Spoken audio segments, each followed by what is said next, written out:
Yeah.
shades on. Hustle real hard, no days off. Homie, now unless we all get caught up. Young boy, like Braveheart. You know what it is, you know what it ain't. Get it how you live, take it to the bank. Night time, don't get jumped. Bike, ride, with the clip top. Had them all ops, copy, slipping the store clerk. Got the cops involved. My pops came through in a clutch before I saw the autopsy. Image you in the streets, living not this long. Get out the way, got to make this money. Sky blue drip, and it's real sunny. DEA ain't get none from it. Jury found no guilt, you'll be all still judging.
At Auburn, we commit to hard work, to an exceptional education that serves humanity, to our creed that's inspired generations of the Auburn family, keeping us grounded, yet groundbreaking. You'll find us at the forefront of every challenge, building intelligent systems, resilient communities, and a safer, healthier tomorrow.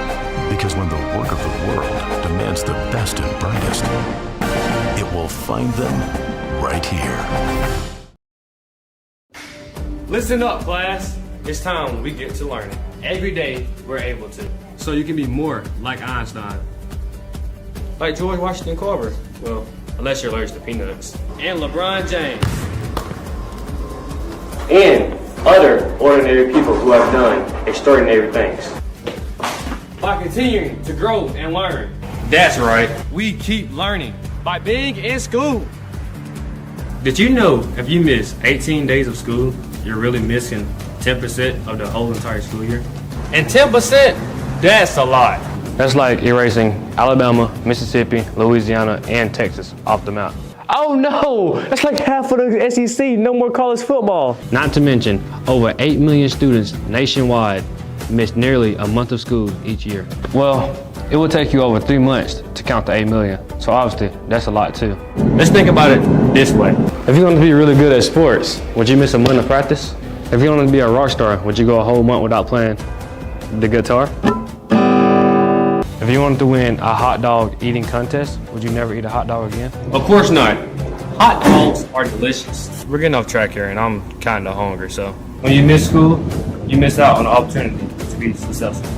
Things like reading, science, communication, and other skills, you know? These are the things that keep your world going forward. Don't let the world stop turning, and don't let your brain stop growing. Just like Gandhi said, change the world like you want to see in your life. Well, that's not the quote, but I think it'll work. And to be the kind of student that teaches the world something. Because we all have something worth sharing, but we won't know to share it if we stop learning. It's like George Washington said, be the GOAT, come to school. Well, to be honest, he didn't say that. If you would have came to school, you would know. It's simple math, people. You plus being in school more equals more time to learn, more opportunities to grow, and more chances to be amazing. And we all need more amazing in our life, right? It's not rocket science. It's not Shakespeare. Soft as the light that breaks the window. So let's go to school every day to change the world in every possible way. Come to school every chance you can and give yourself the best chance to make the world a better place. Get your school on.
No, literally juniors and seniors over there in the softball are taking up the whole area over here. You know what this sounds like?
When the band plays, you should stand up a little bit. Can y'all stand up? Come on, just stand up. Stand up a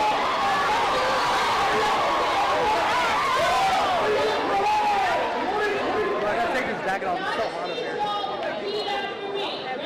Can you repeat what I said? Repeat what I said. I have faith that you can repeat what I said. I have faith that you can repeat what I said. Here we go.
Hey, we need everybody out there tonight.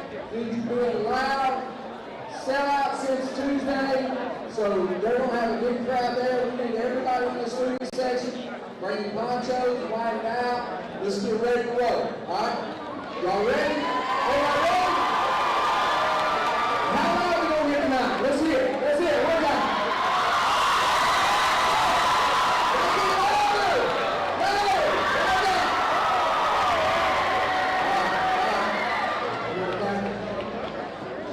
I need my captains to come up. The guys I talk to. Fitz, Young. Let's go, Jackson. Let's get it on.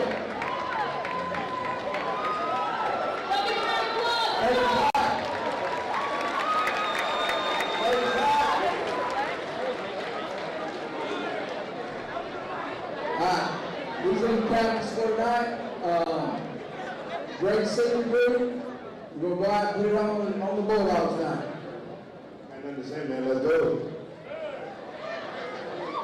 This is the 99th Auburn-Opelika game. We've been in this since 7th grade. I want to go out with a win. Let's go. Go Tigers. Hey, stadium holds 1,000 tonight. I can't wait to have y'all out tonight. Go Tigers. All right. Appreciate it, y'all. Need y'all loud tonight. Need you out there. It don't matter if it's raining. They still got that rear end whooping coming tonight. Everybody ready?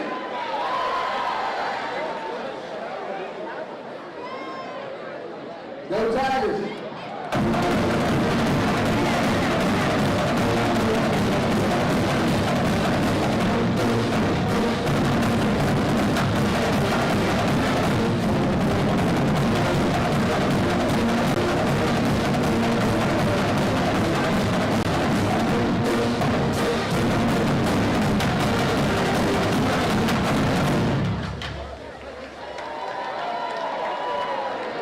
All right, I think y'all need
Don't get me wrong. Don't get me wrong.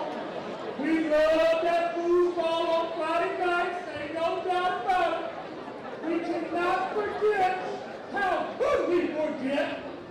Our other boss brought top to me. Auburn High Volleyball! Yes! Talk to me,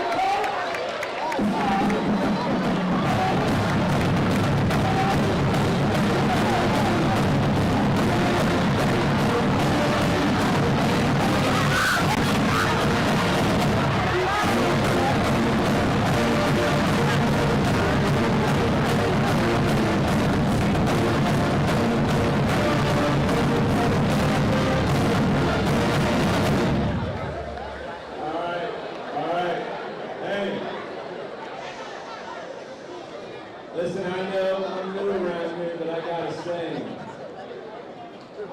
if you got a Lamborghini, don't drive it like a Honda. What I'm saying is that I've been to football games and volleyball games, and you guys are Lamborghinis. You know what I'm saying?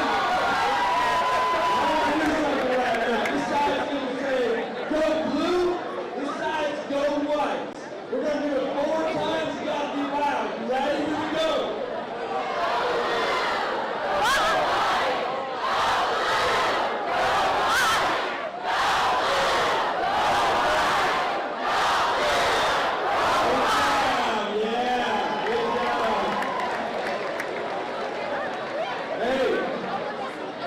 Appreciate everybody coming out. These girls have worked really hard all summer.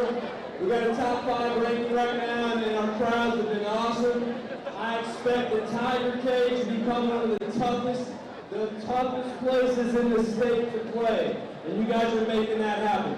I got one last thing to say. Coach Etheridge, let's make sure we beat Little Brother tonight.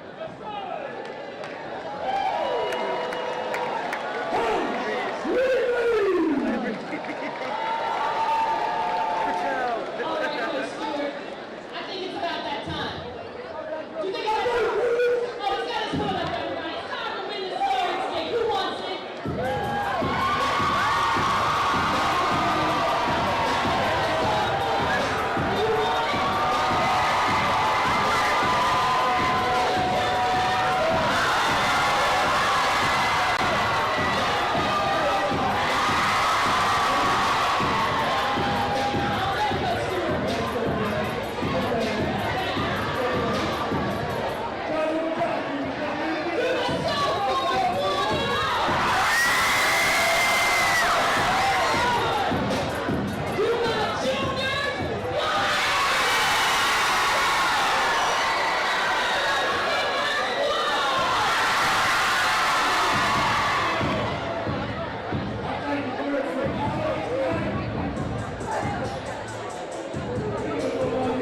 Thank you. Straight up, I'm excited to see your bed. All right. Hey, listen, I want to thank everybody for coming out. This is a very, very big day for our program, very, very big day for Sarai and her family, and so I won't talk a lot because I can talk a lot, but I just want to say I'm very, very, very proud of you, and this is a very good journey for you. I just got through talking to Coach Harris, and she was just like over the moon about you and getting you there, so very, very excited. But we're going to allow, Dan, you want to go first? Yep, call him out.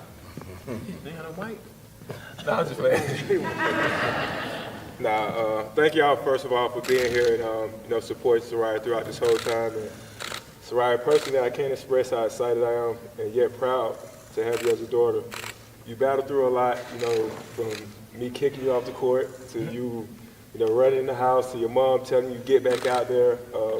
Just the practices after games, the practices before games, the tour days, the workouts, just all the hard work that you put in. I'm just proud that you are growing into the young lady that you're becoming, and your future is bright. Don't dim your light for no one. Keep being great. Keep going. Just like you say, I know Mom is here with us, and every day just do what you do to make her proud. We're all proud for you.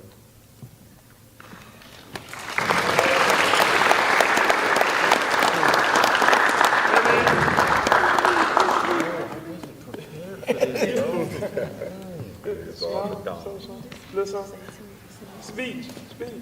I'm not prepared for this. Anyways, I would like to thank y'all for coming out and being here for my sister signing. And personally, I would like to say I'm really excited for you to go play at the college level, and I'm very excited for you to see you play there.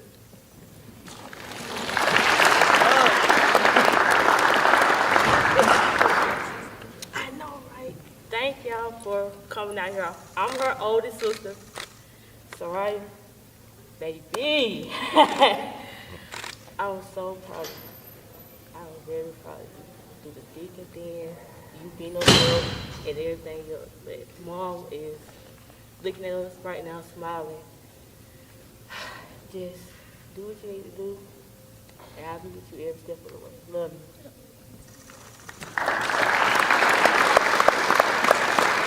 Grandma, what's my mouth first? Grandma. First of all, I want to thank God for being here today to see you live your dream, be yourself, don't ever give up, learn from your mistakes. The world is yours. Do what you got to do to get there. I love you. No tears. Come on, Grandma.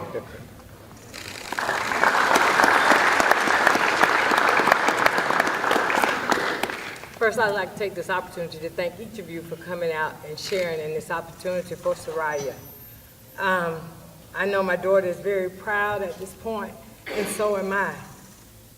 Soraya has worked very, very hard to get to this point, and she's done a marvelous job. I know Shayna was hard on you, and I know I've been hard on you on those free throws, but just know that it's all in love, and that we're here to support you through everything, thick and thin. You've overcome a lot of adversities over this last year, but God is pleased with everything that's going on, and He's very proud not only of you, but He's also proud of you, Marquise, for stepping in and doing what a parent does.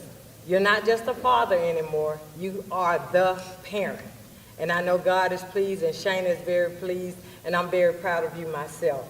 So thank you very much for what you are instilling in your children.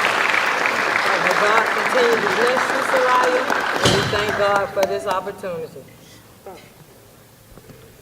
Y'all good? Yeah. Come on with it now. I'll say so. Right, Thank you guys for supporting my niece Soraya for the 4 years she's been here. I haven't been able to catch many games because I live in Florida, but when she first came in this world, I told my brother and Shayna, this girl look like she has been here before, and she ain't proved me wrong yet. And keep going and being as great as you can be. And I love you.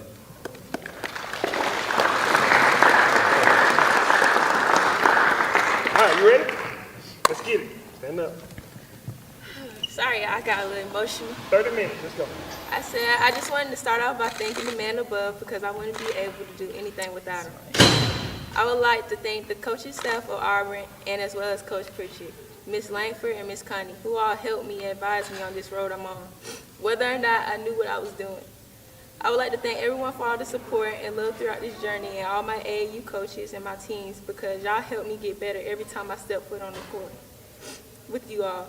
This is an extremely emotional day for me because my mom is here with me, but I wanted to say a special thank you for her.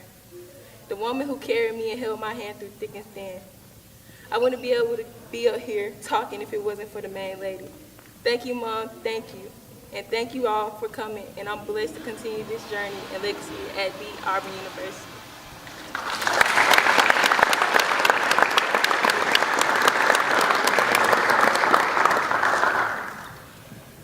Counselors, teachers, anybody? Say anything? All right, if not, let's sign. Oh, my bad. All right.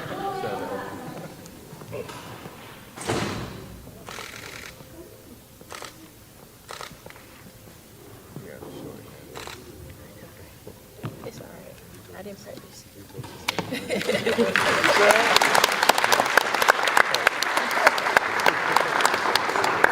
So these are the real actual papers, y'all, so Daddy got to sign, and date, and time, and take it right back over there to the room.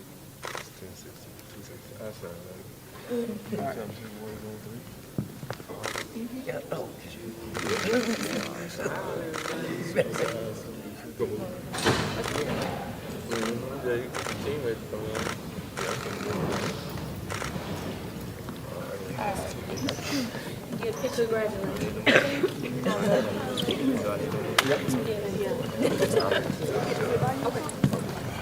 Yeah.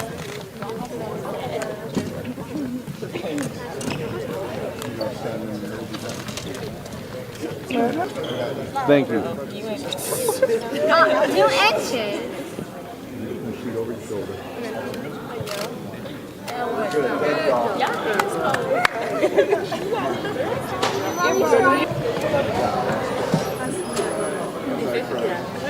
Oh, that's a good picture.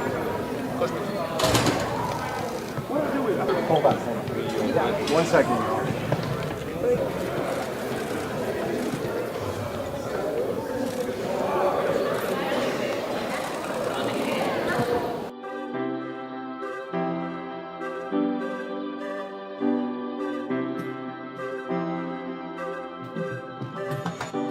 You can't tell how someone feels just by looking at them or what they share online. To the outside world, our lives may look perfect, even if in reality they aren't. I'm always worrying about doing well at school, and with the end of year test coming up, I'm not sure how much longer I can cope. My thoughts swarm around my head, sometimes keeping me up all night. Some days it's just all too much, and I feel like I'm lost in space. When I did badly on one of my tests, I just about kept it together until I got home. Then I broke down crying in front of my mum. She listened for a bit, and then she told me that, just like physical health, we all have mental health. It's our feelings, our thinking, our emotions, and our moods. She then said that feeling down, angry, and stressed is a normal part of life, just like it's normal to feel happy, confident, and carefree sometimes. We all have positive and negative emotions that come and go based on what's happening around us. These are everyday feelings. Good mental health means experiencing negative emotions. It's not always about being happy. Mum can relate to the feelings of stress. So when Mum suggested I take a break from everything and do something I enjoy, I actually took her advice. So I made myself a hot chocolate, snuggled up in a duvet and watched a film. And you know what? Afterwards I felt so much better. Mum should take her own advice. Most of us only ever share the good things. We don't like to share how we really feel. Every morning when I wake up, negative thoughts stream through my head. Getting out of bed and pretending I'm okay takes all the energy I have. As the day goes on, the negative thoughts turn from a stream into a river. The water rushes through my head so loudly it's hard to concentrate in lessons. And some days it's so bad it feels like a waterfall that's trying to pull me over the edge. Everything is so overwhelming. I didn't think my friends would understand if I told them how down I was feeling. But when Sasha opened up to me about how stressed she was feeling, I told her. I wasn't sure how to bring up how I'd been feeling, so I started by saying that I didn't feel like myself. Just her listening made me feel like she understood. She told me some things that had helped her, so I tried them too, but it didn't make much of a difference. Even when I tried to be around my friends, I felt alone. The things I used to enjoy weren't fun anymore. I was really worried about Andre and not sure what to do. He was quiet and wasn't hanging out with us like he used to. So I asked our head of year for some advice. He suggested I get Andre to speak to him since his negative feelings weren't going away. I didn't want to speak to our head of year, but I also didn't want to keep feeling so down, so I went. He said that sometimes we have overwhelming feelings that can be more intense than our everyday feelings. These feelings hang around for a long time and change the way we feel, think, and behave. They can stop us doing what we want to in life. That's what I was going through. He also said that if we're physically unwell, we let people know, we ask for help. It should be no different with mental health. Sometimes our overwhelming feelings are brought on because of things in our life. Sometimes they happen for no reason at all. After hearing this, I felt much less alone and it felt good to talk. Scientists have found exercise can help when you're feeling low, so our head of year encouraged me to sign up to the school football club, which Sasha was already in. I still have days when the river is there, but now I'm beginning to understand my mental health. I'm learning how to cope. Our head of year reminded me that my friends, family, teachers, and lots of others at school are there to help just as much as he is. I had no idea the people around me could be so understanding. And while it's not always easy to talk about my mental health, the person I'm talking to might be able to help. If you don't feel like talking, that's fine. You could try writing, sports, reading, art, music, playing with your pet, whatever makes you feel better. If you're the person someone talks to when they're struggling, just listen with no pressure or judgments. You don't have to have the answer. If you feel unsure about anything, you can speak to a trusted adult. Talking about mental health doesn't have to be difficult. After all, it's something we all have.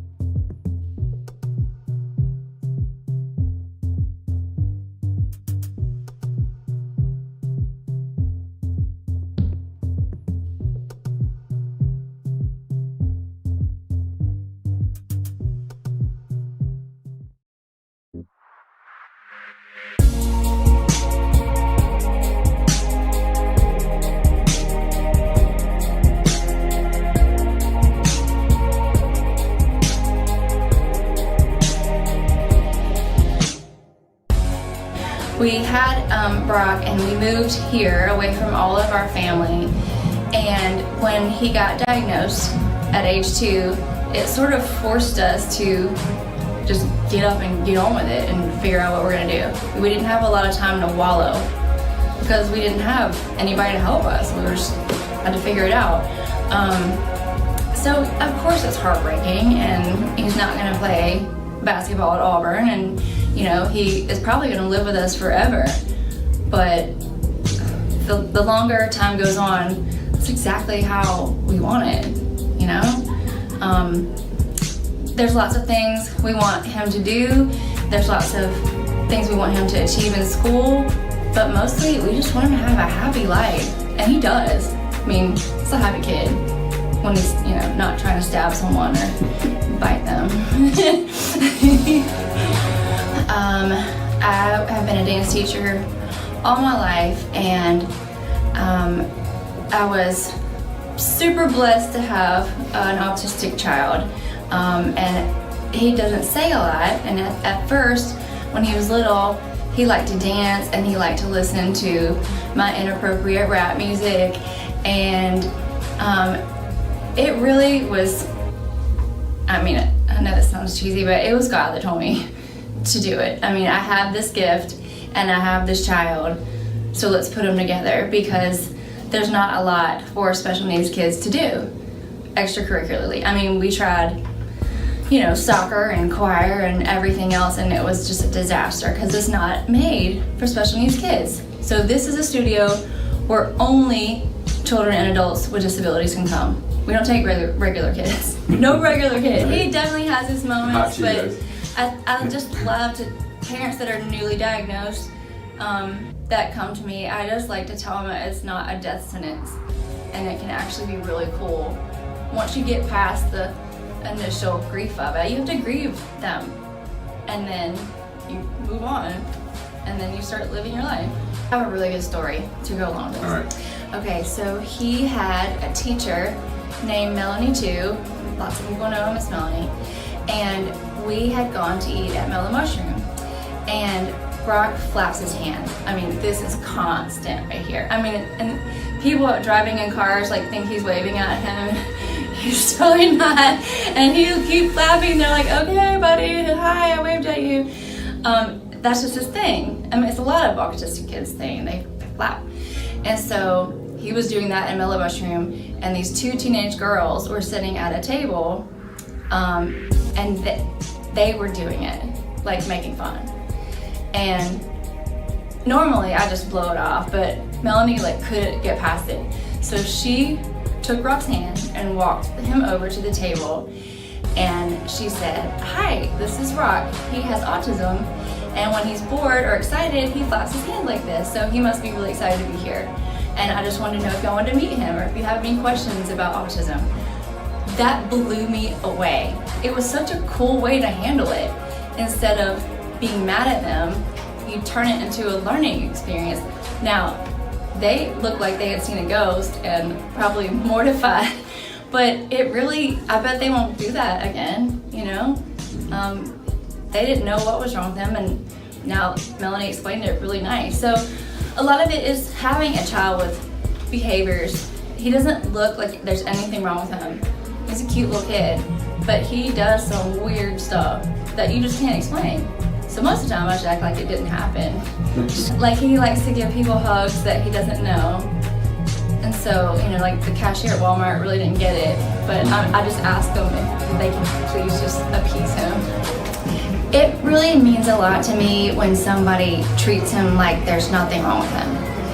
So if you run into somebody with a disability, instead of being uncomfortable, and we all are at some point, I didn't know anything about disabilities before him, ask questions. Ask the mom, what is this? Why does he have this equipment? Ask questions, look them in the eye. Don't act like they're not there, because a lot of these kids are totally there,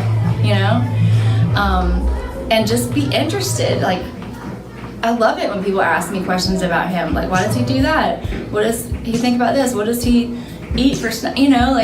They're genuinely interested in knowing. I guess it's so much more helpful than staring and wondering.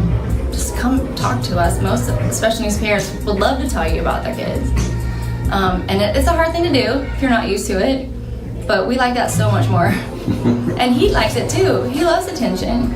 He loves when people talk to him. They don't need to ask him anything or demand anything from him, but just acting interested. They can tell. They can all tell,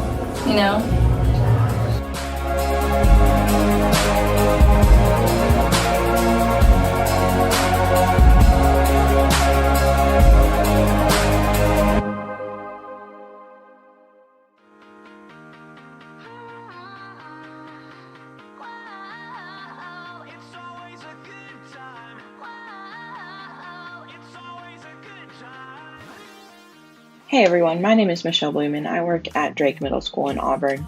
I am so sad that I can't be at Merge Auburn with you guys, but I wanted to share a little bit about my project outreach story and what that looks like for us at Drake. Our chapter started in 2019 when I was in my second year of teaching. I had heard from Scott the year before, but I wanted to give myself a year to kind of get into that swing of teaching. The class that I had at the time was extremely social and wanted to be with their friends as much as possible. And so when I heard about Project Outreach, I wanted to be able to give them that opportunity. Things quickly went from just a monthly meeting in my classroom and playing games to students wanting to hang out and assist my students out in the school, whether that was in general ed classes or school-wide activities. There was students who just became passionate about their relationship with my students. I think what my favorite part about Project Outreach has been is not just the monthly meetings in my classroom, but seeing our community get involved and getting the whole school involved, the staff, the students that aren't a part of Project Outreach, and having them enter into this world of advocation and inclusion, and to make sure that they really know what Project Outreach is all about, even without being a member of our club. We are so lucky to live in a community that not only welcomes people with disabilities, but celebrates them. With places like Biddy and Bowes and the Eagles program, Auburn is actively trying to make the world a more inclusive place. One year, I was able to partner with Anna and Anna, the authors of the book Almost Twins. This is a story of their friendship and how they discovered that they are way more alike than they are different. This is a story of inclusion, a story of advocacy, and overall a story of friendship. We were able to set up a Zoom meeting where Anna and Anna both were able to speak to all of Project Outreach about their friendship, how they met, writing a book, and what they've been able to do, where they've been able to speak, and really the story that they've been able to spread. My members asked questions about what it's like to live with Down syndrome and what it's like to be friends with somebody with Down syndrome, and were inspired by their story. We have also had a continued partnership with the Auburn University wheelchair basketball team. Coach Rob Taylor and his athletes have been so supportive of the Project Outreach effort here in Drake. He and his athletes have come to share with our students what adapted athletics is and how a disability doesn't define the things you can and can't do.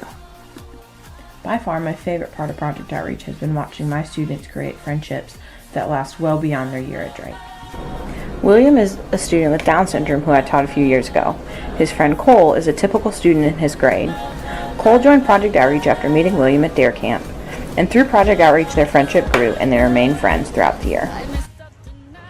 What is your name? William Benson. And how old are you, William? 15 years old. And what grade are you going into? I'm in 8th grade. 8th grade. Why do you love Project Outreach, William? I make new friends. Make some new friends there? Mm-hmm. Awesome. What is your favorite memories from Project Outreach? We have a Christmas party and a Halloween party. Wow. Did you get to dress up for your Halloween party? Yes. What did you dress up as? Reverse Flash. The Flash? Reverse Flash. Oh, Reverse Flash. Awesome. And do you feel like you've made any new friends because of Project Outreach? Yes. Yes? What grade did you start Project Outreach in? 6th grade. 6th grade. What were some of the names of the friends you made? Emma and Lacey, Paul. Good. And did you get to see those friends in 7th grade? Yes, I did. You did? Did Project Outreach continue into 7th grade? Yes. Great. Were you looking forward to seeing all those friends? Yes, I did. And what are you looking forward to the most going to 8th grade? I use supplies for friends. To do what? Supplies for friends. Over the years, I've watched Project Outreach at Drake grow into the program that it is today, and it really has become my favorite part of being a teacher. My hope is that we can get Project Outreach into all the schools in Auburn and even the surrounding areas so that other students can experience the same kind of friendships and learn the same kind of things that the students at Drake have. Thank you guys so much for coming to Merge Auburn. I can't wait to hear about all the great things that happen because of this day. I wanna try everything, I wanna try even though I could fail.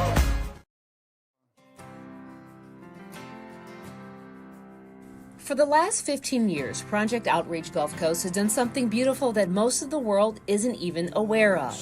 In 2007, a group of students and teachers started a movement at Spanish Fort High School that would quickly grow into the school's largest organization. So what did they do? They made a difference.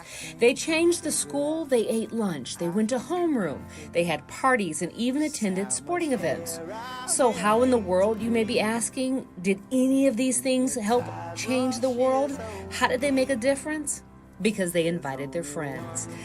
Their friends that they'd met with various disabilities, from Down syndrome to autism, from cerebral palsy to Rett syndrome. They met students and stopped defining these students by a word. That is, except for the word friend. They asked questions, they found answers, they went to the movies, ate at restaurants, texted, snapped, and even made vines. You know, the older version of TikTok. And then they did something even more amazing than all of that listed before. They multiplied.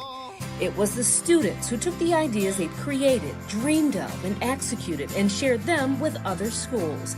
They presented it in services, they spoke at conferences, they traveled to universities, and they watched as one by one more schools started to create these service clubs, these chapters in various communities. And they did all of this while never losing sight of the goal: relationships, friendships, people. The people are what make each of these Project Outreach chapters exist as they are today. And with the help of some of the most amazing educators in the world, it continues to grow.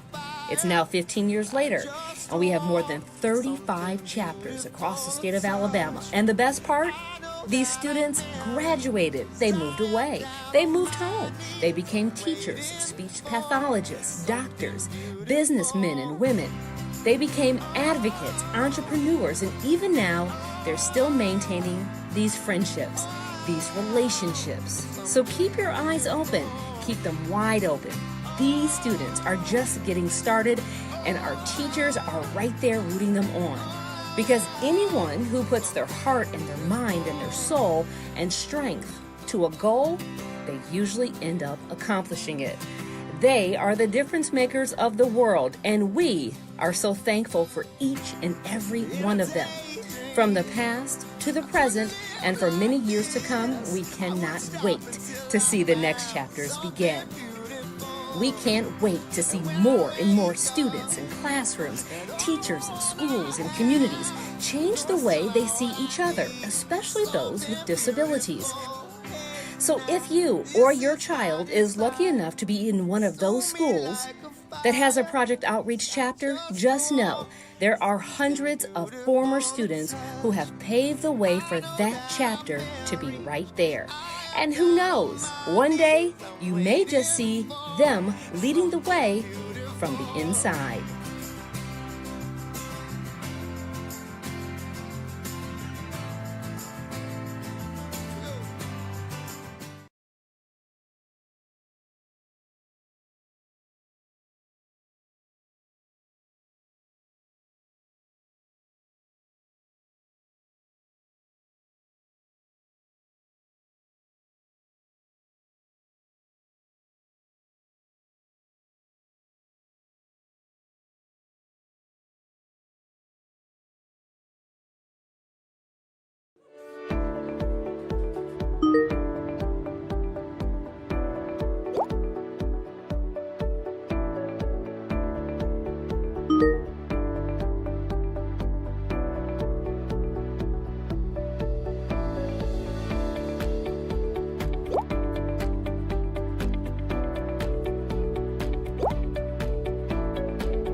All currently serving military vets or immediate families of troops killed in action, VetTix is for you.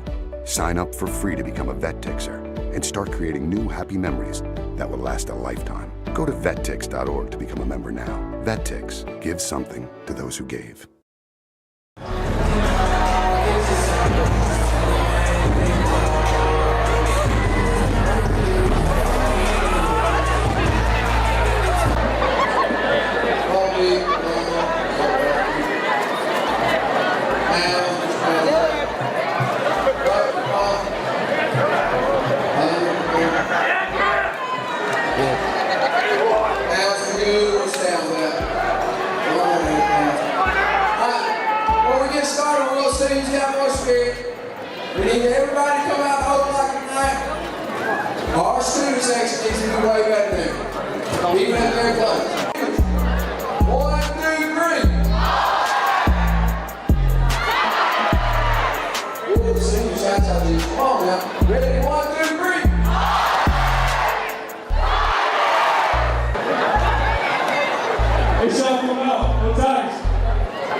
Series aside, 47-47, let's make it 48.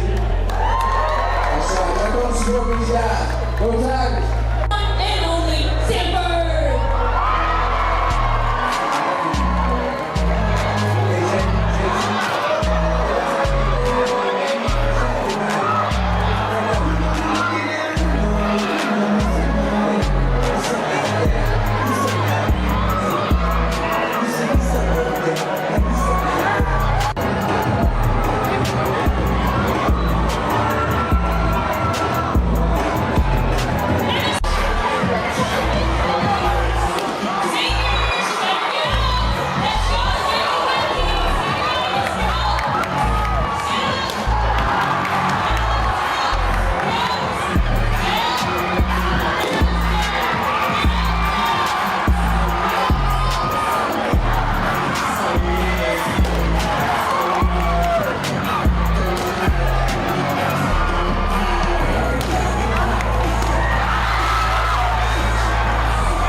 What's up, Reek? What's going on with you, baby? Good? Yep, game day. Put the number on this.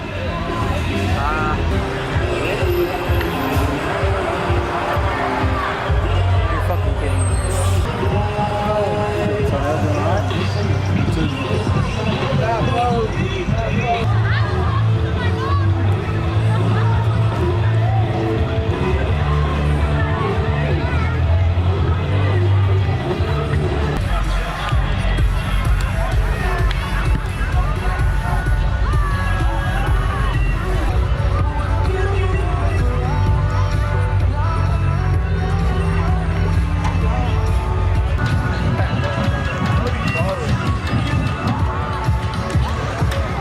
So that's authority to enforce the rules of the game.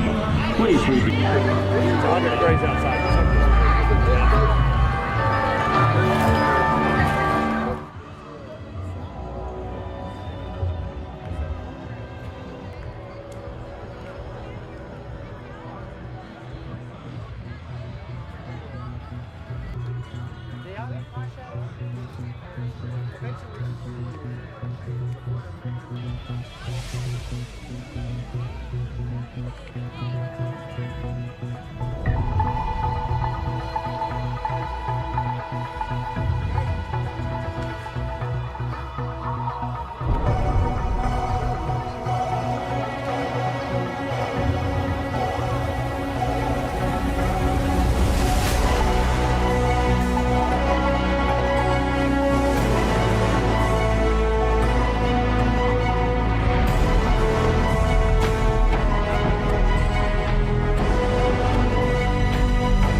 say overall about Henry Allen's performance last night? I would say gutsy.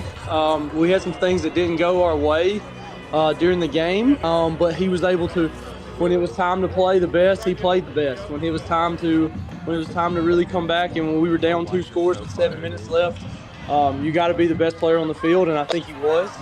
I would just say that he showed a lot of heart, and that when it came down to it, he made plays when plays had to be made. And that kind of goes back to what I was talking about earlier about I want ball players, I don't want robots. I think he was a ball player last night.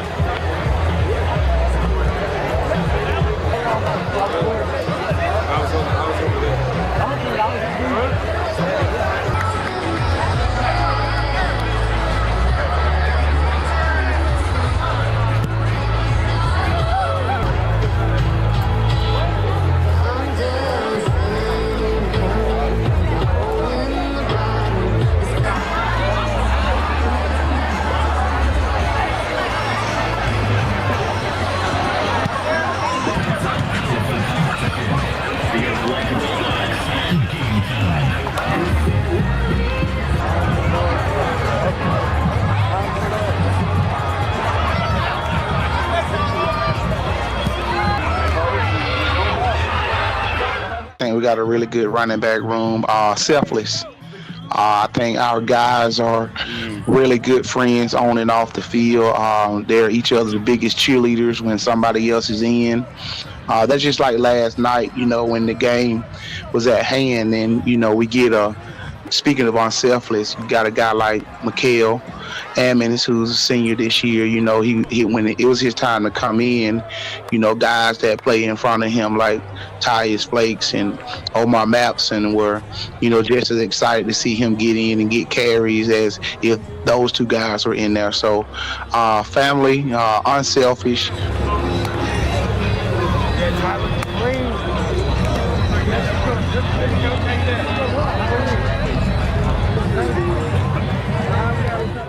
I think our guys are very mature in what they do, and they went out. We kind of started off a little slow on defense, got gashed a little bit early, but they responded and stepped up to the call that we gave them at halftime. Yeah, and I just want to highlight some great players on that linebacker position that you coach so well. Wyatt Trexler, coming into last night's game, he was leading the team in tackles on the season with 35. And I just want to ask, how much has a player like Wyatt improved and developed from where he was a year ago? I mean, he's incredibly improved. I talked to the guys last year. Clark and Coleman told me, that he was going to be a really big player for us, and I believed him. He's very smart. He watches a ton of film. He's just a student of the game, but also just plays his tail off. He played out of position these past 2 games with Ty being out. He's playing at Mike, and I think he stepped up really well. Kind of got caught with his eyes in the wrong place last night a little bit, but he responded, and he's always going to give us 100% effort. He's just all over the film room, and he's just works really hard in the weight room as well. So he's a guy that I never have to worry about. He's always going to be, doing what he's supposed to do. So, he's all over the field, obviously making all those tackles, and we're really, really blessed to have Wyatt part of our position. Take the money I see, clothes that I buy, ice that I wear, clothes that I try. Close your eyes, picture me rolling 6s, money folding, chicken, honeys that swollen the richest. Nas get in ya, most critically acclaimed Pulitzer Prize winner, best storyteller, thug narrator, my style's greater, model data, big threat to a lot of you haters. Commentators ringside try watching my paper, almost a decade, quite impressive. Most of the best is in the essence, but it's rap stuff that I stand for, expanding more to the big screen. Bill Gates dreams, but it seems you'd rather see me in jail with state dreams. Want me off the scene fast, but good things last. Like your favorite MC, still making some mean cash. First rapper to bring a platinum plaque back to the projects, but you still wanna hate? Be my guest, I suggest. Do it now. You can hate me now. I won't stop, but I won't stop now. I can't stop, cause I can't stop now. You can hate me. You can hate me now. Do it I hate now. You too, but I won't stop now. Come on, cause I can't stop now. Come on, you can hate me now. You can hate me Do now. It now. You can hate me now. Do Do it now, I told you, do it now.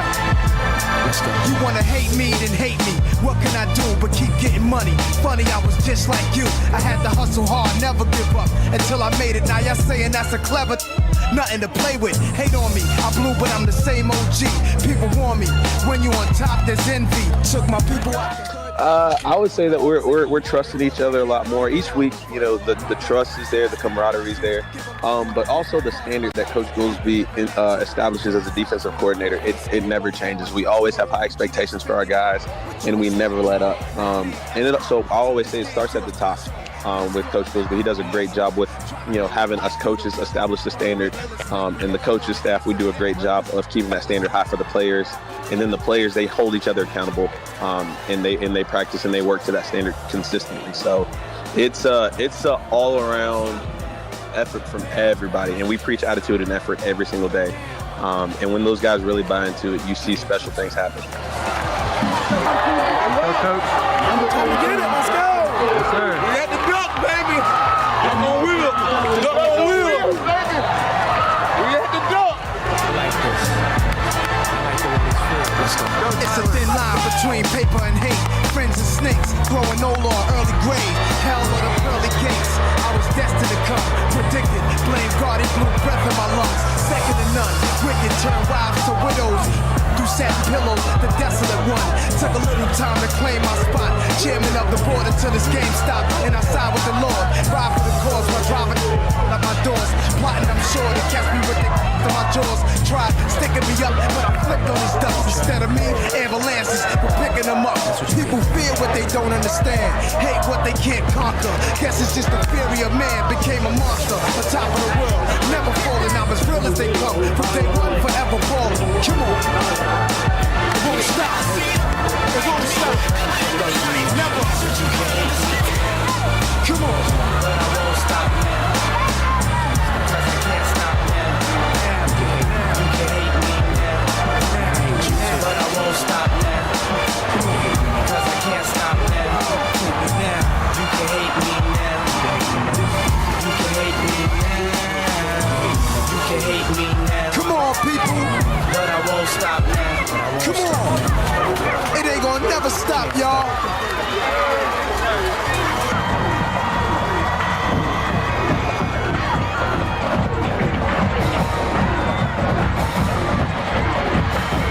Once again, I'm not doing TV. We can't make it hit.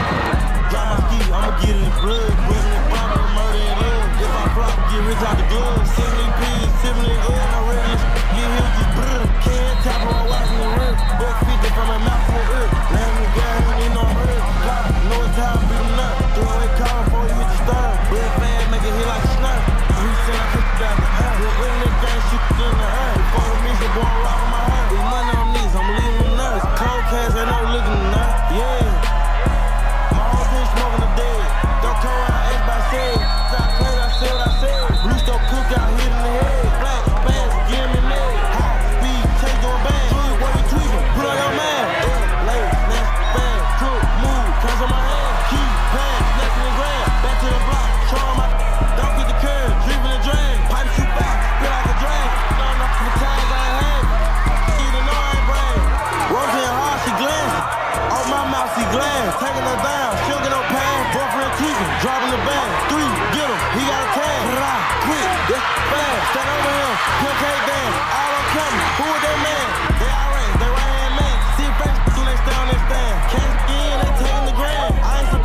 Because you made your impact. You already did.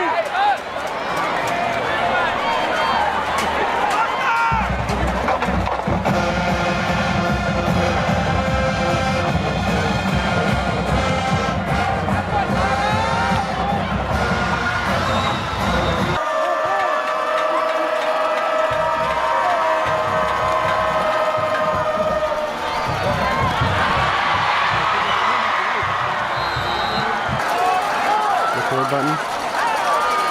Zoom in.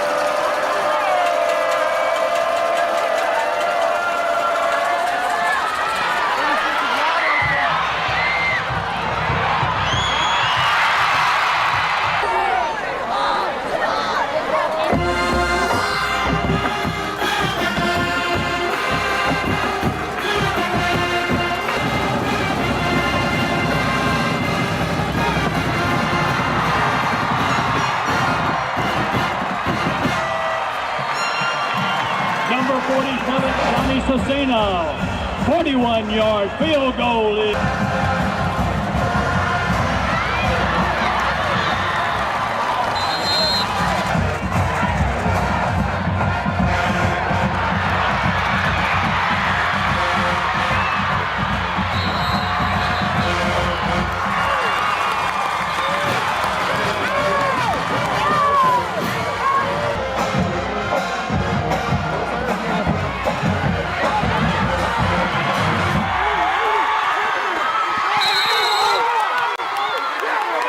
Let's go!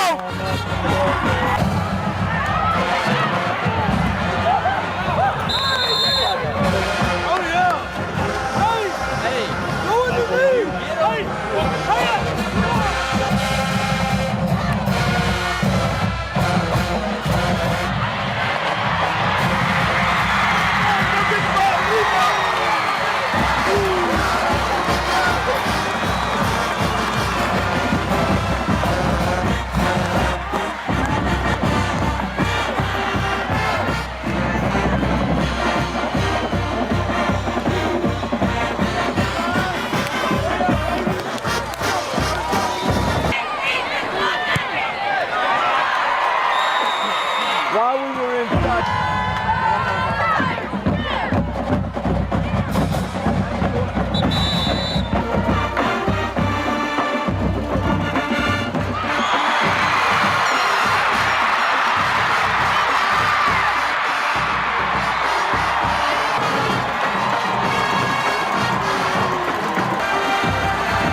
over. Touchdown, Bulldogs!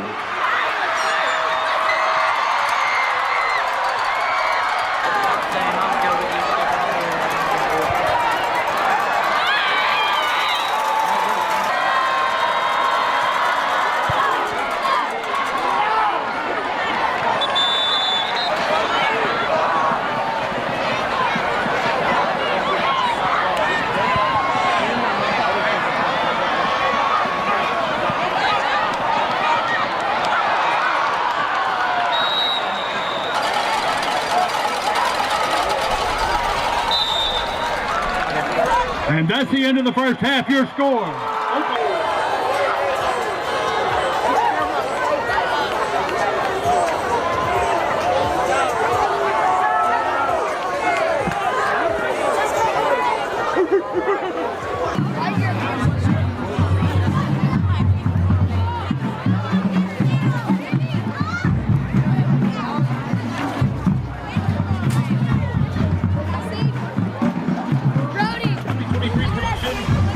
Here with Coach Etheridge. Coach, what did you see in the first half, offensively and defensively, from your team? We didn't play real good the first half. We got to play better second half. You know, it just can't get those balls over the top. We got to make sure that we control the football. We don't let their offense had it most of the first half. We did get one good drive. We got it down here. We got it in the end zone. So we need to sustain drives and just plug along. What was your message to the guys at halftime, down 16-7? We're just, we got to relax and play. We're making unfundamental mistakes, letting them get over top of us, little things. We got to come up and we got to tackle, we got to work on punching the ball out and do the little things right. What are you looking for in the second half from your team? Just a lot more intensity and then we'll play a little more relaxed. All right. Thanks, Coach. Thank you. What did you see from your special teams in that first half? Actually, I think they did a real good job on that first half. We just got to play with more energy, especially on defense. Yeah. I think most of our guys play on special teams from defense, but they got to pick the energy up when they get out there and play defense. That one punt, that was a very short punt. What did you see from, or what did you tell him after you missed that punt? He just got to keep his head up. We talk about that all the time. We do 5 perfects after practice. Just got to mentally block it and go out there and just play the second half.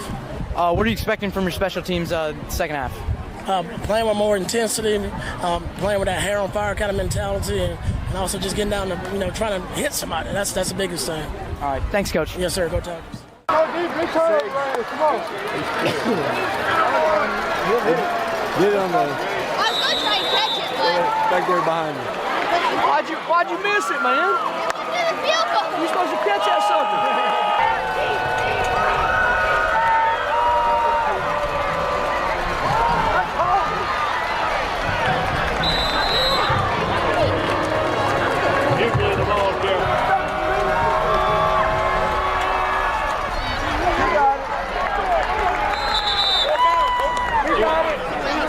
There's a flag on the play.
be honestly worse in your face.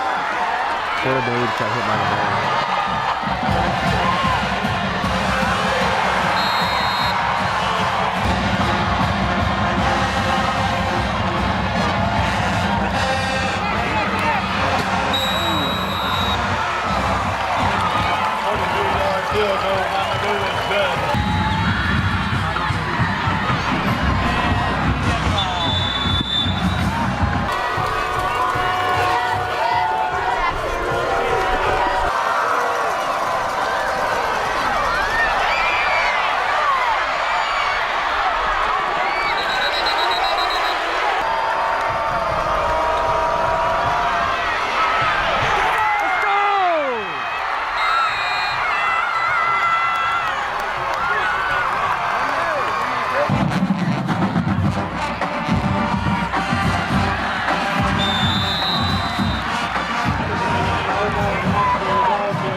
come back here and I see so many crazy changes around here, but one thing that I do see that has stayed the same is the A.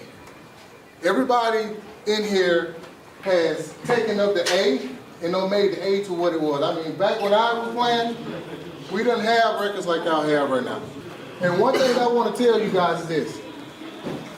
To get to where you need to be, the only thing you got to do is accept two things that's free, and that's attitude and effort.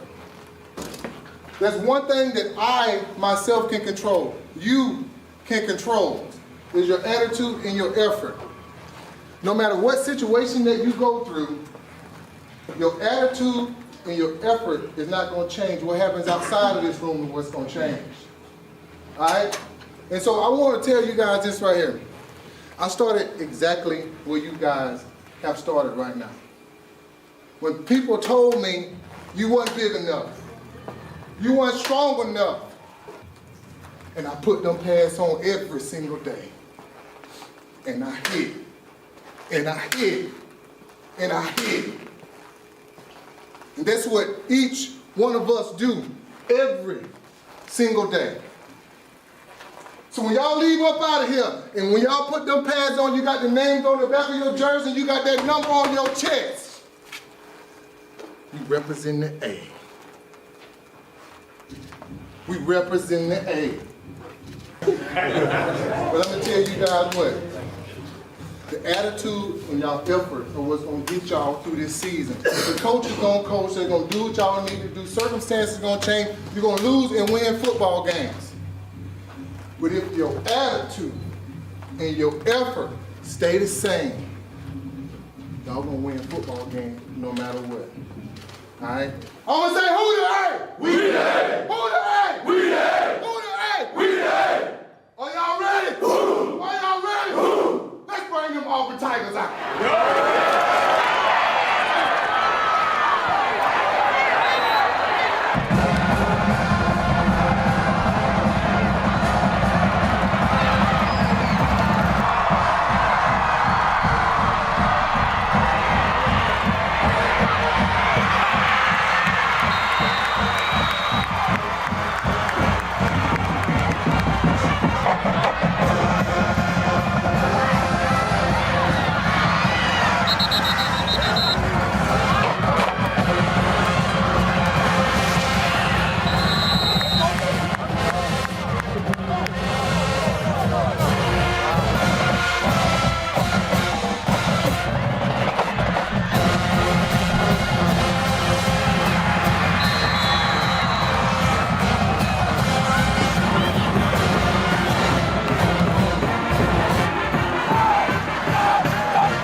you want it, you gotta see it with a clear eye view. Got shorty, she try and bless me like I said I chew. Like a sneeze. Please for them trick squeeze, I'm getting cream. Never let them get in between of what we started. Look, but I'm lying hearted. They love me when I was stuck and they hated when I departed. I go and get it regardless. Draw like I'm an artist. No crawling, went straight to walking with foreigns in my garages are foreign. Menaging, sucking and swallowing anything for $1. They tell me get him, I got him. I did it without an album. I did it for Mariah. Love, I'm on fire. Icy as a hockey ring, Philly flyer. When I bought the Rolls Royce, they thought it was lease. Then I bought that new Ferrari, hey, to rest in peace. Hey, to rest in peace, rest in peace to the parking lot. Phantom so big, can't even fit in the parking spot. You ain't talking about my then what you talking about? Gangsters moving silent, and I don't talk a lot. I don't say a word. I don't say a word. Was on my grind and now I got what I deserve. Hold up, wait a minute. Y'all thought I was finished? When I bought the ass tomorrow, y'all thought it was rented? Flexing on these, some like Papa on the spinach. Double M, yeah, that's my team. Rose, the captain, I'm lieutenant. I'm the type of can the mean cash, then grind like I'm broke. That Lambo, my new, she'll ride like my ghost. I'm riding around my city with my head on my toes. Cause these want me dead, and I gotta make it back home. Cause my mama need that bill money, my son needs some milk. These try to take my life, they around, get killed. You around, you around, you around, get smoked. Cause these Philly stop going with me, don't around, no joke. No, all I know is murder. When they come to me, I got young that's rolling. I got throwing bees. I done did the DOS. I done did the KODs. Every time I'm in that, I get to throwing 30 G's. But now I'm hanging out that drop head. I'm riding down no college. They let me earn back home. That young be wildin'. We young, we mobbing. Like Batman and Wood Robbie. This two-door Maybach with my seat on reclining. I'm like real wood up.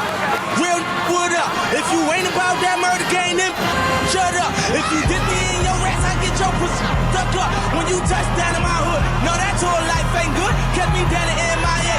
And then he came on wood. With that Puma life in my feet. Like that little engine I could. Boy, I slide down in your block. Back on 12 o'clock. And they be throwing deuces on the same.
I was looking for like a name or anything.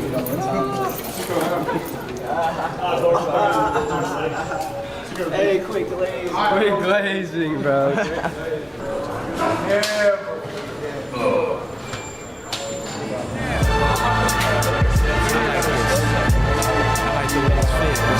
It's a thin line between paper and hate. Friends and snakes, growing old or early grave. Hell or the pearly gates. I was destined to come, predicted. Blame God, he blew breath in my lungs. Second to none, wicked turn wives to widows. Through satin pillows, the desolate one. Took a little time to claim my spot. Chairman of the board until this game stopped. And I side with the Lord. Ride for the cause while driving at my doors. Plotting, I'm sure they catch me with the my jaws. Tried sticking me up, but I flipped on these ducks. Instead of me, avalanches were picking them up. People fear what they don't understand. Hate what they can't conquer. Guess it's just the fury of man became a monster. The top of the world, never falling. I'm as real as they come. From day one, forever falling. Come on. It won't stop. It won't stop. Never. Come on. But I won't stop now. Cause I can't stop now. You can hate me now. But I won't stop now. Cause I can't stop now. You can hate me now. You can hate me now. You can hate me now. You can hate me now. Come on, people. But I won't stop now. Come on. It ain't gonna never stop, y'all. Can't stop.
All throughout tonight. Oh yeah. Smith Station on this third down. Nora's gonna unload, and that's gonna be intercepted by Brooke Ballman. Right on cue, she's running downfield, and she will be tackled. Loss of football. Down.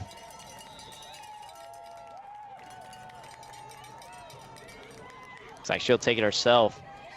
And she is tackled down.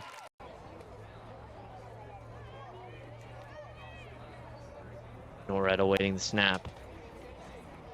She's gonna fake the handoff and take it herself. And she will be marked down. Not far past the line of scrimmage. Couldn't get any points on the board, unfortunately. Hallman awaiting the snap. She's gonna take it herself around the right edge. She's gonna pitch to Evans. Evans got a nice gain. I'm gonna take the snap. She's gonna roll around left. She's gonna take it herself to the 5. She reaches the ball over. They're gonna say what the Tigers choose to, what play they choose to go with right here. That ball marker right next to the goal line. Evans gonna take it herself. Touchdown Tigers. Hallman's gonna drop back. She finds a receiver, and they are in the end zone.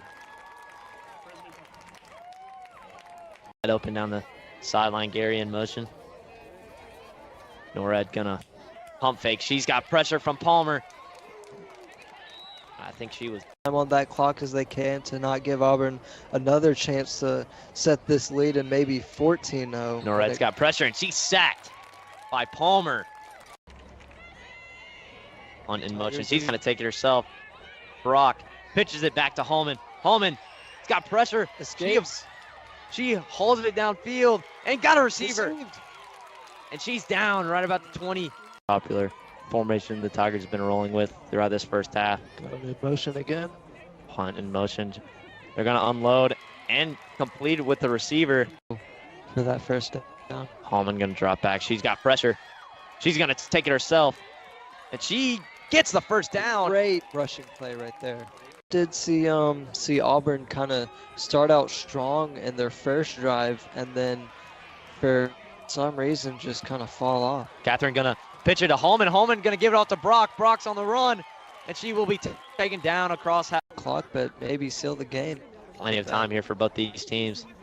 Holman's got pressure. She's gonna take it herself, and she's runs out of bounds. That's Jolie Crawford for the Panthers. Holman with a receiver motion, directs off to Evans. Evans gonna keep it herself, and she's in. Touchdown, Auburn. Yeah, the Rebels, play a faster style of offense. Didn't really work against Harvard. The snap was dropped, and Tape just fell on the... Kilgore's going to drop back. He finds a man plot over the middle of the field. He's going to make a man miss to the 20. He's also racing to the 40, to the 45. He's to the 50, the 40, and the 35. Still dodging man, and down he goes. Quarter, so the Tigers already out big, or they're getting big yards early. Another handoff to Mapson. Actually, a keeper from Kilgore to the 20 to 15. He's going to be pushed out of bounds right at the 6-yard line. O-line was really good at blocking. No doubt. Kilgore going to give it to Omar again. He might be stopped. Second effort. He's in the end zone. Yeah, big touchdown by the Tigers right there. Tigers up 6-0 early in this one.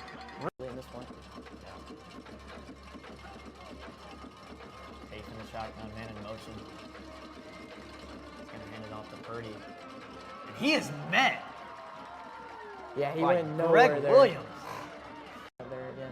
Going to confuse the Rebels defense. It's going to be a pitch. Kilgore's going to take it himself. He rumbles for almost a first down. Looks like a 9-yard carry. Yeah, we saw very effective on the ground. So he's going to hand it off to Mapson. He's going to be patient and finds a hole for the first down. That big run there. Kilgore going to give it a Peyton Plot on the jet sweep. He's going to get to the 35 as he made a few men miss on the way. Look like Welch and Askew there in motion. Kilgore's going to drop back. He's got all the time in the world. He fires and he finds Antonio Welch, who gets met by Vestavia Hills. It'll be 14-0 for the Tigers late in this first quarter. Kilgore under center, man in motion. Going to pitch it off to Mapson. He finds a hole to the 5. He's going to rumble into the end zone. Touchdown, Auburn. Big run there from Mapson. Tigers. Looks like Rebels will be able to return this one. Out of the 30 to the 40. He's got room. To the 50. It's a foot race. Looks like Rebels are going to win this one. Touchdown, Vestavia. Big opening touch. Snap is on the way. Kick is up and it's got the legs. It's going to be good. Tigers up 7 pace by himself in the backfield. He's going to drop back. Finds his man over the middle. Intercepted! That's Isaac Binford down at the 8-yard line. Tip from a Vestavia. Able to just absolutely stuff the Auburn guys at the line. So very good job from this defense. Kilgore going to drop back. He unloads to the sideline. Finds Askew. He's still on his feet to the 25. The 30 and out of bounds, or no doubt. Kilgore going to drop back. Can't find He him. feels pressure. He's going to roll out left, and he finds Joshua Askew for the first down, and a little bit more down to the 40. He thought he stayed up, but I board down to the very bottom of your screen. Two other receivers at the top. Omar Mapson in motion. Kilgore going to drop back. It's going to be a screen to Peyton Plot to the 35, and he's wrapped down by a no, he's defender. still going. He's still up. And down to the 23-yard line. Yeah, Jackson Kilgore, has been all over the place tonight. He's been throwing the ball, running the ball, so looking very good tonight. Kilgore going to fire over the middle. Finds Cash Reeve. 17-7, a closer game. Kilgore going to drop back on his 3rd and long. He unloads to the end zone. He's got a man! Touchdown! Antonio Welch makes up for the flag. Good. What a throw.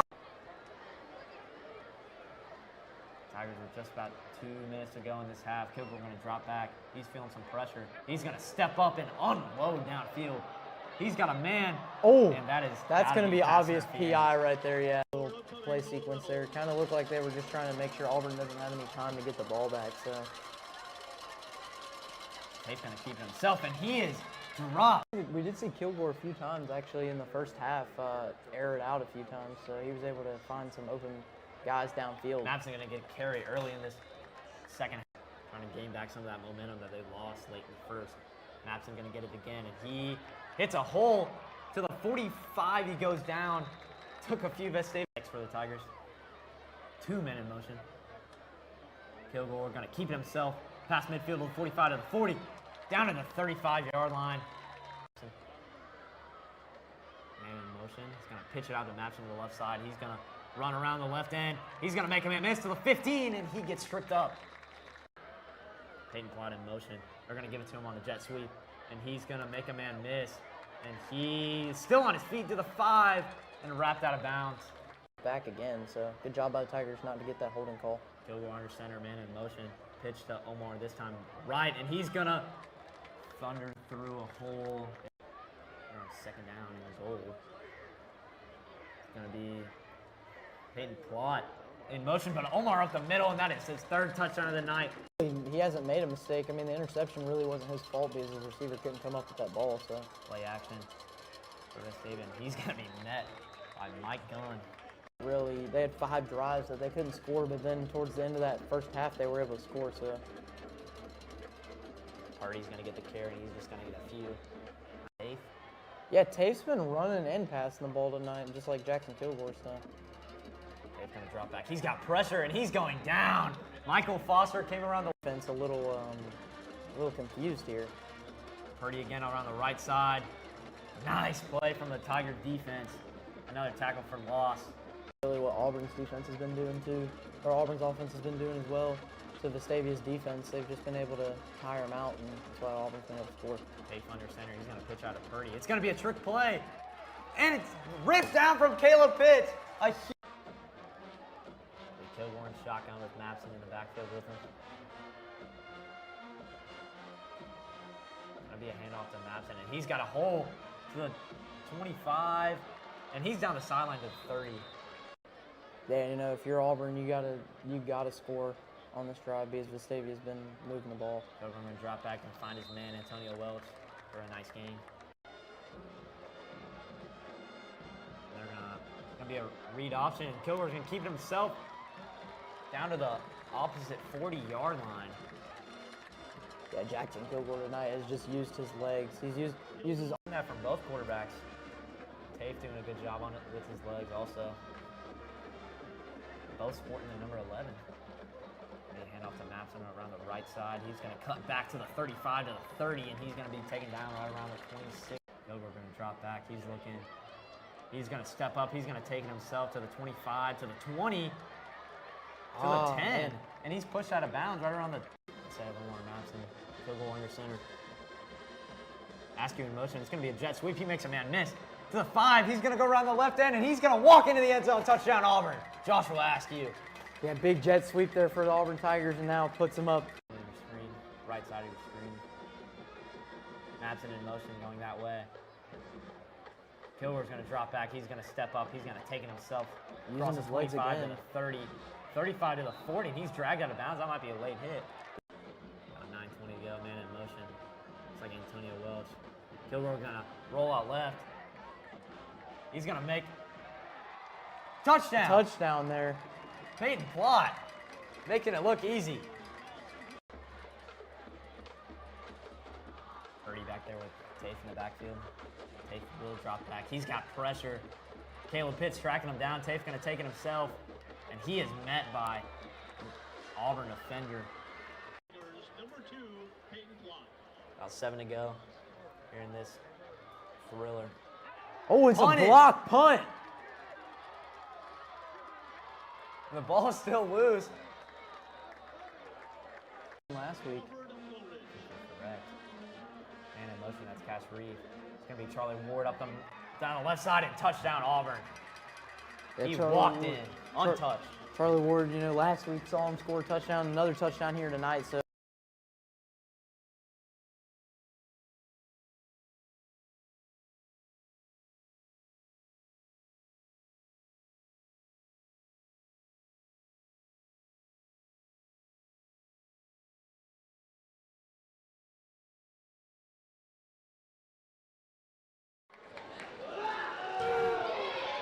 Scott serves it there.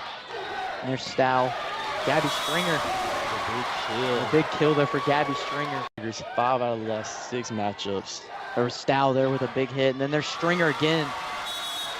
Another good job there by Stringer. And, you know, Stringer last week. And I expect a lot of fight out of this Lee Scott team, though.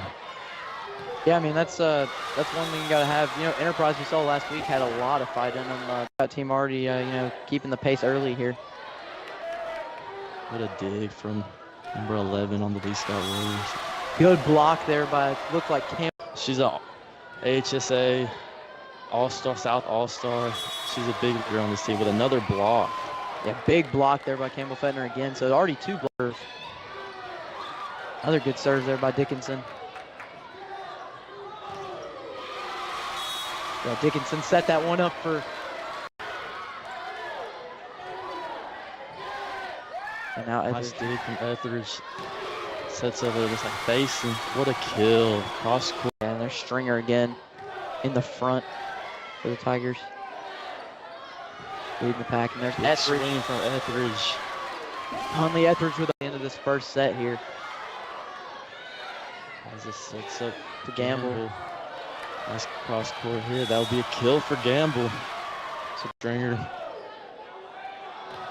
Now looks like Pruitt's gonna hit that one for try to get a kill there. It's like Faison with a big first set. Sets it up to Faison. Faison gonna hit that one over. Big swing from Faison. What a kill.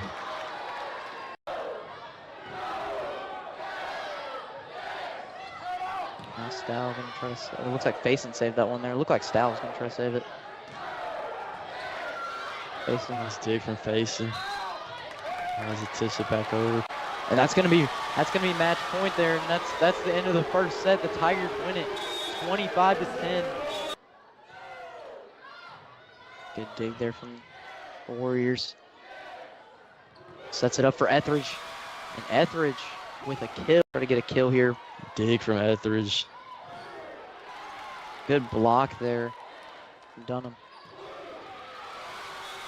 And face here. Didn't quite get that one. There's Stow with the dig. Sets it up for Etheridge. Down the line. Point Auburn. Yeah, Etheridge what a gonna kill. get the point there. So 9-3 already. And Etheridge, I think that's another kill for her. So I think that's 2. Hiller back to serve for the 3rd time now. Hiller with a clean serve. And that's going to be Tigers' point. It's another ace for the Tigers tonight. The serving is really impressive there. So, and if you're Lee Scott, this is a big point right here if you're trying to get back into this set. Daniel Lee Scott, like I said, a lot of mental errors. Faison with a big kill. Yeah, Faison, you know, first set had a bunch of kills, and there's another kill there. Now Lassiter with the serve here. Good dig by the Warriors. And that's a good block by Faison, and that's going to be Tigers' point. So, Dunham's back to serve for the Warriors. Yep, good serve there by Dunham. Stow there. So it's a Fettner with a big cross-court swing. Point off. This is on the night for her last matchup. Stow with the dig, and there's Fettner again. So that's a Fettner with another kill. Fettner. Nice swing. Like Faison gonna hit that one over, and that's point Auburn. Yeah, it's gonna be point Auburn here. Say the Lee Scott player touched it. Yes. Dickinson back to serve again. Good dig by Stow there. Dickinson sets up Etheridge. Nice hit. Tools off the block. Point Auburn, and the Tigers take the 2nd set here, Reese. Yeah, I mean, already looking good, up 2-0. Good job by Scott there. Nice dig. Sets it up for Stringer. Nice hit. Point Auburn. A good dig by Hargrave. As the Hill sets up. Faced him with another monster kill there. Now Stow back to serve again. Another clean serve from Stow, and that's another ace. So 3 straight aces for Zoe Stow. And Stow gonna set up Fettner. Fettner. Nice dig from Stow. Hill sets it up for Faison, and Faison's going to hit that one over, and that's going to sail out. And that's going to be another point for the Tigers, so 13-3. Setters are really making it easy for Fettner and Faison and Stringer to find the holes in this Lee Scott defense. Another ace for the Tigers. There's a lot of ways this Auburn High attack can disrupt you. Hill sets up Etheridge again. And tools off the block. It's going to be Tigers' point, so this is going to be got with a nice clean serve there. Hill sets it up for Richard, and Richard gets it, and the Tigers sweep the Lee Scott Warriors in the battle for East University. Goes to the Tigers, and, you know, a great game here for both these teams. Glad Lee Scott made the trip down from down the road, and, you know, Tigers get another sweep. So the Tigers are actually undefeated in sets at home, 6-0 at home. Coach Goolsby and Coach Ferguson join us from the Auburn High Tigers, as they do each and every week. Guys, how are we doing this week? Doing great, man. How are you? Can't complain, and it's can't complain, especially when it's Auburn-Opelika week. Right, yeah, absolutely. It is one of the best weeks of, I think, high school football in the state when Auburn and Opelika get together. But we'll talk about the Bulldogs in just a little bit. Let's take a trip back to last Friday night. 52-17 winners over Vestavia Hills to improve to 2-0 on the year. How'd things go down Friday night at the Duck? I mean, it went good. I think it was what was the score at halftime? I don't even remember. It was pretty tight. Yeah, I think we'd given up 10 points. It was 28-10? 28-10 or something. I don't remember. Yeah, something like somewhere that. around It felt there. like a really close ball game. I know it didn't. The final score didn't look like it was close, but it felt close the whole game just because that team is a defensive coordinator's nightmare because of all the things they do and the tempo they use, and they tried to throw the throwback to the quarterback 5 different times in the game. They're not scared to do anything at any time. Wheels out of the backfield, and so it never felt like you could catch your breath and feel like you had the game in hand. At least to me, it didn't. And so, you know, one of y'all were saying it this week, like it felt close, and then we looked up at the scoreboard and it was 52-17. We're like, man, you know, this is not close at all. So it was a good way just to beat them. I've never coached against them ever. I don't think Auburn High's played them, but I think they played them one time maybe before. So, you know, it was good to get that win for sure. So I got to do it. So they weren't just a bunch of frat stars, right? No, they had some guys that could play. Yeah, they took the field in pregame, and we were like, yeah, holy cow. I mean, these kids were, I mean, they were put together. They got some dudes for and they sure. got a lot of baseball players. They had kids. They got two kids committed to UAB to play baseball. Their H-back, the coach was telling me after the game, was a 95-mile-per-hour fastball pitcher. And, you know, they had several good-looking, athletic kids that played baseball and football. And, like I said, they were hard to defend. And I was glad to get out there with the dub for sure. So when you went back and looked at the tape this week, and you mentioned it felt like a close game the entire time, what are some things that you saw that, you know, you looked at and you maybe, you know, some of the positives, some of the negatives from this past week? Yeah, I think the positive is just our kids kept going. I mean, it felt like a close game because I think our intensity never dropped in that game. And I think, you know, we felt tired at times. They ran a lot of pace at us. We ran a lot of plays. I mean, there was over 100 plays in the first half of that game. I mean, there's a ton of stuff happening. And so the positive of that is that we kept our intensity up. The negative of that, we had some mistakes, some pretty obvious mistakes that, you know, we needed to clean up this week. And I think we've done a pretty good job of trying to do that. Well, you know, we'll see Friday night how well we did. So. Yeah, and I think, you know, we gave up the kickoff return for a touchdown, and the kids were kind of disappointed in that to get points on the board. But they didn't, like G. Ferg said, they didn't let it affect their, their mental state for the rest of the game. Because later in the half, they got the ball down there, and that we got tired, and they were kind of clock us a little bit. And then we stepped up and made a huge 10 or 12-yard sack and forced them to a field goal. That was a huge win in that game. And, so to hold those guys to 10 points on defense, you know, and I told the defense guys after the game I was real proud of them because they just battled the entire game. Through everything that went on in the game, they just kept battling. And that's going to pay off. We're going to have to do that throughout the course of the year.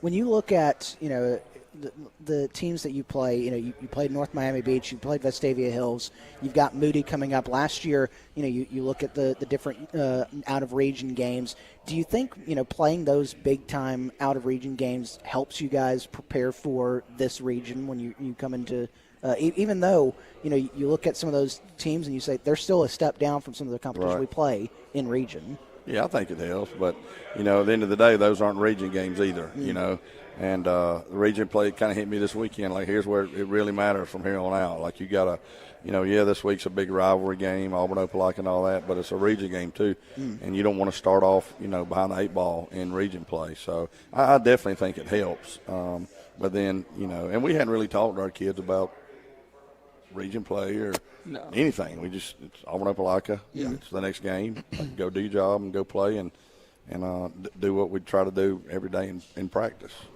When you get into a rivalry week, the intensity kind of gets ratcheted up a little bit because and especially a rivalry like this where a lot of those kids know a lot of their kids, and you mentioned last year we talked to you about this game. You're in Sunday school with Adam Massey. with Opelika's coaches, and so it's you look at that. Is there with Opelika not being the same Opelika that we've seen these last couple of years, where they've kind of missed the playoffs, but they're still a very good football team? Do you have to kind of talk with the players a little bit more and say, hey, it's still this is still this big rivalry. Don't let it don't let their record fool you. I don't think so. I mean, in the past, the past couple of years, you talked about them not making the playoffs. It's still a really good football team, and still a team that is going to give us their best shot. And we hope to give them our best shot, you know what I mean? And then we don't have to play the game up for these kids. They know. They've been competing against the same guys all their life. I mean, I know Calvin, the running back for Opelika, they know him very well. He's a great football player, and they've known that since they were, kids. So we don't have to really play it up at all by any means. I think they understand the weight of the game, and but at the end of the day, we got to go out there and just be us and execute our stuff, and the game will take care of itself. Yeah. When you guys are getting ready for this, when you're getting ready for region play, is it and you mentioned you haven't really talked about it being region play with you with the team or anything, but when you're getting ready for it, is there anything that you're telling the guys like, hey, it's war out here with every team we play this week or this week going forward? Not really. We spend most of our time trying to get them to be consistent so that you don't become, it's hard to stay mad for a long period of time. You know what I mean? So we talk to them about, you play these teams that maybe don't have great practice habits, and they start the game off on fire, and then they just kind of get tired and flame out, and you fall back into your old habits. So we spend, I feel like, most of our time trying to get them to practice a certain way so that when the game comes out, you just go do what your body naturally does anyway. I feel like that's what we spend most of our time doing, because then, it doesn't matter who you play. You got habits that are going to help you over the course of the game. So I feel like that's really what we've spent most of our time doing this week is, it's the next opponent, studying their tendencies and whatever, and working on fundamentals and tackling and doing, whatever we can do to try to give us the best chance to win the game. So we really have not talked to them about any of that. Maybe we should. I don't know. Yeah, I mean, I think a big thing is we don't want to ride this like roller coaster of emotions throughout the year. I mean, like I've said before, I mean, the kids understand what's going on. They're around. They know. They're in class. They hear everybody talking and hyping up the games, and they understand what's going on. So I feel like if you try to ride that roller coaster, you're going to be inconsistent. You're going to get really high and think that you're unbeatable, or you're going to get really low and have no confidence about yourself. So really, like Coach G saying, just stay consistent and just try to be the same team every week, regardless of who's on the other side.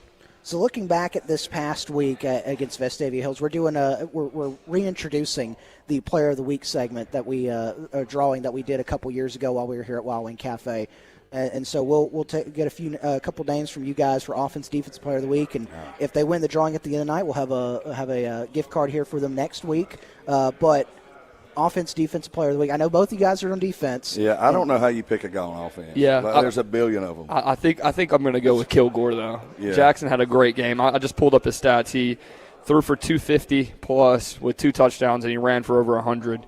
He had a 75% completion percentage. I mean, he really. I mean, we watching that game back. You don't get to watch the offense too much during the actual game, but going back, he really, really played his butt off, and I think it's the first time in his career he's ran for over 100 yards. So he would have to be my pick for offense for sure. And defensively, Jackson Lovell was our leading tackler. Yeah. B.J. McGee was a second leading tackler. Caleb Pitts had a sack and 2.5 tackles for loss and made some huge plays in the game. And I would probably have to go with Caleb.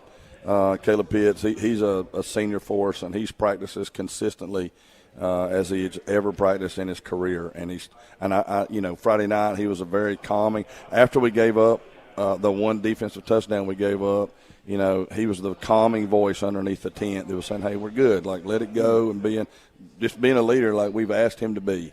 And I've been super proud of that dude and the way he's approached everything. And he's going to have to do it the rest of the year. Like, he's going to have to stay that way the rest of the year. So he played really good. Which we had a bunch of guys. Kyle King, all our guys played well.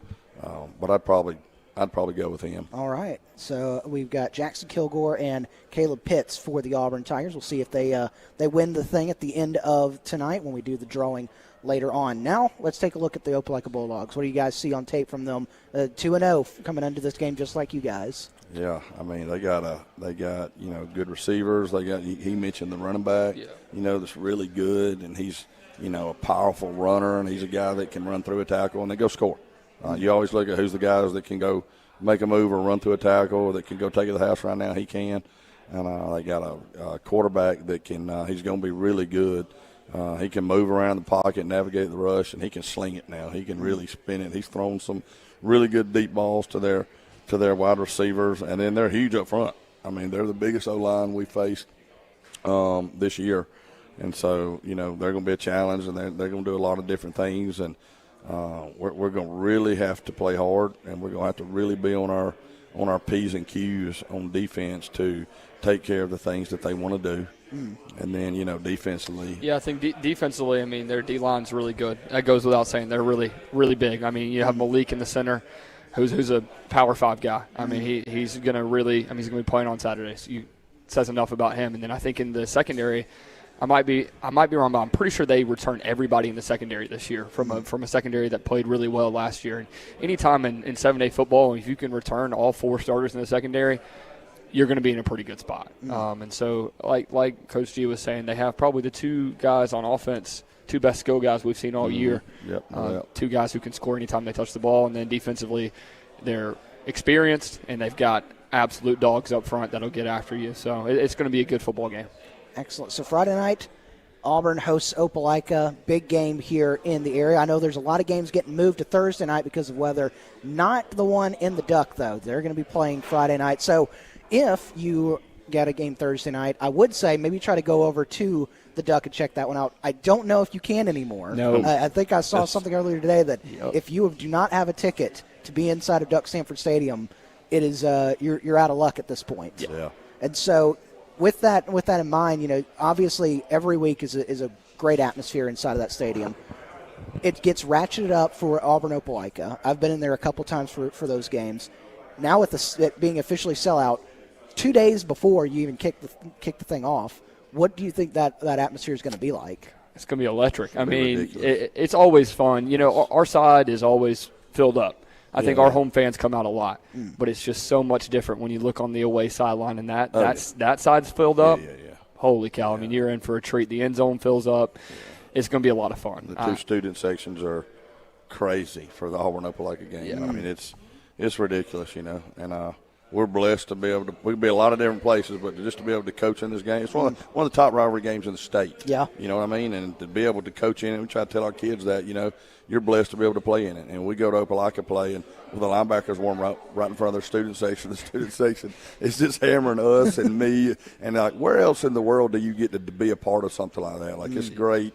It's just great to be a part of it. So Friday night, and in Friday night, is there anything else going on at the game, or is it just the rivalry game, which is enough? Yeah. We got a little white out. I think it's white out the Duck, so okay. Wear your white. Yeah. If you've got a ticket, wear white too, and That's get right. in there. So Coach Goolsby, Coach Ferguson, thank y'all so much for joining us this week. Good luck on Friday night, and we'll talk to you after if everybody survives after this one. It should be a really fun game on Friday night. Yeah, hope so.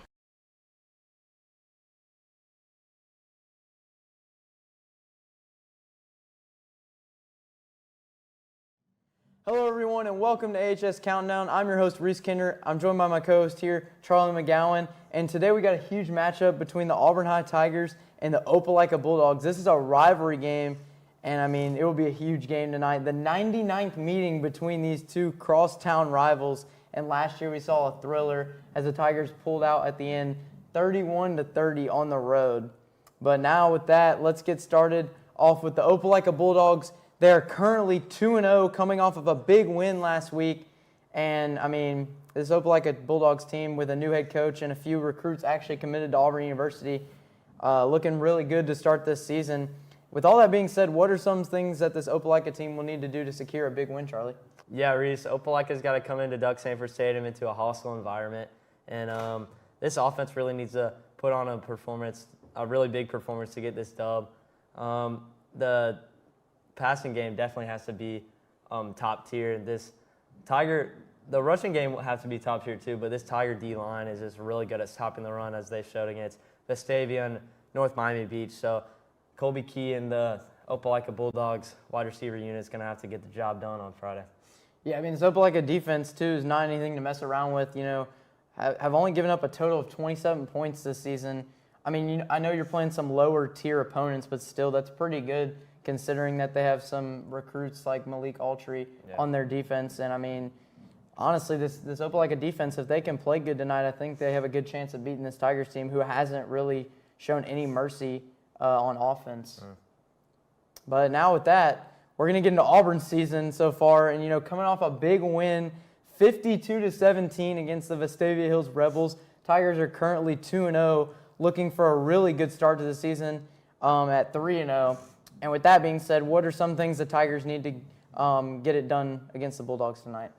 Yeah, Tigers, like you said, they had a really big win last week against Vestavia. They did a really good job through the air and on the ground. I think the ground game is just something that they can always go back to and rely on. But they've showed a lot in these first 2 weeks that they really can rely on the air. And this wide receiver unit for the Tigers really taking a big leap from last year.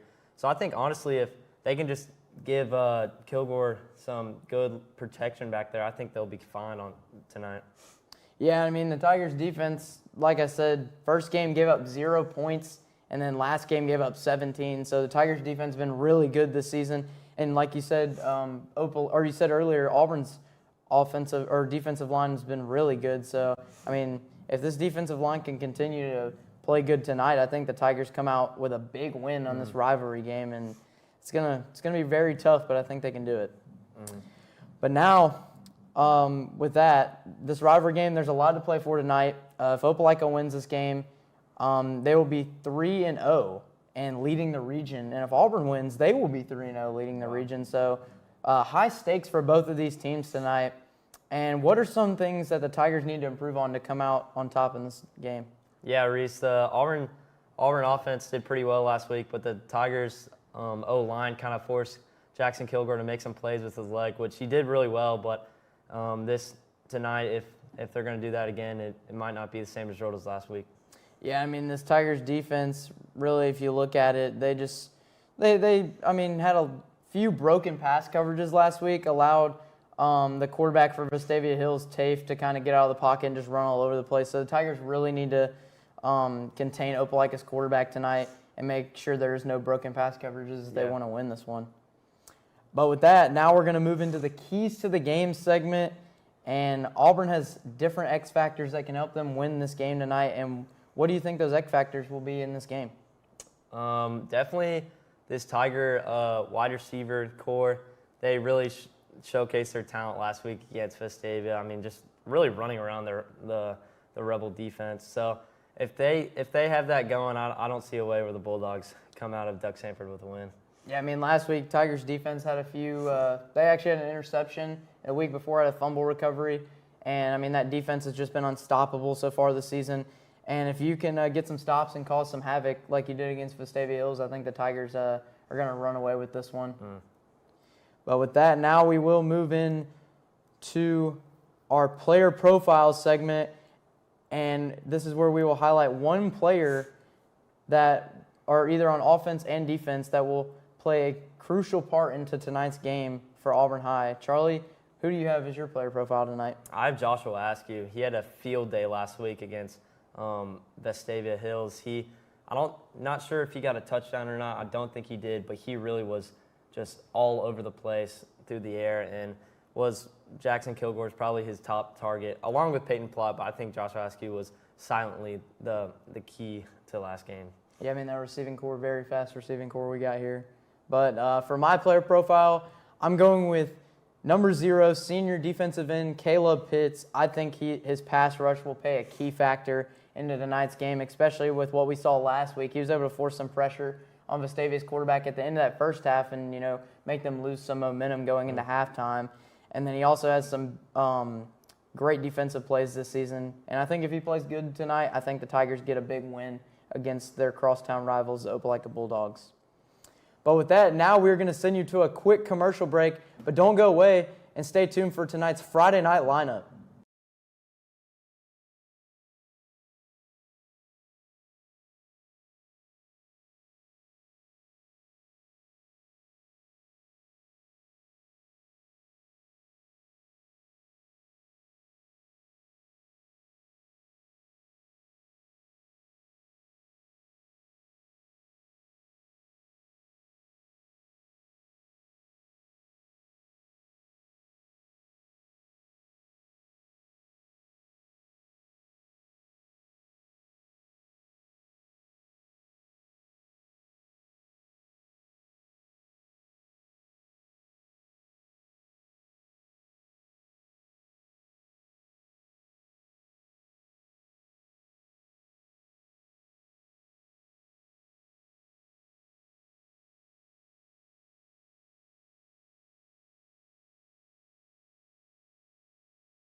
And welcome back to AHS Countdown. Last week, you guys saw former sports director Max Mesman. He went 4-2 as our first guest picker. Sadly, we don't have a guest picker this week, but we're just gonna have to roll with it.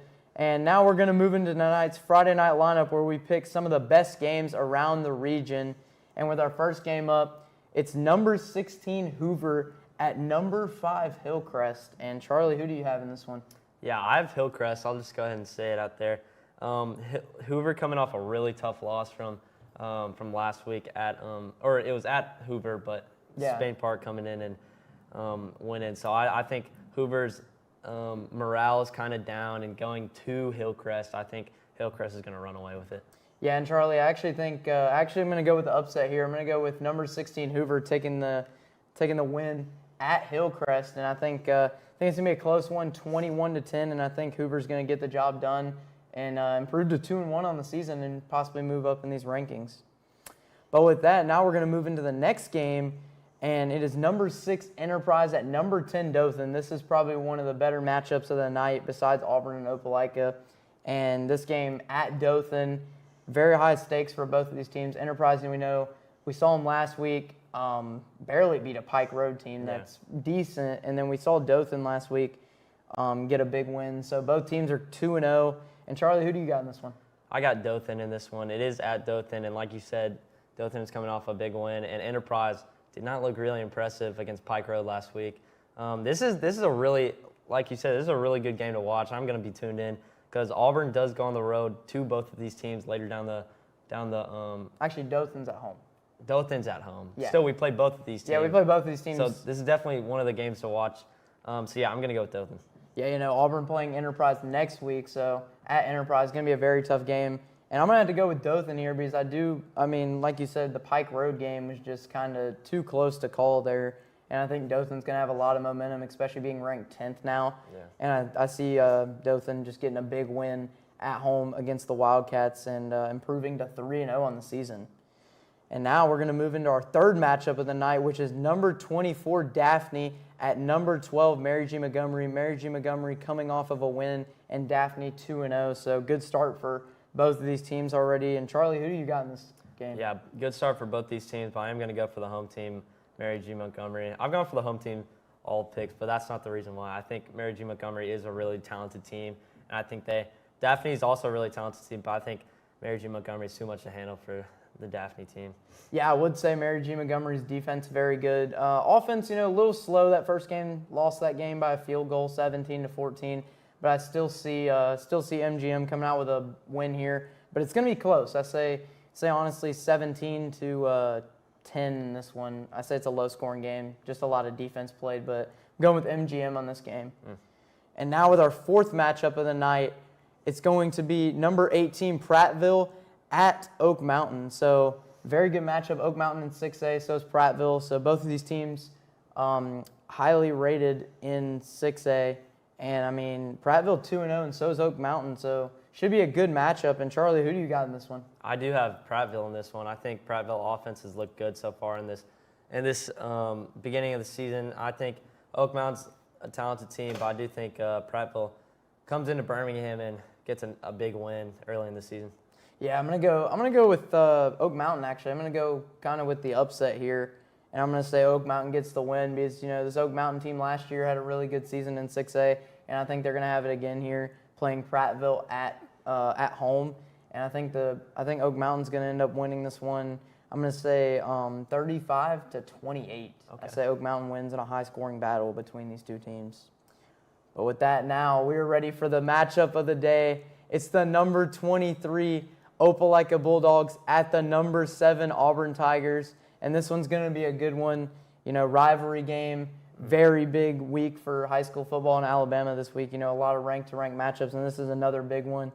And these Opelika Bulldogs 2-0, so are these Auburn Tigers, and both teams coming off big wins. So, Charlie, who do you got in this big stellar matchup between Auburn High Tigers? I think this is going to be a really, really fun game to watch. It's going to be two firepower of offenses and two really good, solid defenses. Like you said, Malik Autry committed to Auburn from this Opelika defense. But I think it'll be a shootout in the first half, but I think Tigers will pull away in the second half with Joshua Askew and the rest of the receiving corps. I think they're a little bit too much to handle for this Opelika secondary. Yeah, I mean, a lot of people have said we haven't really played a good enough secondary yet, but we're about to see against this Bulldogs team, and I do think I'm going to go with Auburn as well, and I think it's going to be a high-scoring battle like it was last year. And actually, I'm going to say this game is going to be 45-42, probably one of the highest-scoring battles that we've seen in this rivalry matchup. And that's going to do it for AHS Countdown, and I hope you guys enjoy this one, big rivalry matchup, and we will see you guys at halftime. Opelika with a 4-2 box. Pippen in the gun, claps his hands, drop backs, has pressure looking over the top for Nation. Got him opened right at about the mid. 14 seconds left to go on the play clock. Ian Nation will be your receiver on in a 3-receiver side off to the left. Pittman has it, drops back, steps up out of pressure, resets the feet, has a wide open receiver. Ian Nation, give him 6 from 40 yards out. We're an extra point away from being tied. Good play right there by Clyde Pittman or for the Dogs. Tigers showing a 5-man pressure. Gagliano drops back, looking over the middle of the field. Almost picked. It is ruled incomplete. And drops back. Here comes pressure. And now Harson steps up, avoids, throws it down the field, has a receiver open. Jack catches it. He's across the 30 to about the 27-yard line. School Baylor offense under Art Briles. Auburn showing pressure as Gagliano wants it. He's going to throw it up in the middle of the field. Almost picked. Pete Davis, stride for stride of his own goalpost. Claps a hand, will drop back. And looks to the near side, looking for Ian Nation. Has him at the 40-yard line. They might mark it at the 41 or the 4 yards there on that one. That's right. Harson wants the go ball once again to Nation. Nation goes up, and he makes a catch. Holy cow, just throw it to him. That is Clyde Pittman. And nope, now they're going to bring the. What do we? And now Auburn will run the field goal kickers out. Opelika will now send their group out there. If you got a fake, this is a great time to do it because you got everybody thinking all over the place. Yeah, I wonder if maybe they're trying to get too many people on the. Best is your field goal kicker for the Tigers. And Auburn is throwing a fake, and they got him open. It's Clyde Pittman. He catches it at the 10. There's a flag on the play. It is a touchdown. We'll see what the flag is. Etheridge is not happy. He's already going back there. He's already going to the official. If it doesn't count, this is going to hurt. And it's going to drive us back out of field goal range, too. Coaches are saying this should be waved off. It's going to be a touchdown. It's going to be a touchdown. Trickaroo for the Tigers. Yeah.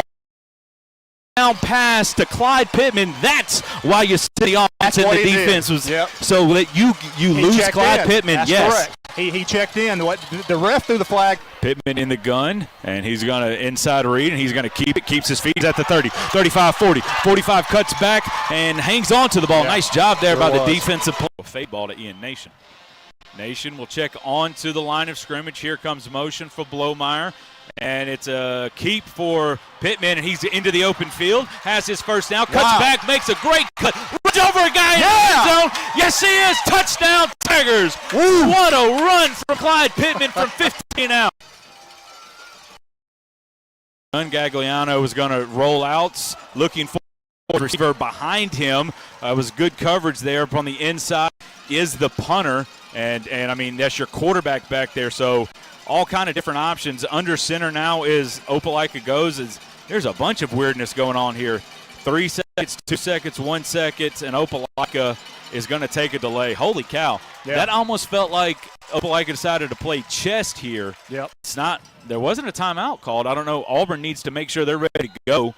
Auburn's got to go. Auburn's got to go. Call your timeout. Call your timeout. Call your timeout. And he snapped it over the punter's head. Auburn was not ready. Anyway, Gagliano gets it. He falls down, and it's a safety for the Tigers. Holy cow. Back steps up, wants his comeback route as a receiver. That's Jack Hudson. Jack Hudson, first down yardage to about the 30-yard line. Carries a couple of guys on his back. Wide side of the field. The ball's relatively in the middle of the field here, but not so much into the boundary over the last couple of possessions. Pittman fakes over the middle. Has to go for McLean at the 10. Carrying a guy into the end zone for a touchdown from 28 yards out on 3rd and 8. It's a strike from the. They've been really good on 3rd and distance here tonight. Pittman in the gun. Claps of hands, play action, drops back, has time, looking over the middle, Ian Nation wide open. He's at the 40, he's at the 35, he's at the 30, he's at the 25. He's tackled from behind, out of bounds, inside the red zone, which is brought to you by, or for Auburn rather. Auburn shows pressure, and they'll only bring 4. Stick Coleman Granberry at the 20, at the 15, at the 10. Touchdown, Tigers! Oh, wow, man. That's the same type of play we saw him make over at the Crampton Bowl. Tigers lead by 15. Pittman keeps it that time and bounces out, has first down yardage up the middle. He's at the 30, he's at the 20, 15, 10, 5, give him 6. Clyde Pittman, 51 yards out. Races for a touchdown. Oh, and you know that feels good after what you.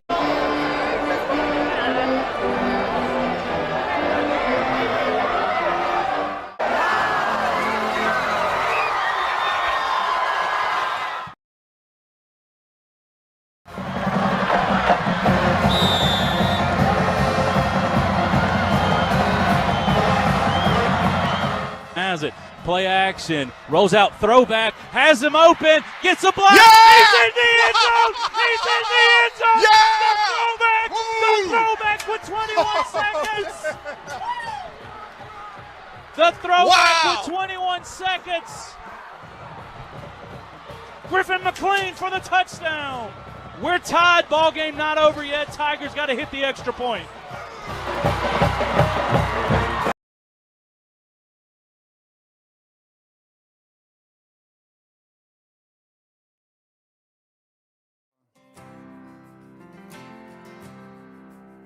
For the last 15 years, Project Outreach Gulf Coast has done something beautiful that most of the world isn't even aware of. In 2007, a group of students and teachers started a movement at Spanish Fort High School that would quickly grow into the school's largest organization. So what did they do? They made a difference. They changed the school, they ate lunch, they went to homeroom, they had parties and even attended sporting events. So how in the world, you may be asking, did any of these things help change the world? How did they make a difference? Because they invited their friends. Their friends that they'd met with various disabilities, from Down syndrome to autism, from cerebral palsy to Rett syndrome. They met students and stopped defining these students by a word. That is, except for the word friend. They asked questions, they found answers, they went to the movies, ate at restaurants, texted, snapped, and even made vines. You know, the older version of TikTok. And then they did something even more amazing than all of that listed before. They multiplied. It was the students who took the ideas they'd created, dreamed of, and executed, and shared them with other schools. They presented it in services, they spoke at conferences, they traveled to universities, and they watched as one by one more schools started to create these service clubs, these chapters in various communities. And they did all of this while never losing sight of the goal: relationships, friendships, people. The people are what make each of these Project Outreach chapters exist as they are today. And with the help of some of the most amazing educators in the world, it continues to grow. It's now 15 years later, and we have more than 35 chapters across the state of Alabama. And the best part? These students graduated. They moved away. They moved home. They became teachers, speech pathologists, doctors, businessmen and women. They became advocates, entrepreneurs, and even now, they're still maintaining these friendships, these relationships. So keep your eyes open. Keep them wide open. These students are just getting started, and our teachers are right there rooting them on. Because anyone who puts their heart and their mind and their soul and strength to a goal, they usually end up accomplishing it. They are the difference makers of the world, and we are so thankful for each and every one of them. From the past to the present, and for many years to come, we cannot wait to see the next chapters begin. We can't wait to see more and more students in classrooms, teachers in schools and communities change the way they see each other, especially those with disabilities. So if you or your child is lucky enough to be in one of those schools that has a Project Outreach chapter, just know there are hundreds of former students who have paved the way for that chapter to be right there. And who knows, one day you may just see them leading the way from the inside.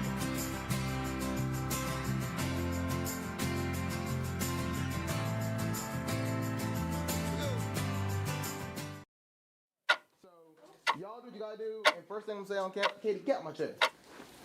Hey, Lacey's in your chair too. Well, Lacey is. What? There you go. Wait, why are we all standing in a circle? Yeah, why are we standing in a circle? We gotta act like we're working, you know? Like, get like. Mine's over here. Where is he? Okay. Where's On Evan? the clipboard. Look more at the word. Where's Evan? Joel, stop. Okay, so this stuff is all script. We wrote it. I can't. Senior Ads VO, that's going to be one of the full screen graphics that we started doing last week. Who wants to do that one?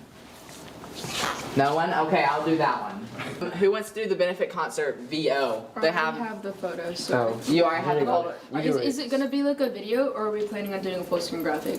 A video, since they're having Then you dress can't Someone does rehearsals. videos, yeah, so it's very easy. Videos. Athlete of the week, you did it last week. Katie, you want to do it I again? can do it again.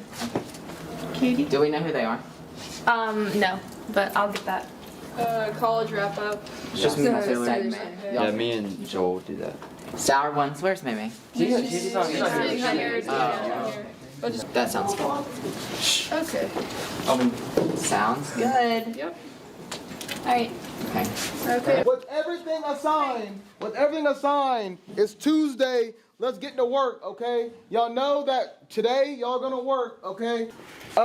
Tomorrow, when I pull all this up, right? Don't look at the force block bums. But here? Yes. Y'all know that you got today to work, okay? And then tomorrow, when y'all roll in, okay, we're gonna study for our ethics midterm. Wednesday, ethics review and a little bit of work. Thursday, you take your test, a little bit of work. Friday, we're going, right? So you better bust your tail today, okay? Because after this, it ain't happening, right? If you don't get it done on time, you're gonna see me real soon, okay? Got that? Got it. Got it. Stop. No. Stop. Leave me alone. All right, Lexi, I'm gonna make the graphics. And where's Evan? I'm gonna start working on the full screen graphics. Okay. For, Mimi, do you have a graphic for? I'll see how many pictures are. Not yet. Graphic. Logo. Not yet. I was wondering if you'd work on that with me today. Okay. but his. I want like you know, like the Hot Ones logo and how it's like neon sign. Yeah, I I was know. gonna try to see if we could make one that was like lemons. Yeah. Singing like green and yellow. Green and yellow. And like the intro being like very simple because we only have like 2 minutes for the segment and I want most of it to be interviewing. The benefit concert? Yeah. Instead of doing a VO, can we make a VO site and interview Julie Griffin? Sure. I don't care. Because that would be good, I think. And then we'll have footage. And the rehearsal is Wednesday. And we can get footage at the rehearsal of her like running and stuff and then interview. It's for Macbeth, right? No, this is for the benefit concert. Okay. See, I'm happy right now. Katie, that was Katie. Katie's making videos. Oh my god. You remember I created my PSA, my commercial PSA thing, advertisement for Macbeth. Right. But I can also come up with a VOSOT if you need to. I mean, VOSOT's pretty easy. VOSOT you can do like 20 minutes. Yeah, I mean I can do that right now while I'm waiting for you to get my athlete of the week. It's important. The important thing is who you're going to interview. Some lead actors, or you're doing mock. Mock and Jackson. We can do mock. Oh, I mean, if it's not on video, If then it's it's. on video, then I can re-interview them on video. Mame, how do I spell your last name? I mean, middle name. Because I kind of want to like get similar questions, and it's like, how did you decide to Macbeth? I think could be similar to what motivated. I think that's good. Okay. Really, all I need, like, all I really want is like this. Yeah, you want to take this out and bring this down? Yeah. If you do some careful editing, you could do that. Okay. I think my camera should allow me to do that. I bet. Don't get lost. What was I gonna do? Because I'm interviewing you, so it all depends on if, like, we can keep it up. Because, I mean, I have the different... Can you keep up? I can keep up. Can you keep up? I can keep up. Sure about that? I can keep up. On my list, 5 different candies, but I can cut that down to, like, shorter so we can have... Bro, I'll eat all 5 at the same time. I don't care. I'm bad. the better. I'm bad. Yes, sir. Yeah, yes, sir. Okay. I'm trying to locate it. She doesn't know where it's at. Yeah, she doesn't know where it's at. Where is he at? He is environmental science, 1232. Okay, I'll write my questions down. Wait, you didn't tell. Wait, Katie, you're in class with him. Yeah. I didn't know. I have Ramsey with him. Hey, can you look up Jackson while you're in there? Wells, RJ? Yeah. Look at that photo. what a nerd. On the 3rd floor to go find Jackson. Oh, lucky me. He's right there. Oh, Jackson, we need you. Wait, let me walk in there and tell him.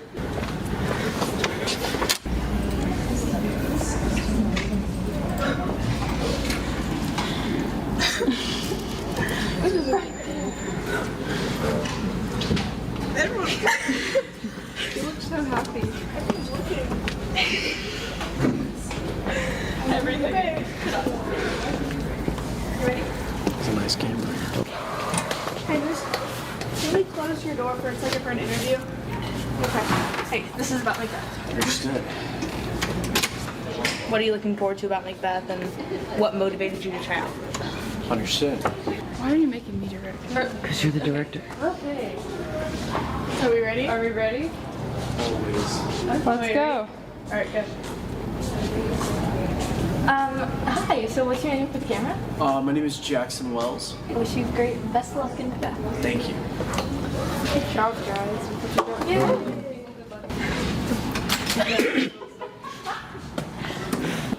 Yeah, because like I want it to be set up the same because the setup's great.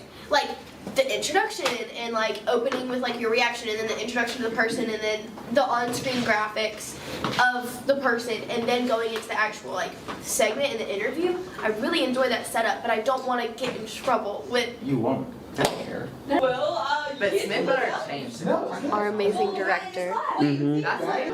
Aren't you supposed to be working? I do have work, and I done it. I did my work, Evan Clarkson. Blue collar mentality. It's not a saying anymore. It's a way of life. 1 second. There's more pictures. This one. Yeah, the other ones are vertical. My computer stopped working. Oh, that's fine. I can't do anything.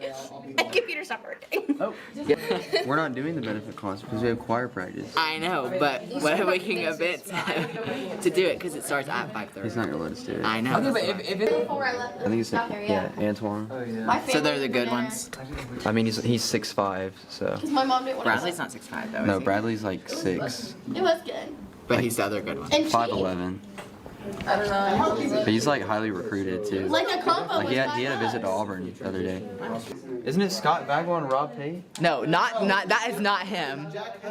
Okay. Because we interviewed Coach Edwards first. But yeah. He's a little get too pretty mad. emotional. He looked a little mad. Singing. Ryan Gosling and Emma Stone. It's from La La Land. Presented by AHS. And then you'll be like saying ha ha, and then that you'll show. Do you have Yeah. lowers for this? Why is it not paused? I don't know. I'll have to see. Because we could just do like, where did it go? And we were like, hey, we're doing a concert. For, like, But we were doing video. No, we're doing graphics. Okay, We're gonna change now because we're gonna interview Julia. You want me to interview Julia? But I think I'm filming during 4th, so there's not going to be people here But to. we can use like the cinematic camera.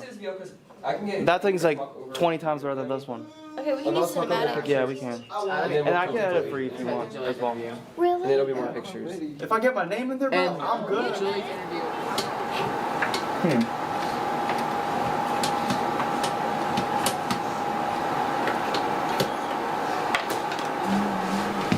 Okay, good. And then maybe, I don't know, we can do something. We have the can color change the colors. lighting. Yeah, we can change it to like green or something.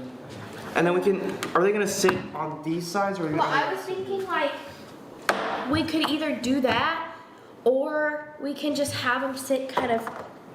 But if we're gonna record it on TriCaster, maybe we can use like the handheld camera that Lexi uses. I put it right here. Mm-hmm. Something like that. I mean, would it be easier to record on the TriCaster, do you think? Just to Because get. we already have 2 cameras here, so it's a lot easier if we're using the TriCaster. And then that killed it apparently. Hold on. Turn those lights off. Yeah, turn those lights off. What about this one? Let's kill the color. Can we turn? Oh, Yeah. there's a button right there.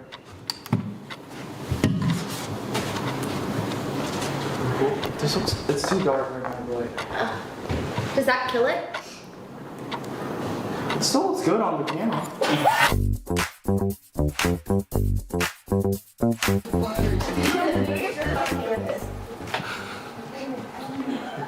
Gets off the table, please.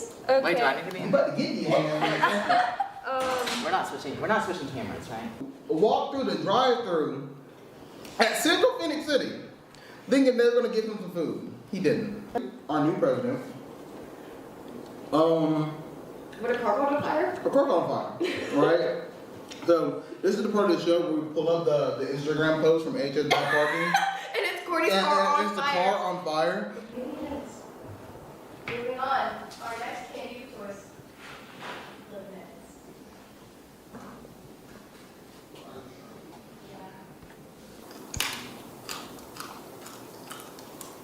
Thank you guys so much for tuning in to Sour Ones. Yeah, this kind of sucks. Beans! Yeah, none of these candies are sour. Sour. Do y'all want to do an outro or no? Yeah. Are we doing an outro moment? We should. We have a Joel. Oh, okay. We're good. You can start recording now, Vaughn.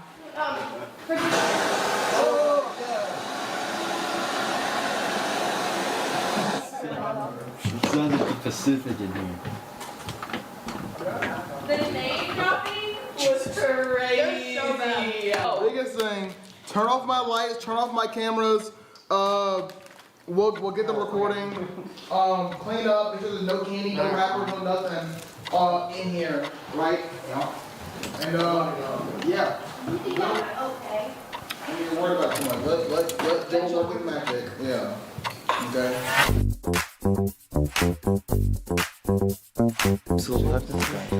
Right. So it's Thursday, right? The biggest thing, we're doing 2 things today, and we're gonna break it up by time.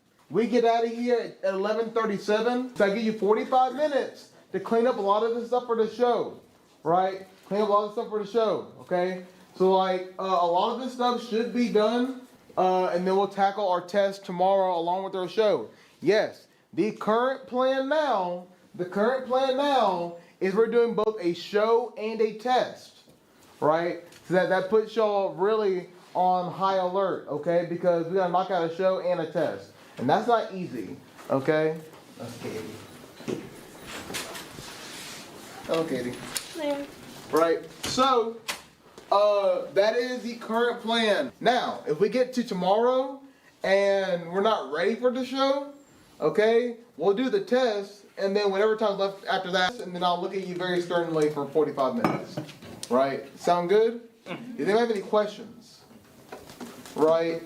The show should be fine. I have a plan for the Baker recap, but we don't have it. We can literally just take a segment of Blue Car Mentality and turn it into a VO and just have a script for it, right? So that should be easy.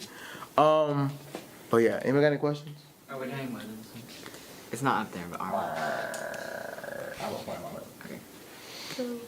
Our backup, so if Destiny isn't here, and Taylor we know isn't going to be here, Katie and Jake will still be at the news desk, right? Trent will still be doing club. We'll put Virginia at sports and call it a day. Yes. Yay! We'll add that in. What about the script though? Like, is she gonna write the script? Wait, it's not very hard. She's number 3. I think she may be the only told by drama. I'm pretty good at associating people. Like that one time I called that dude Joe Ryan. So you don't have to do it like part 1 or 2. We had a lot of information this week. So I think we're gonna like not a lot of like And one of the senior ads right in there. I decided to I'm just gonna make sure that post this. I needed to add I think this. we're just gonna do like. Okay. Our Try Music Honor Society is. Our Try Music Honor Society is hosting their 3rd annual benefit concert. We talked to the person planning this concert, Julie Griffin, for more.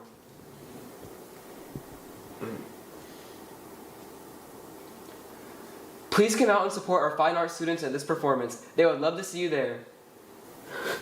Try Music Honor Society is hosting their Do you want one or not? I do. Okay. Thank you. We don't have to go back to Mary Montgomery. If they win, we will. No, we don't. If Mary Montgomery wins, we play here. If Marshall's is wrong. If Enterprise wins. People miss. Saying that we have to go back to Mobile. Yeah, Miss Marshall was like, we're gonna go back to Mobile, and I was like, telling her no. Yeah, but if Enterprise wins, we still have to go to Enterprise. The thumbnail for this behind the scenes is gonna be me and you like this. That's what it looks like.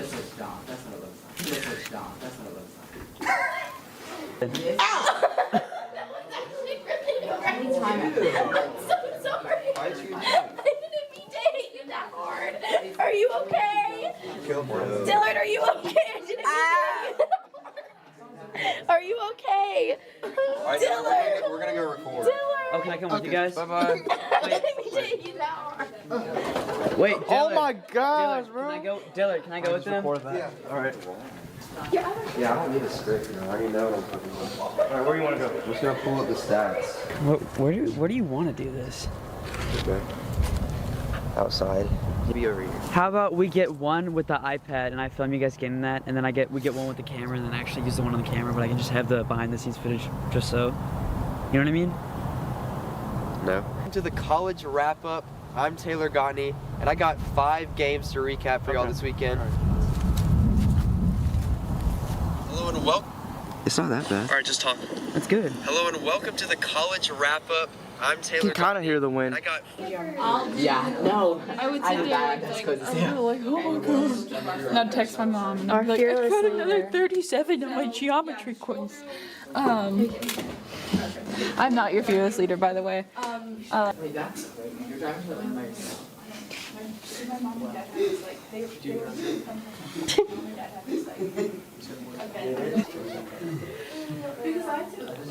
I had a 4 days. I would say use that one, lower third, 17. Or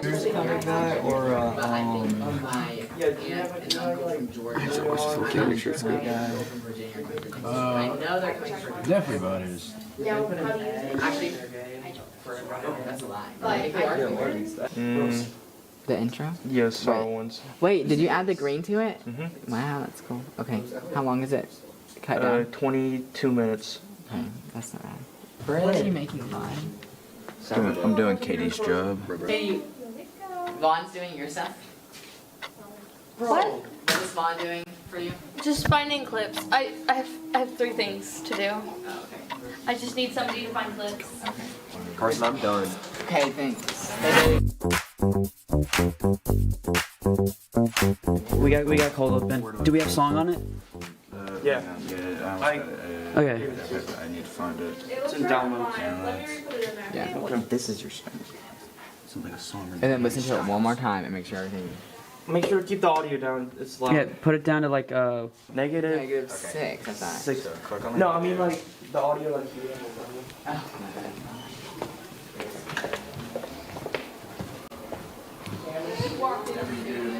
Oh, that. Oh. Okay. I got it. I don't. No one knows. This show is not doing very well. Because this week, she pulled up and this isn't even done, and it's like we have less than an hour to do this. We're not going to be able to look at this show. Make that this icon. The show is going down. Is the anchors changed to their name? Yeah. Yeah, okay. Okay, I changed the outro for them though. Everything should be good. But you go. Actually, but you got like 2 today though, and. Oh, did something just switch? Did I just make something? No. You did. I did. It's not on the script, so I assume not, but. There's always a chance. I don't think you did though. Honestly, this is like the worst time to do it behind the scenes because the show is This actually concert allows like, fine art students to perform with small ensembles or even solos. Every performance during this concert was student.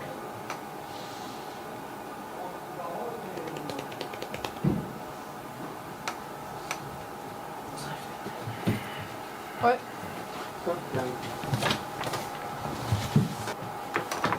Like to the end of those clips, it won't go to the preview. Like. Try any of this. I hope to see you at Macbeth. Autoplay just plays the next thing. It is 10:49, and the food show averages like half an hour. We're gonna be cutting it close. Website's a minute. Like they can do it in 1 minute. We got website. We got promo. Website is the commercial that leads into club. Wait, who's doing it 1 minute? 'Cause Yeah. remember, these are first That's time like a real whole- anchors. I'm just thinking about some of these anchors have never done it before, and I want So I add- don't want them to like so add panic. commercials or But he's gonna have time to put it on during sports. Okay, if they're confident with putting the mics on in time, we can do Don't. that. But if they're not, Don't. yeah, We're just gonna let don't. Trent close. All right. What's taking so long? I've been doing You should go out there and ask them about it. it. I have. I've talked to them multiple times. I've told them figure out we need to have it quicker, and it's 10:52. We've been in here for like almost an hour. We're gonna be cutting it close with the show. Like if the usual show would take about a little less than half an hour, it's gonna be. I don't think we're gonna start before 11:05.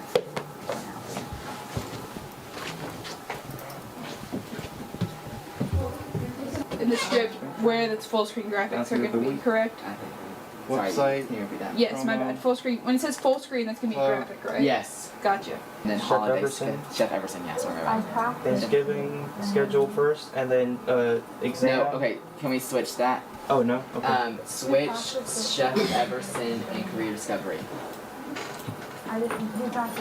Sorry, I think we just. Oh, switched I it. messed up. That's fine. Okay. Yeah. Boom boom. Yeah, Okay, go. so we have senior ads, Chili on the Tracks, Yep. Career Discovery, Mhm. then the holiday schedule. So first is Thanksgiving, exam schedule, winter holiday. Okay. Yep. Yep. Those are in order. Yeah, we're good.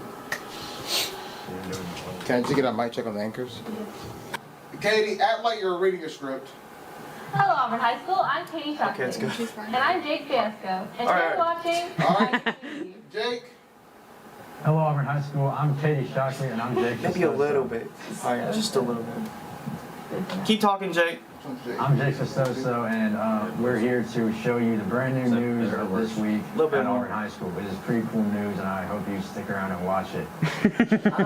Jake, call I'm Jake Festoso, and I'm going to continue talking like this news anchor for a couple more minutes now, and I hope you guys enjoy the show so far. It's very fun to do, and I'm looking at cameras right now. Talk over three him? Okay. I'm going to be talking over three Jake cameras now. looking at It's me, really people hard laughing to like at me. decide Trent's what I'm sitting on going to a say stool when I talk judging over me. Jake. And, I you think know, I'm going people to are talk watching about me. him. There's not really a lot Hey, of packages, as it was evident in the lack of material for the cold open. Are we ready to start? We're Is all everybody ready? Okay, then, close the door. Okay, Joel, you have everything ready? Yeah. Haley, you ready? Okay. 5, 4, 3, 2, 1. Cue anchor. Oh wait, no, it's cold open. Right? No, it's cue. Wait, do we have the? Oh, sorry. Stop. That's my bad. I thought it was cold open first. Nope. Okay, 5, 4, 3, 2, 1. Cue anchors. Hello, Auburn High School. I'm Katie Shockley. And I'm Jake Festoso. And you're watching Tiger TV. Stop. Stand by. Joel didn't put it as a VO. Okay, we're starting from the beginning. Joel, record. 5, 4, 3, 2, 1. Cue anchors. Hello, Auburn High School. I'm Katie Shockley. And I'm Jake Festoso. And you're watching Tiger TV. Here's what's happening around Auburn High School. Go hold open. Go. It won't, wait. Go. There you go. Okay. 15. Hey, everyone stop. Stop. Stand by. Good practice as soon as they turn home. Oh.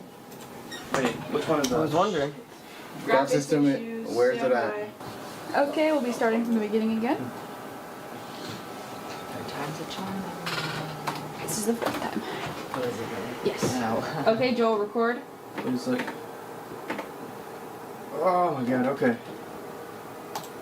5, 4, 3, 2, 1. First line. First up, we talk about the upcoming deadlines for seniors. Next line. Next, we hear about Cheyenne's upcoming benefit concert. Talk about the upcoming theater production of Macbeth. Go intro. 15. Like, QJ. All seniors must complete the diploma verification form located on the senior website by Thursday, November 30th. Stop. This wasn't a VO. That was. You see your name, you read. Where's the benefit song? I don't know. Do we show them? Yes. Oh. Do we, Dillard? We're quickly running out of time. Okay, also, that cold open looks a little bit weird because It's ACT prep for the first one, not anything for seniors. It says ACT tutoring. Yeah, that's what I'm saying. Show the cold open. It says ACT tutoring on it? Yes. Right there, ACT tutoring. ASAT ACT. Who put that? How about just no cold open? No cold open? Yeah. Do you want to kill the cold open? I mean, it's Dillard's choice. Oh, it's either Dillard or Carson. Carson, be the producer. Carson, what do you think we should do? No pressure. I mean, it's not right. So. Yeah. I don't think we have time I think to it's better to remake just, it, we don't have time to remake it. We don't have time to fix the script because it's not going to be in there. If we want to try and get the show in today, I think it's better to just kill it. There is no more cold open, so we are just going straight from introductions to intro to yearbooks for sale. Or yearbooks, whatever. Okay. Alright. We're recording now. And 5, 4, 3, 2, 1. Cue anchors. Hello, Auburn High School. I'm Katie Shockley. And I'm Jake Festoso. And you're watching Tiger TV. Here's what's happening around Auburn High School. Cue intro. No, just keep going down. Keep going down. Just keep going. Okay, stop. 15 seconds.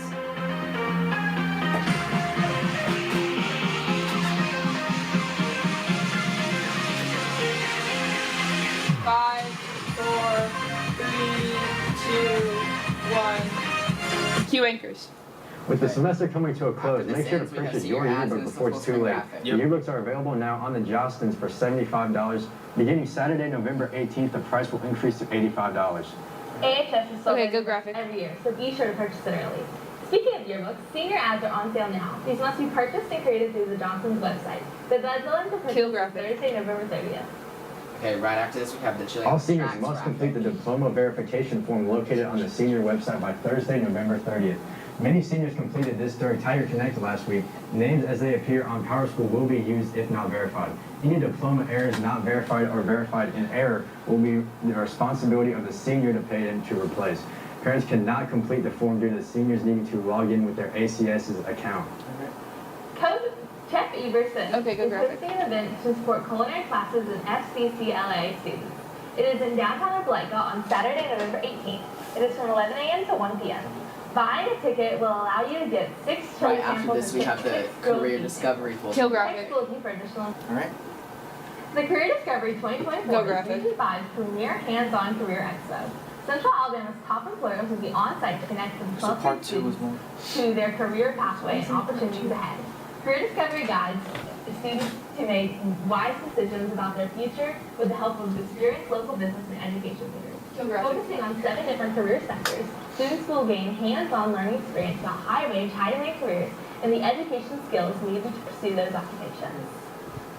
Students must contact ACS's Mr. Bill Bailey career coach before Tuesday, November 21st, if they're interested in participating. The event takes place on Thursday, February 22nd, and Friday, February 23rd at 2024 at the Montgomery Multiplex Camping Hall. Okay. Throughout the month of November, various armed forces recruiters will be in the hallway outside of the cafeteria during all lunch waves. They will be available to answer any questions the students may have about military careers. Go down. There we go, stop. There are 2 more dates available. November 21st, the Navy Active Duty and Navy Midshipman Hickson, who is AHS Class of 21, will be visiting. Can we please try to keep November 28th, the Air Force tribal Active for what Duty she's will be reading? visiting. For additional information, please contact career coach Mr. Bailey. The holiday season is an exciting time of year. Go We want to graphic. take a minute to remind you There's about the 3 of weird them. schedule. Yes, there's 3. For the Thanksgiving holiday, we will be off Wednesday through Friday, November 22nd through the 24th. Okay, now The go first to- semester exams for alternating day classes will be Go to the Tuesday through exam. Friday, December 12th through the 15th. First semester exams for everyday classes will be Okay, go Thursday, with the Friday, third December graphic. 14th and 15th. No? Both of these Yes. days are half days. The winter holiday will span from Monday, December 18th to Wednesday, January 3rd. The first day of second semester in quarter 3 will start Thursday, January 4th. Auburn Okay, High get that School's sock ready. annual Have a benefit benefit conference sock. is coming up soon. Yep. Next, we'll go to Stillman for more information. Go stop. Our Try-In Music Honor Society And we is hosting have their 3rd 45 annual seconds. concert. This concert allows fine art students to perform with small For those 3, ensembles there and was even like solos. a few, Every like we performance put during them this up there concert too was fast, took student-led, them down which too means fast. teachers Yeah, I know, I'm sorry. This just shows No, the that skill was and it. passion of our fine art students. We talked I was trying to go from one to the other like a PowerPoint slide. but I don't 30 know. seconds. And where choir kids, band kids are. Right after this, we have the capper, and then we're in the script for L3 Guard, and then lead to break, and then we can make that commercial. Okay. 15 seconds. The benefit concert is December 4th at 6 p.m. And the ticket is either a unwrapped new toy 5, or any 4, monetary. Please come out and support our fine art students at this performance. I love this. Cue anchor. Hello, Auburn High School. I'm Trey Medley with all your club information. Bump them up a AHS little Theater will bit. present Mike William too. Shakespeare's Macbeth this No, this December. is- yeah. Let's catch up with Miss No, Mock this- and Jackson Wells for more information. Cue package. This season's spotlight is on one of the most That was iconic right. places. Sorry, that was my bad. 1 minute and 45 seconds. Wait, the leadouts. Thanks for the information. Who wrote that? We proudly present Tell William them Shakespeare Macbeth, brought to life by the talent And then we're just gonna not have a lead. Behind Capper? the scenes, we caught up with Miss Moss, the driving force behind the production, and Jackson Wells, the lead actor embodying confidence. Okay, we're killing the capper. So Trent, Haley, tell Trent we are not going to read the capper. We're starting with the FCS VO. That means we're going straight to the VO. How do you do that, Okay, bro? we will. How are we going to do that? I think I just gotta take. I guess. No, don't try anything. Don't overthink it. Go back to Trent. Yes. And put the deal up there. Okay. Experience, the transcends time. Brought to you by Yeah. Passion. 5, 4, 3, 2, 1. Cue anchor. FCS will meet every Via. Wednesday at 7:30 a.m. You can look for more updates on their Instagram at auburnhigh.fcs. Kill it. Okay, The we're AHS just in Spanish script, Club is so here to accepting the all end. That's what membership members Yeah, for to the this end, school so there's nothing There else are to no the end. guidelines. Please see Senor Andrews for any further information. Haley, we don't have anything else. It's just The smooth shoot will sailing meet at the this end. afternoon at 3:45 p.m. in room 1343. That's so short. Support AHS debate by purchasing a t-shirt, a crew neck, sweatshirt, or hoodie on MSB. See the attached image for pricing information. The deadline for purchase is Friday, November 17th. The juxtaposition. Contact Ms. Donna Yeager with questions. Eligible juniors who are interested in joining National Honor Society should expect to see invitations early next semester. It's fine. You can keep up with Tiger TV by searching AHS Mass Media on YouTube. You can also keep up with our social media on Facebook, Twitter, Instagram by searching AHS Mass Media. Henry, I need you to go faster. And you can now listen to podcasts on Spotify and Apple Podcasts by searching Playcallers, The Tiger's Den, and In the Know on Apple and Spotify. Shout out Taylor, Max, Reese, Cordy, Leah, May, and Carson for their success recording and gaining listeners. More episodes will be added as time goes on. I'm Trent Medley, and thanks for watching Tiger TV. That's a wrap.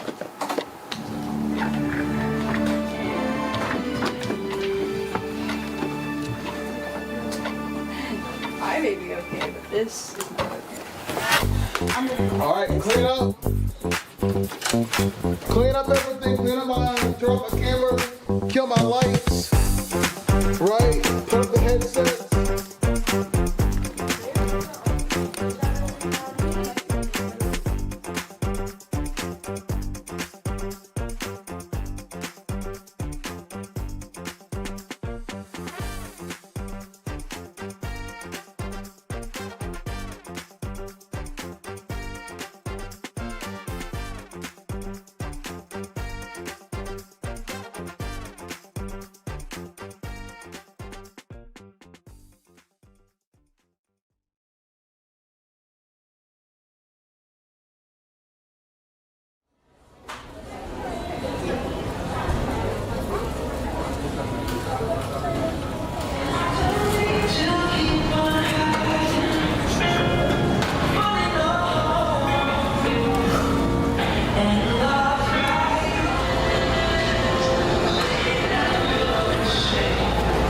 So sorry about the wait. I'm so sorry. There's a stain on your shirt.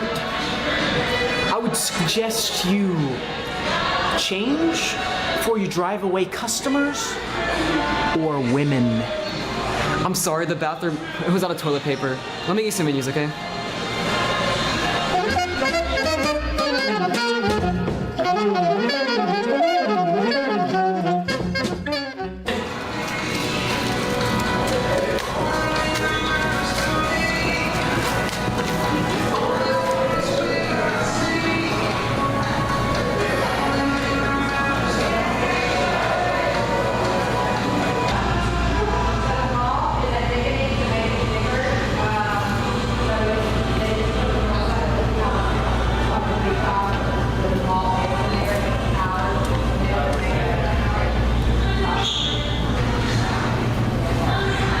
Dean to Reg. Dean to Reg. Reg to Dean. I'm right here. I'm in. In where? In the restaurant? Yes, in the restaurant. Where else would I be? I don't know, in the bathroom? Yeah, I'm in the bathroom. And I'm calling to alert you that I'm in the bathroom because obviously that's where the manager's office is. I'm sorry. Jeez. Look, you stay in the car. Right, and alert me if there are any outdoor hazards, right? Especially if the manager decides to leave, all right? Do you like me? What? I get the feeling you don't like me, Dean. You know, everyone I know likes me. My mother, my father, my brother. You know, my mother-in-law, she liked me. But, I mean, that was before I took her with me to Florida, and she came back with a yeast infection. I forgot that you're not supposed to wear swimsuits more than 3 times without washing it. That was not good. But that's not even the worst thing. So my ex-wife, she had a twin, and one time I got them mixed up. She was really bad about that one. All right, I like you. I like you. All right? I'm sorry, I'm focused. It's okay, Dean. Hold up, I'm being approached. What do I do? What do I do?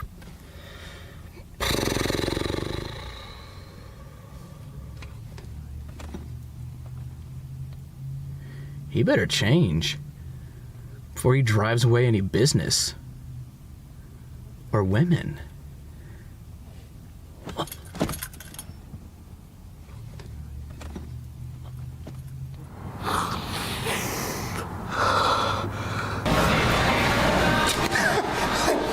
Thank you, Andre.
Hello? Reg to Dean. I read you loud and clear. Just examined the joint for places repulsive. Any sign of the manager? Not a thing. I can't seem to find him anywhere. Did you ask? Of course not. I'm not going to jeopardize the stakeout. What about you? Did you see the manager leave? Nope. Alright, you know what? I'm just gonna go back. I'm gonna ask around subtly. I'm just gonna go back and ask subtly. I'll come in and help. No, Reg. Oh, you gotta be kidding me.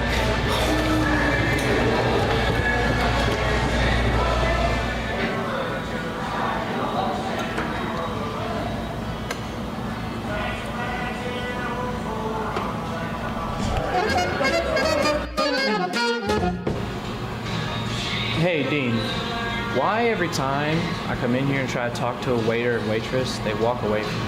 Like, I've asked for the manager, and they just leave. I don't know, Reg. Maybe because you look like a creep. Or you look like a weirdo. What the hell are you doing here? What? Look, maybe I could go and talk to the manager. Ask for the manager. I don't care if it jeopardizes the mission. I'm gonna ask. Okay. How do I do this? How do I do this?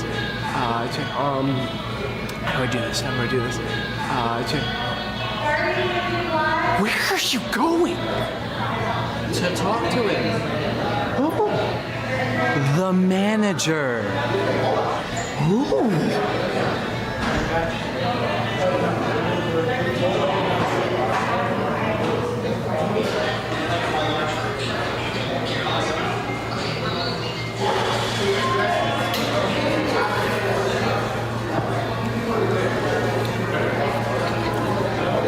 Excuse me. We'd like to speak to you. You. Okay. Hi. How are you?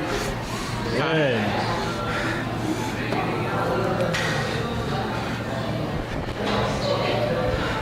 I met you earlier. Oh, this must be your partner you were telling me about. This is Reg. Well, nice to meet you, Reg. Okay. And you are? Andre. Yes, Andre. Andre, we'd like to speak to you. Shit!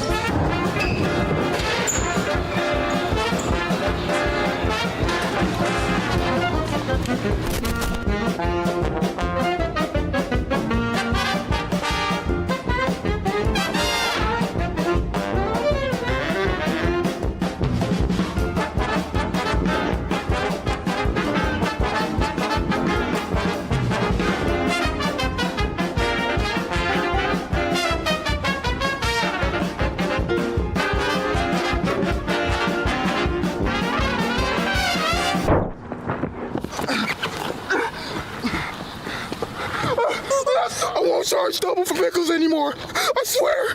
Just please, don't arrest me. I swear. Just please, don't take me to jail. I'm sorry, officer. Please don't arrest me. Dude, we're just health inspectors. We care about the sanitation and overall upkeep of your restaurant. I'm sorry, inspectors. Just please don't. We're health inspectors. Yeah. What? Inspector Dean. Inspector Reginald. Reginald. Mr. Andre, we're not here to arrest you. We're here to talk about the sanitation and overall upkeep of your restaurant in a very orderly and professional manner. So you guys can't arrest me? No. Why would we?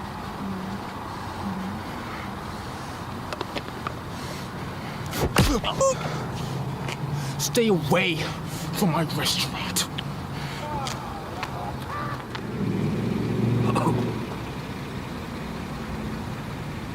I'll give it maybe an A B. I give it a B.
Here are the probable starters for your Auburn High School Tigers. On offense, at left tackle, a senior, number 67, Clem Womack. At left guard, a junior, number 62, Tucker Aubin. At center, a senior, number 56, Hugh Botiford. At right guard, a senior, number 73, Aiden Platt. And at right tackle, a junior, number 75, Trenton Pritchett. Your wide receivers are senior, number 2, Peyton Klotz. Junior, number 7, Joshua Askew. And senior, number 5, Antonio Welch. Playing H-back is a junior, number 84, Ryan Birch. The running back is a junior, number 29, Omar Mapson. And starting at quarterback, a senior, number 11, Jackson Kilgore. On defense tonight, at one defensive end, a junior, number 13, Cameron Creighton. At defensive tackle, a senior, number 98, Michael Foster. And a senior, number 55, Kyle King. At nose guard, a junior, number 99, Carnell Jackson. And at the other defensive end position, a senior, number 0, Caleb Pitts. At linebacker, a junior, number 3, Greg Williams. At linebacker, a senior, number 45, Jackson Lovert. The safeties are a sophomore, number 6, Cortez Cooks, and a junior, number 4, Isaac Benford. At one quarterback, a senior, number 1, LaMichael Gunn. And at the other quarterback position, a junior, number 9, PJ McGee. On special teams tonight for the Tigers, returning kicks will be number 2, Peyton Klotz, number 7, Josh Askew, and number 5, Antonio Welch. The punt returner will be number 2, Peyton Klotz. Your long snapper is a senior, number 38, Brady Reeder. The holder will be a junior, number 27, Cooper Bailey. And punting and kicking tonight will be a junior, number 39, Joseph Daniel. And the head coach of the Tigers in his 4th season, head coach Keith Etheridge.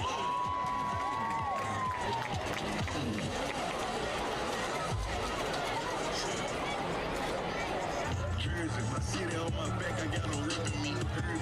When I play with them, supposed to be stupid if she curved. City had them forces, still be dressing like I'm serving traffic. Rookie of the year, I got the ball and they got nerves. Remember having mask on, right before Corona hit. Your 30 knocked across the plug, you went behind me 7 feet. I play like a beast, but my demeanor on my back.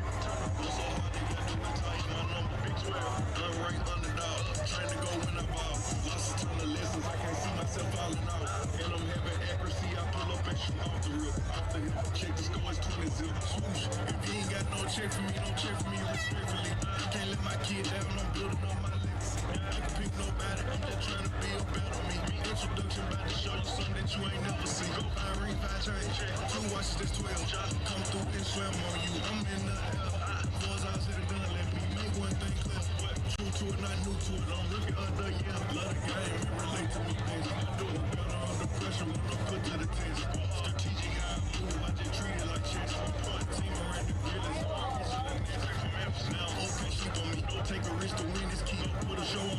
Opelika with a 14 box. Hitting in the gun, claps his hands, drop backs, has pressure looking over the top. For Nation, got it open right at about the 14 seconds left on the play clock. Ian Nation will be your receiver on in a 3 receiver side off to the left. Pittman has it, drops back, steps up out of pressure, resets the feet, has a wide open receiver. Ian Nation, put up 6 from 30 yards out. We're an extra point away from being tied. And you're playing right there, Clyde Pittman, because for the Dogs, Tigers showing a 5-man pressure. Gagliano drops back, looking over the middle of the field, almost picked. It is called ruled incomplete and drops back. Here comes pressure, and now Harson steps up, avoids, throws it down the field, has a receiver open. Jack catches it. He's across the 30 to about the 27-yard line. School Baylor offense under Art Riles. Auburn showing pressure as Gagliano wants it. He's going to throw it up in the middle of the field. Almost picked. Pete Davis, stride for stride of his own goalpost. Claps the hands, will drop back. And looks to the near side, looking for Ian Nation, and has it. At the 40-yard line, they might mark it at the 41 or the 44 yards there. Harson wants the go ball once again to Nation. Nation goes up, and he makes a catch. Holy cow, just throw it to him, and that is Clyde Pittman.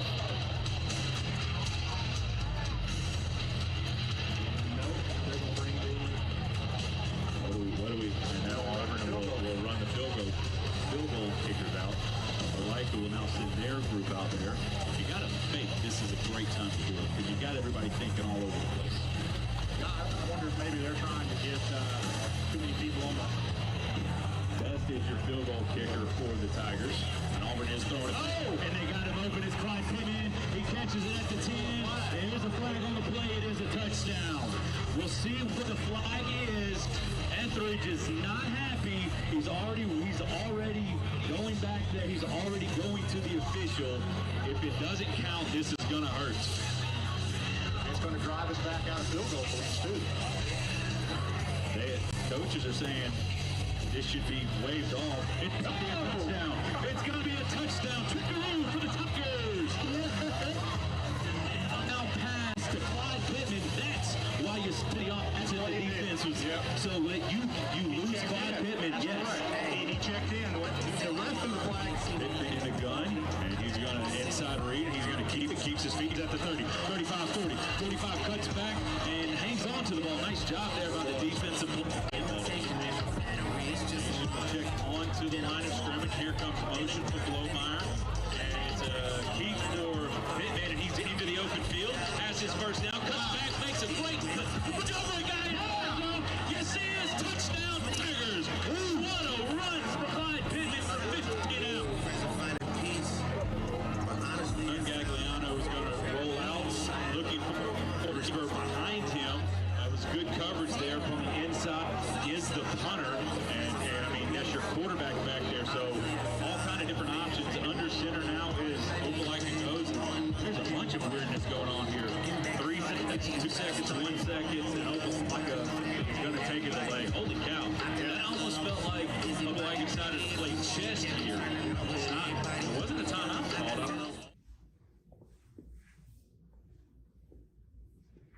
From Auburn High School to the Pro Football Hall of Fame, I am DeMarcus Ware, and this is home of the Auburn Tigers.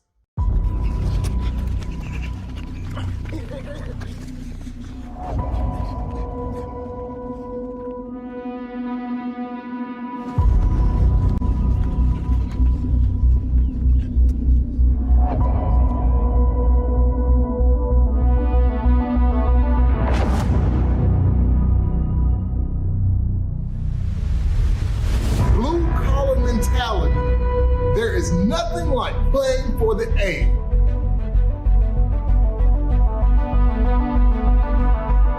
This A. We won't make it easy on you. And powerhouse. Take no prisoners, leave no doubt. Take no prisoners, leave no doubt. We gotta get pressure on the quarterback. Either got a seat at the table, you're on the menu, baby. Hey! Give a pregame speech. Right now, I'm gonna just tell you that I love every single one of you. We had a great fall camp. Now it's time to go to work. Right? The road to Tuscaloosa starts today. Right? I love every one of you. Play your tails off, no matter what. Right? No matter what.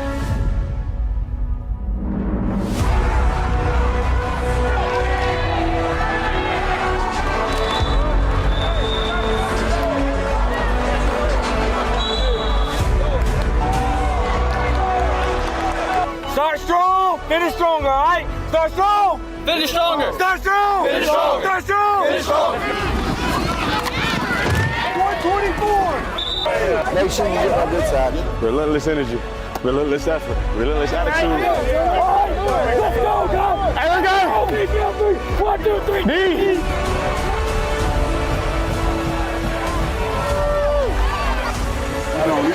Somebody take over. Somebody.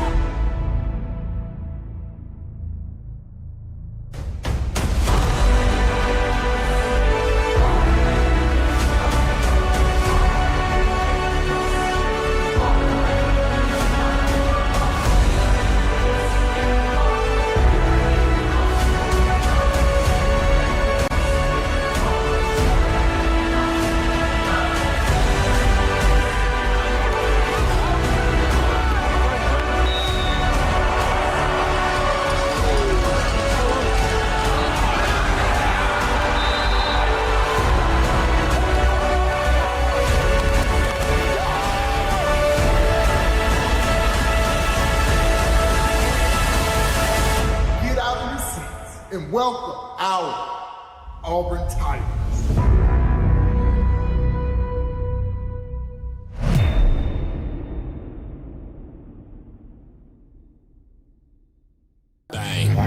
Alright, you gotta do. Get me that low dose first, dude. Okay. Retake.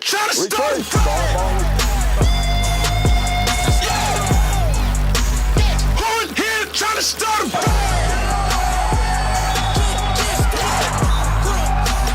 You ain't got a chance, boy. What you think? I'm doing everything but the kitchen sink. I try to be feeling in the neighborhood. I know all the little grannies wanna sip they tea. And you come all barging in. I'll hug you like a brown fur cardigan. We can skip the monologue and arguing. I'm like, Hood here trying to start him.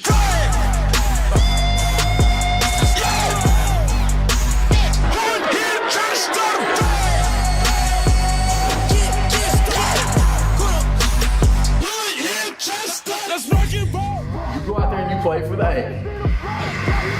Blue collar mentality, baby. Blue collar mentality. We work for everything we get. We ain't asking nobody to give us nothing. We're gonna go take it.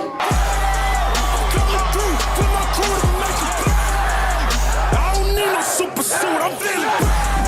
Don't be a hero. Turn around and walk away. Wait. Hood here trying to start him.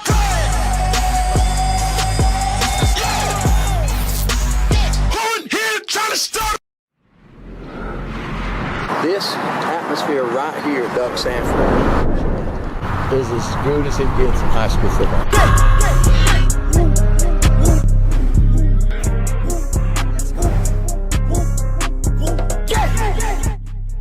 I came in with a new bodyguard. On a milli run. I'm with my boys and no, we do not milli run. Funny money, no this. All this money make me want hit my ditty bop. Tell her at the bank, I'm just give me lot. At the dealer, I can't pull it off the lot. Me and my boys, you know that we sharing thought. I got that be moving to Tan Rock. That's the end of that. No, I cannot talk a lot. Man, these out here, I swear they talk a lot. Drive by on the road, do a walking cop. Double park, new Lambo with no.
Kristen Herring, Superintendent of Auburn City Schools, and Dr. Shannon Pignato, Principal of Auburn High School, we welcome you again to Duck Sanford Stadium, home of your Auburn High School Tigers.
stand and join us as the band performs the Auburn High School alma mater, conducted by AHS Director of Bands, Miss Deanna Marshall.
This evening are presented by the Auburn High School JROTC Color Guard.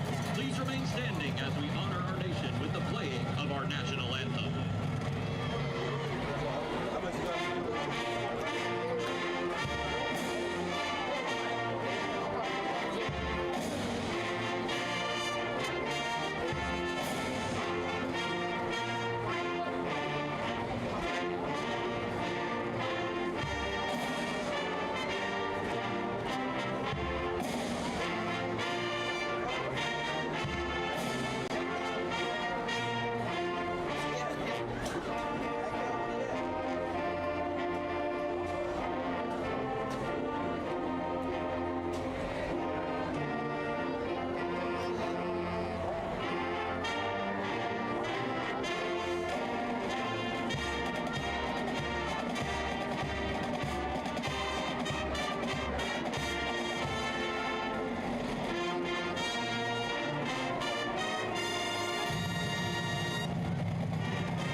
number 56, Hugh Bodiford.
Kicking off for the Bulldogs, number 37, Johnny Cicino.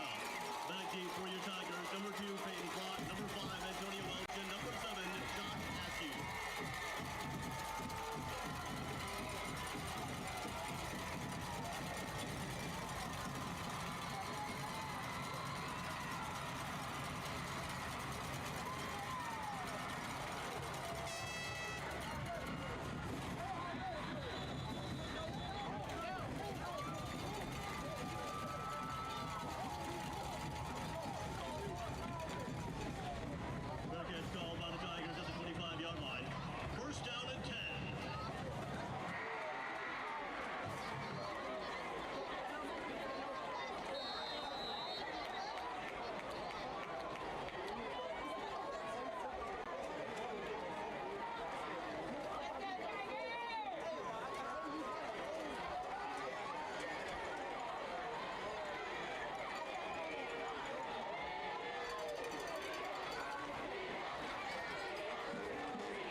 And that'll be Antonio Welch.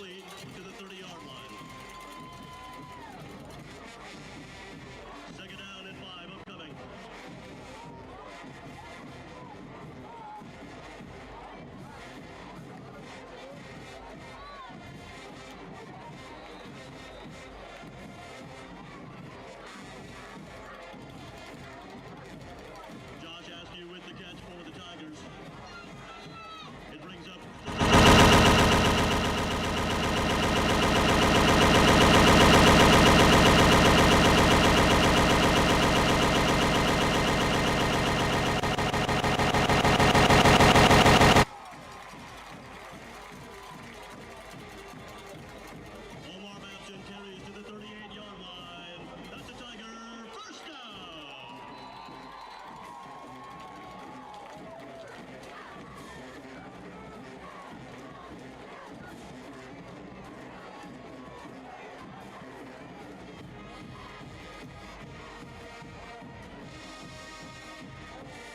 snap to Kilgore. He's going to fire over to Peyton Plott, and he's met by an Opelika defender. Nice job there.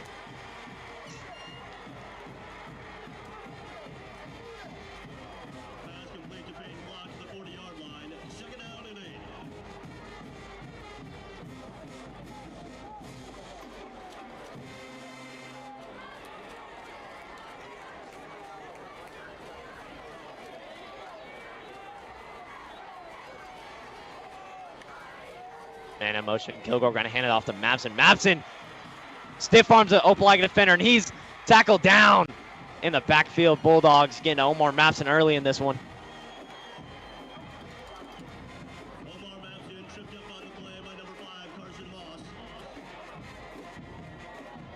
Like we were mentioning earlier, Mapson, a real star on this Auburn team. He had 155 yards rushing, 3 touchdowns last week. He has 6 on the year. He's someone to watch in this one.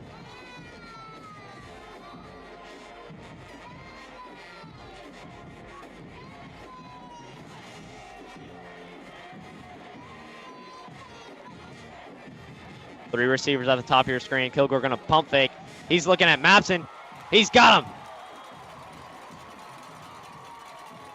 Nice completion there to Mapson from Jackson Kilgore.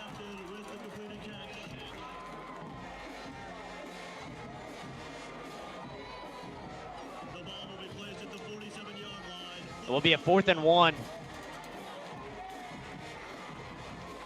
Lawton, Welch at the bottom of your screen. Birchfield and Askew and Mapson at the top. Kilgore by himself. Welch in motion. And they're just trying to draw the Bulldogs off sides.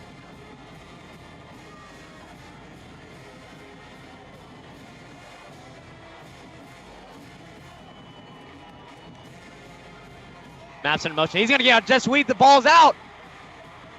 Not sure who landed on it. Mapson and maybe looks like Bulldogs got it. A turnover early here in this rivalry matchup. Bulldogs coming out on offense now.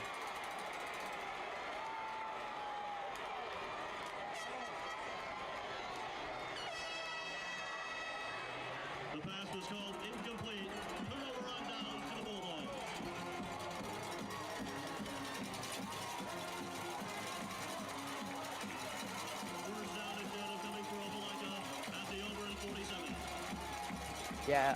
Colby Key now leading this Opelika offense out. He had a nice game last week against Callaway with 142 yards, 3 touchdowns. Yeah, actually, Amari Smiley there with the fumble recovery, so good job by that Opelika defense to get that fumble recovery. There is Calvin Hewley Jr. in the backfield with Key.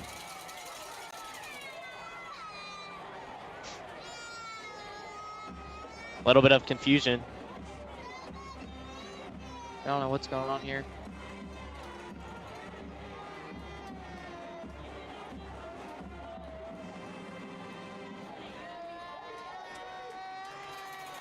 For a wide receiver for these Bulldogs, Amari Miller, someone to look out for. He had 2 touchdowns last week versus Callaway. Yeah, this Opelika team, you know, their defense has really paid a factor for them this season, and they've just been really strong. Key's going to fake the handoff. He's getting pressure. He stiff arms and he throws it to a man, but looks like a flag. Incomplete. There is a flag on the field. Yeah, this might be against the Bulldogs here.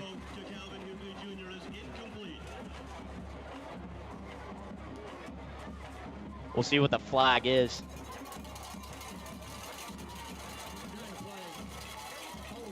We'll be holding on the offense. Yeah, you know, Charlie, we saw a lot of that from the Tigers last week in the first half, and that really did mess the flow of the first half up for them. And the Bulldogs already starting off with a penalty on this first drive. Not a good look for the Bulldogs right now. That was Jackson Lovern getting out to the quarterback, the senior linebacker. Making it hard for Colby Key early in this one. Yeah, this Tigers defensive line been very good this season, and they're already looking pretty good here tonight. Bulldogs trying to draw the Tigers off sides. Now looks like Key trying to handle this environment. A false start.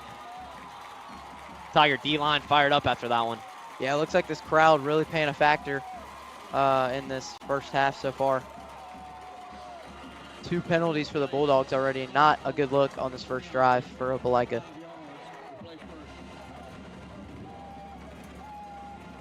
So a first and a country mile for the Bulldogs here on their first drive in this rivalry matchup.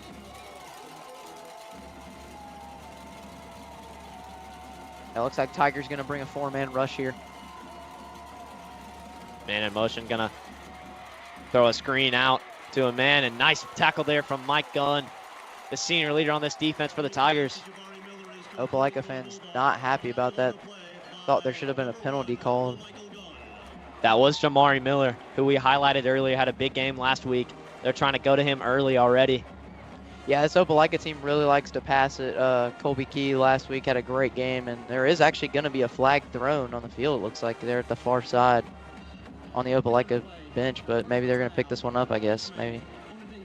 No. Will be against the Tigers. Looked like he said face mask there, if I'm correct. And I think that's going to be an automatic first. Yeah, it's going to be a first down there for Opelika. So first down here for the Bulldogs. Second down here for the Bulldogs. Yeah, Colby Key actually only a sophomore, and he looks very good to start this season for the Bulldogs. And, you know, Bulldogs new head coach this season and already looking pretty strong to start this season. Key going to drop back. He's going to get a screen pass. Bulldogs receiver has nowhere to go. He is met by a sea of blue jerseys. Nice job from the Tigers defense.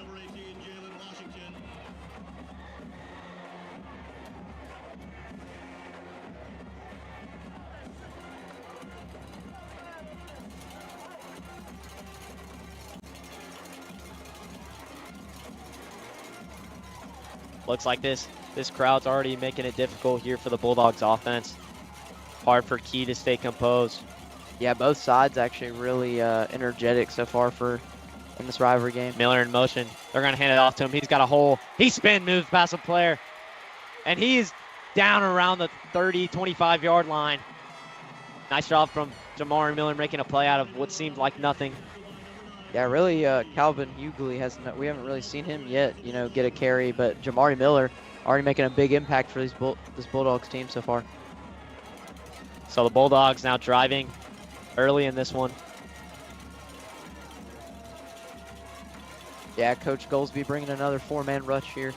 Hughley is going to get the run on this one, and he is met by Greg Williams. And Kyle King there. Kyle King actually has a sack, had a sack last week and the week before, so Kyle King, key player on this defensive line for the Tigers. So it'll be a 2nd and 9 here for the Bulldogs as they're inching closer to the red zone.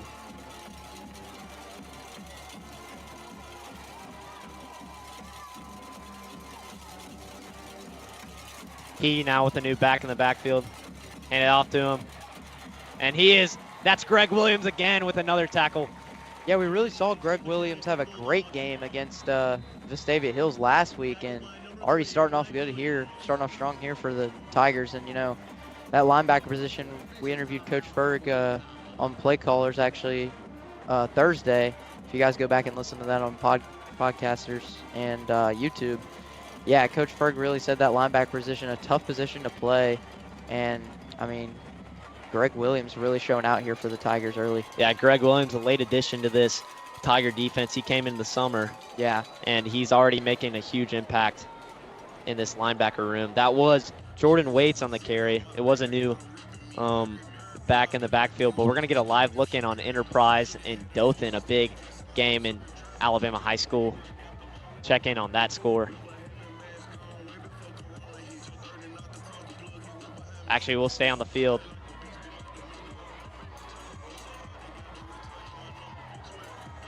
Yeah, I mean, this Auburn defense this season, they've just been great.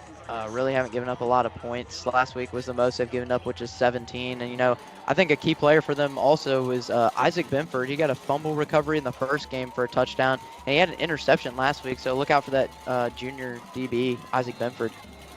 Yeah, Key with Hughley in the backfield with him. He's just trying to draw the Tigers off sides once again. 3rd and 9 here for the Bulldogs. Key gonna take it himself, and he's met by Michael Foster. Key stays up without his helmet. and he will be taken down. He somehow stayed up after that hit from Michael Foster.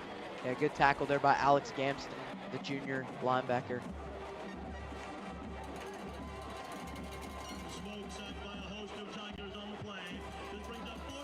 Yeah, looks like it's going to be 4th and 12.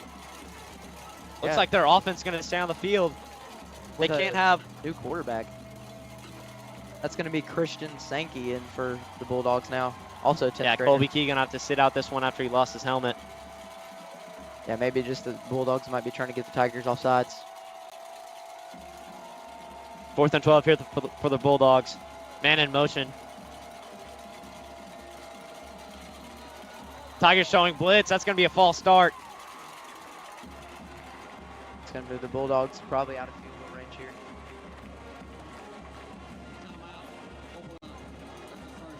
I'll be a timeout from the Tigers. An already hostile environment early in this one. Yeah, I mean, I really thought this was going to be a high-scoring game, but, you know, Auburn had the ball for a little while on their first drive, and Opelika's had the ball for a long time on this first drive. So both teams just kind of taking it slow and just trying to work their offense. These defenses are doing a nice job just containing both these running games so far. Yeah, and Opelika's had one of the best defenses, I would say, in 7A so far this season. They really haven't given up a lot. I mean, 13 against Callaway, and then the week before, 14 against Benjamin Russell. So just a great stat line for those Bulldogs this season, especially coming in with a new coaching staff. Sankey will be out there. Yeah, the Bulldogs going to go for it. 4th and 12 here for the Bulldogs.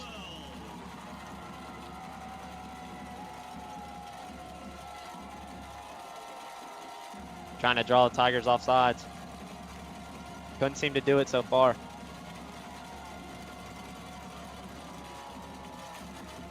Yeah, it looks like the Bulldogs might just be trying to get them off sides here, not even Play going clock to play. going down. They might be taking a delay game. It'll be a timeout. Yeah, it looks like they might bring their punt team on the field here. Nice job from the Tigers. Defense just not budging.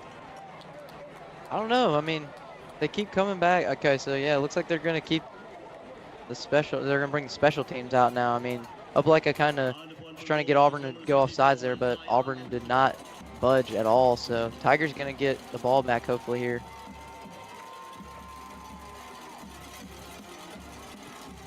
Punts away. Peyton Flott back there to return. You know, it'll sail to the end zone. It'll be a touchback. Tigers going to get at 25. Start their second drive. Yeah, hopefully from this Tigers offense, you want to see a faster start on this second drive and go score a quick touchdown and get up by 7 in this rivalry game. Bulldogs did a nice job on the first drive containing Omar Mapson, as not a lot of teams have been able to do that this year. He already has 6 touchdowns on the year, just in 2 games.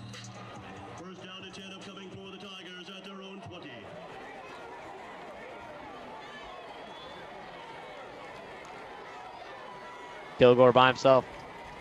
He's going to pump fake to Omar Mapson. They're going to get a screen to Peyton Flott. Flott makes a man miss and tries to spin out of tackle, but a nice job from an Opelika defender. Yeah, good blocking there by Hugh Bodiford. Yeah, that was a nice tackle there from Titus Hudson.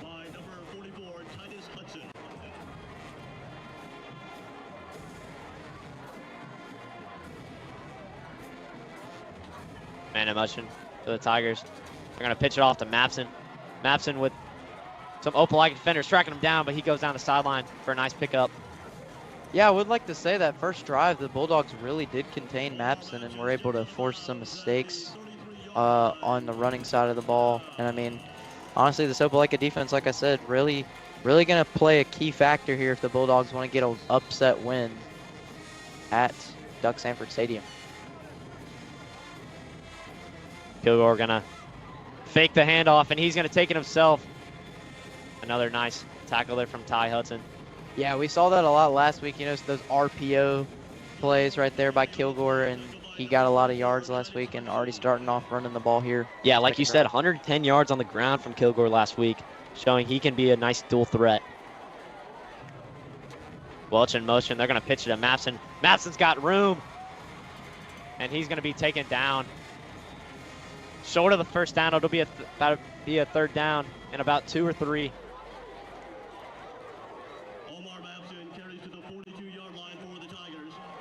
Yeah, I mean, I would like to highlight this offensive line. You know, really older group of O-linemen, and they've done a really good job this season with their blocking and everything, getting Omar some holes and gaps for those touchdowns. Pitch to Mapson here on this third down. He's going to get the first down and more. He's at the 45. He breaks a tackle down the sideline. He's free. Omar Mapson's going to score. Let's go. That's a great touchdown there from the Tigers. Big score from Omar Mapson. And that's actually his 7th touchdown on the season already.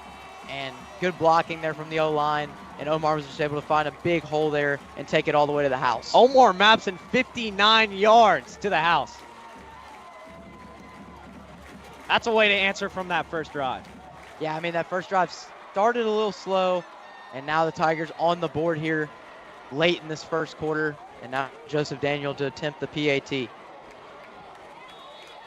Daniels is perfect, and he's going to stay that way. 7-0 Tigers early in this one. Yeah, I mean, honestly, that was a great second drive there from the Tigers. Just great blocking from the O-line. You know, I highlighted them just before that play, and they did their job there. Mapson just was able to find a huge hole right there and take it all the way to the house. What a start here for these Auburn Tigers in this rivalry game.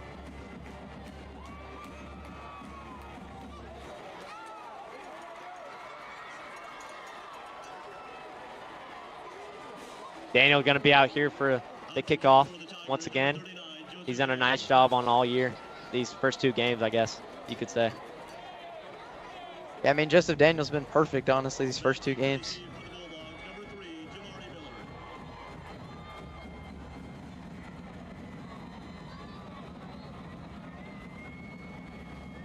Yeah, and if you guys want to see some more football, you know, Monday, September 9th, the freshman and JV football teams will head to Opelika to face the Bulldogs. Freshman kickoff is at 5 p.m. and JV starts at 6:30. Bulldogs going to take it out of their own end zone. Miller is met by a Tiger return team. That was Jason Hall from the Tigers with a nice tackle to pin the Bulldogs back in their own territory. Inside their own 10. Yeah, we saw that a lot last week, too. The Tigers, when Vestavia would try to return the ball, Tigers were just able to meet them right there at that line and kind of hold them back in their own territory, honestly. Colby Key back out there after he had to miss that 4th down due to his helmet coming off. Yeah, looks like Colby Key back in there. They're going to hand it off to Hewley. Hewley around the left edge. He makes a man miss. He's got the first down and more, and he's tracked down by Auburn defenders right around the 35-yard line. Looks like Mike Gunn there with the tackle. Really nice carry there from Calvin Hewley. Yeah, you know, like you said, this is going to be a battle of the running backs. And, you know, Omar Mapson already with a big touchdown and Hughley right there with a massive run to start Opelika's second drive. Looks like David Miller coming in for the O-line. 2 receivers top screen for the Bulldogs. 1 hidden behind. High snap. The ball's down and Hewley's going to fall on it. It'll be a 2nd and long. Nice job from the Bulldogs recovering. That could have been disaster quick. Yeah, big miscue there from the Bulldogs. We know we saw Auburn have a little bit of that in the first drive. You know, low snap for Kilgore, and right there he just got a high snap. So hopefully the Bulldogs can gain some momentum back here on this next play.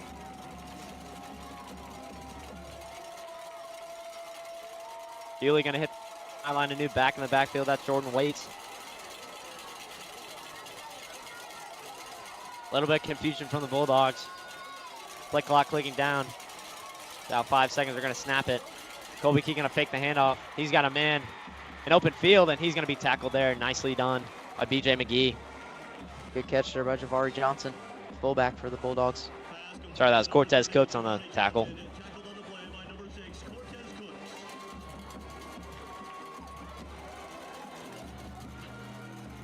That's going to be 3rd and long here for the Bulldogs, so really going to need to get something going. Maybe a long pass or something on this play. 5 wide for the Bulldogs. He's going to drop back. He's got pressure from Greg Williams. Key stays up. Might have been a face max. He's going to unload downfield. Was Jamari Miller. He was in bounds. Nice job from Colby Key to stay up after Greg Williams came around flaming hot from the left edge. Yeah, like you said right here, I mean, as you see, Greg Williams brought the pressure here. And I don't know, it looked like a face mask, but no, it looked like he got him right around the collar. Yeah. And he fired it to Jamari Miller on the run. He might be a little short of the first down, though. That might be the problem here for the Bulldogs. Yeah, going to be 4th and 4. So Bulldogs out to punt again, second time. Not a good second drive from the Bulldogs there. Really the miscue there was that high snap fumble. A nice start to the drive, but like you said, that miscue kind of hurt them. Peyton Plott just going to let it roll out. Yeah, pretty about their 15, and the Tigers offense going to come trotting back out here. Yeah, good punt there by Zion Henderson. I'm sure these Tigers are going to want to replicate that last drive.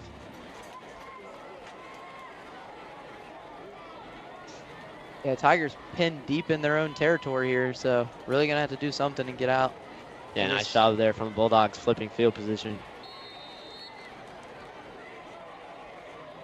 And maybe we'll see Mapson again on this drive. You know, like I said, Mapson 7 touchdowns already on the season. Very good start for Omar Mapson in his junior season. Welch in motion. He's going to give it. No, Kilgore's going to keep it himself, and he's met by a wall of Bulldogs defenders. Yeah, Mari Smiley there with a nice tackle.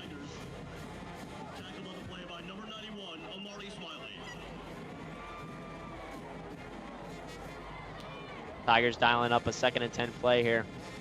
Yeah, I mean, this Opelika defensive line very beefed up, so so is the Auburn defensive line, but both these defensive lines very good. Take the pitch to Omar. Kilgore's going to unload. Welch just had it. He just lost it at the end. It's good to read from Kilgore. Will be a 3rd and 10. Well, the first quarter is going to come to a close here in Duck Sanford Stadium for this 99th matchup between the Opelika Bulldogs and the Auburn High Tigers. Yeah, great first quarter by both of these teams, and 7-0, a low-scoring quarter. I honestly thought, you know, countdown this week, I honestly thought that the Bulldogs were going to be a high-scoring team, and so were the Tigers. You know, we've seen both these teams have high-scoring matchups lately, and both defenses really shown out for these teams. And I mean, great start to this 99th meeting between the two teams. Yeah, Tigers leading the series 48-47 in 3 ties. So really tight one. Tigers have won the last 4. Now live look into the Enterprise Wildcats and Dothan. And Enterprise, we play them next week actually, so big matchup on the road for the Tigers next week. Yeah, this is definitely a game you want to watch, as Tigers will be playing both these teams later on in the schedule.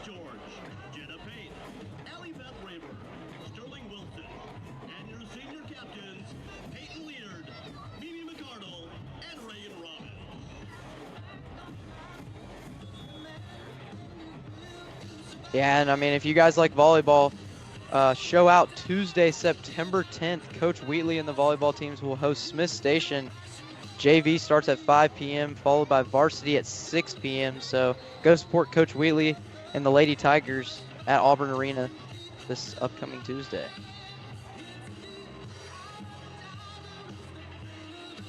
Back in Duck Sanford Stadium for this second quarter of play. Tigers pinned back deep in their own territory here on a 3rd and 10. Kilgore going to drop back. He's got time. He's going to unload. He's got Joshua Askew for the first down. Yeah, Joshua Askew, you know, that first game against North Miami and last week has just had phenomenal catches, and another phenomenal catch here. As you see, Kilgore was able to drop back, and Askew cuts across the field there, wide open. Just a great catch for Askew to get that.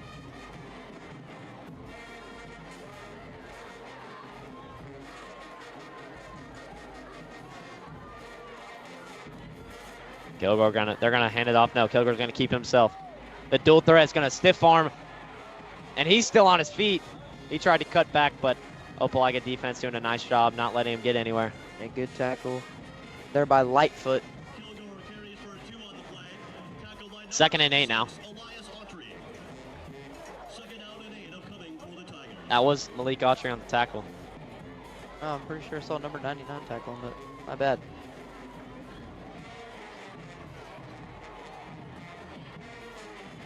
Kilgore gonna give it to Antonio Welch. About to the 45. Nice shot from Opelika. Swarm to him. You know, Antonio Welch last week, 55 rushing yards, as I mentioned, so is a running receiver as well. Had a few jet sweep plays last week, so. Yeah, and he had a big receiving touchdown there. Yeah, incredible catch last week for Antonio Welch. And a great ball from Jackson Kilgore. It's like maybe a timeout. Yeah, it's going to be a timeout from Bulldogs. 3rd and 3 now. Excited to see how the Tigers play this 3rd and short. Reese, what has Opelika done good on defense so far? Because they've obviously held these Tigers to short, not a lot of scores. As you've seen, this is a firepower Auburn offense. So what have you seen from Opelika defense so far? I mean, honestly, you know, Malik Altry and Lightfoot, I mean, those guys have been all over the place tonight. And also, I mean, this Opelika secondary really hasn't allowed Kilgore to find those open reads. And, I mean, only thing I would say they haven't done well on defense is, you know, Omar right there got that 59-yard house call. So the Bulldogs are really going to have to contain the run. They did good with that on the first drive, but that second drive is just not so good for the Bulldogs. So we'll see what happens here on this 3rd drive. 3rd and 3 now for the Tigers.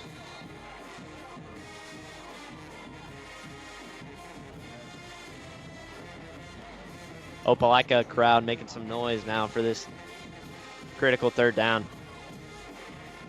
Kilgore going to pitch it to Omar Mapson. He's got room in the 1st down, and he crosses midfield, and he's down about the opposing 40-yard line.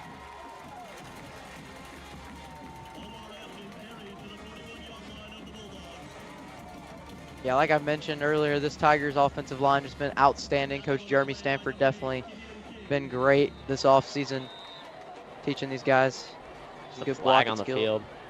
Hopefully it's not a holding. We saw a lot of holdings last week for the Tigers. No, it's a late penalty. Well after the play was over.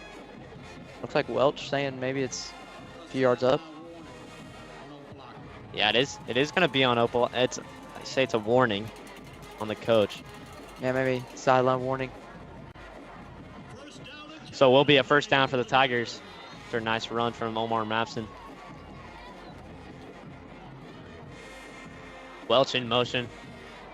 Kilgore going to drop back. He's going to hand it off to Welch. There's a flag there.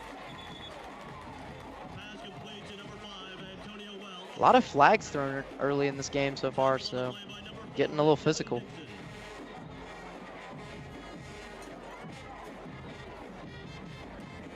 Looks like it's going to be coming back.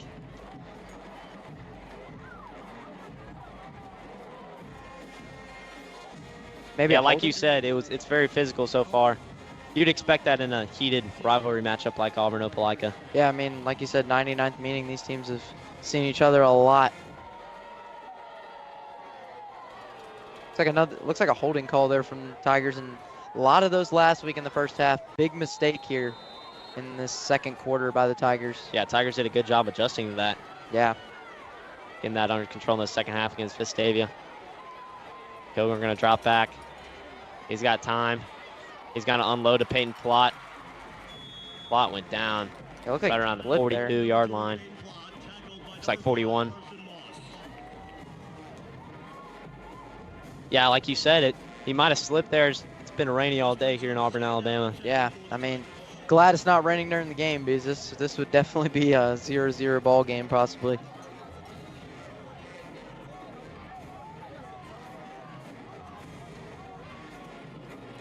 Mapson comes out to the backfield with Kilgore.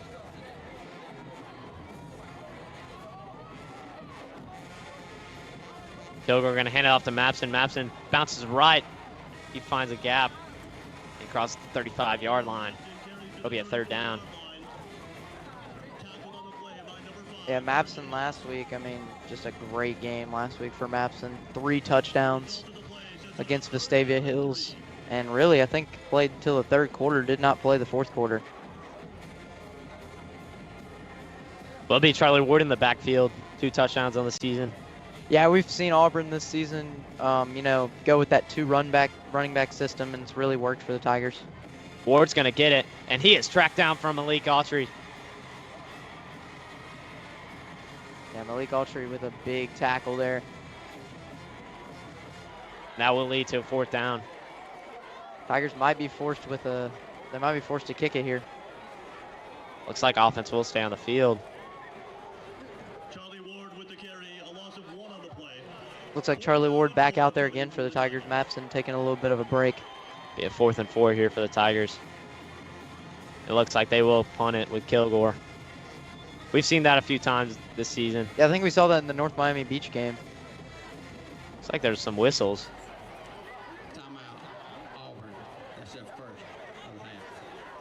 Yeah, Auburn timeout there. Yeah, Auburn going to take their first timeout. Yeah, I mean, 8:44 to go in this second quarter, and still 7-0. And like I've mentioned multiple times, I really thought this was going to be a high-scoring game about this time, but both defenses really showing out here in this rivalry matchup tonight. Yeah, both these defenses doing a good job. B.J. Williams on the Auburn side, and Malik, I mean, you've seen 5-star Malik Autry doing his thing on the defensive line for the Bulldogs, like you just saw, tracking down Charlie Ward. Defense is the story of the game so far. Yeah, and I mean, you know, tomorrow, if anybody's still in town from Opelika side, you know, tomorrow we got college football, Auburn and Cal at 2:30 on ESPN2. So looking forward to that tomorrow. Looking forward to seeing our Auburn Tigers show out. It'll be 4th and 4. Offense will be on the field. Doesn't look like they're going to punt this one as of right now. Yeah, I thought they punt. I guess they called timeout before the punt. Maybe they didn't. Pretty good looking punt from Kilgore there. Yeah. Kilgore is going to drop back. He's got time. He's going to get out of the pocket.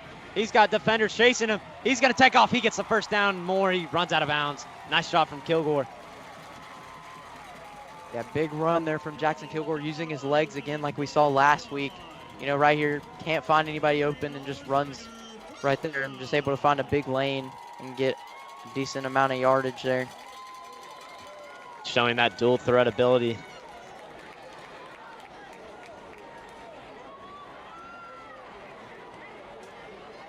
Tigers getting close to the red zone now. 2 men in motion at Birchfield and Welch. 3 receivers at the bottom of your screen. They're going to pitch it to Mapson. Mapson at the 25. He's going to get past the 20, and there's a flag thrown. It's like might be another holding call here against the Tigers. Not going to be a good look. No. If that is the case.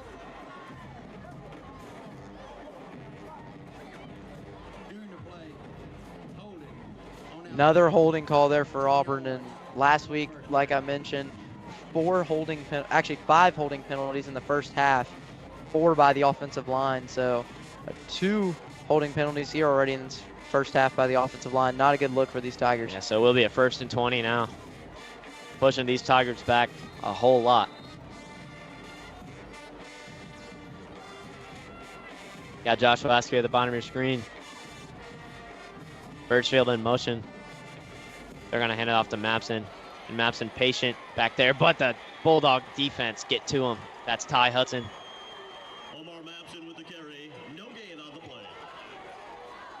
Yeah, Ty Hudson, you know, had a great game last week as well for these Bulldogs. And he averages 7.5 tackles per game. 2nd and 20 now. Jackson Kilgore going to drop back. He pump fakes. He's running out of time. He stiff arms. He's still on his feet. He's about midfield. He unloads. It's going to be intercepted from the Bulldogs defense. And he's still on his feet. And he goes down around the 31, 32-yard line. Yeah, good, big interception there from Kevin King, the senior defensive back for the Bulldogs. And that's going to get a lot of momentum back on this Bulldogs sideline. And, you know, like I mentioned, this Bulldogs defense not a force to reckon with, especially since they've only given up about 13 to 14 points a game this season. So that is the first interception given up from Jackson Kilgore this season. As Colby Key and this Bulldog offense going to drop back out there for another drive. A huge turnover there from the Bulldogs to keep it a 1-possession game. Yeah, I mean, this Opelika team looks like they like to use the run game, so we'll see what they do here on the third drive. They're going to hand it off to Hewley, and Hewley is going to get a good gain. A little bit of a second effort push there. Yeah, that's O-line for Opelika really pushing that Auburn defensive line that's been so good these past 2 weeks.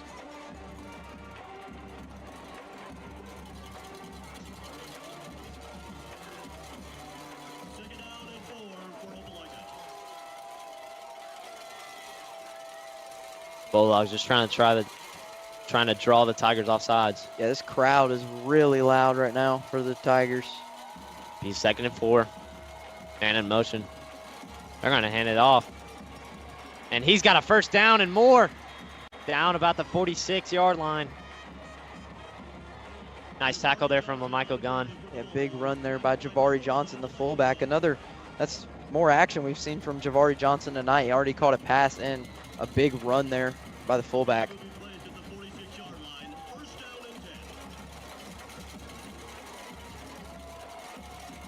First down now for the Bulldogs. Key going to hand off to Hewley. Hewley's going to find a gap, and he's going to get a nice gain on first down. That'll be a tackle from Michael Foster. Yeah, I mean, you already mentioned Omar this game. Omar and Hughley this game, a big running back battle, and Opelika has been really using Hughley these first 3 drives. Trying to get their first score of the game and get on the board. Key with 2 men in the backfield. Gonna motion. Gonna hand it off to Hughley. Hughley around the right edge. He's got the first down and more down to the 35, and he's hit by a Tiger defender. That's Isaac Binford. And a nice run there from Calvin Hughley. Highlighted him early in this game. Yeah, Bulldogs already in Auburn territory early 3rd drive here.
The kick by number 37, Johnny Cecina, is good. With 4 minutes remaining before the halftime break, Tigers 7, Bulldogs 7.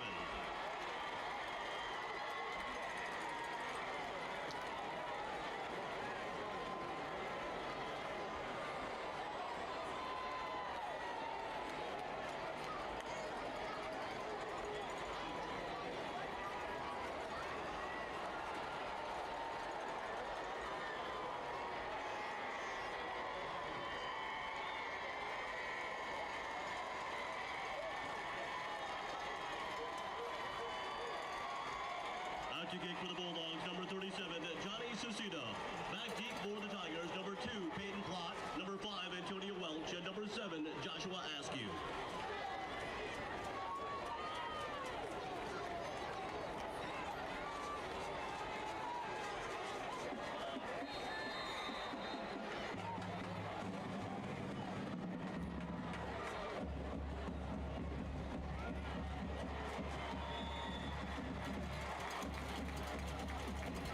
Bulldogs tied up at 7. Javari Johnson with a touchdown. A nice 10-yard rushing touchdown there. And the Tiger offense going to run back out there. Yeah, big drive there from the Bulldogs. And just really got this game tied back again. 7-7 now. Yeah, late in the second quarter. Yeah, knotted up with just about 4 minutes to go in this half.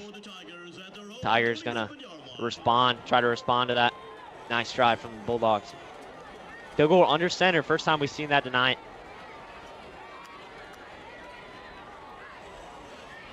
He's going to pitch it off to Mapson around the right edge. Mapson's going to rumble for a nice gain on first down. Back to the 45-yard line. Yeah, this is definitely going to be a low-scoring rivalry matchup, this 99th meeting between these two teams. This brings up 2nd and 2. He'll go under center once again. Same formation. He's going to keep it this time. Bulldog D-line running after him. Kilgore unloads. He's got a man. That's Peyton Plott across midfield to the 35, and he's hit out of bounds right around the 30. Nice play from Jackson Kilgore to make something out of nothing. Yeah, that Bulldogs defensive line here, you see, brings the pressure, brings a 4-man rush, actually a 5-man rush here. Kilgore throws off his back foot and finds Peyton Plott for a perfect ball there and just able to get a big first down. Man in motion now for the Tigers. They're going to hand it off. And Reef is going to get a small gain. First time we've seen Cash Reef tonight. The junior wide receiver. Yeah, another one of the fast wide receivers in this crazy wide receiver class for the Tigers this year. Yeah, really talented wide receiver room, like you said.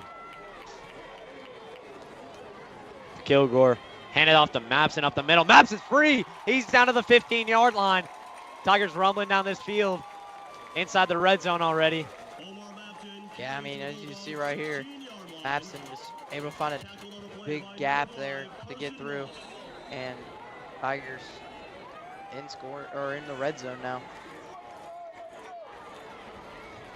Got a man in motion for the Tigers. Mapson's going to pitch it off. Kilgore going to pitch off to Mapson, and Mapson is met by Bulldog defenders in the backfield. Nice tackle there from Cordarius Ingram for the Bulldogs. And Ward's going to come in for Mapson. Tackled on the play by number 2, Cordarius Ingram. The play loses 1, 2nd and 11. It'll be a 2nd and 11 now for the Tigers. Kilgore in the shotgun with Ward in the backfield.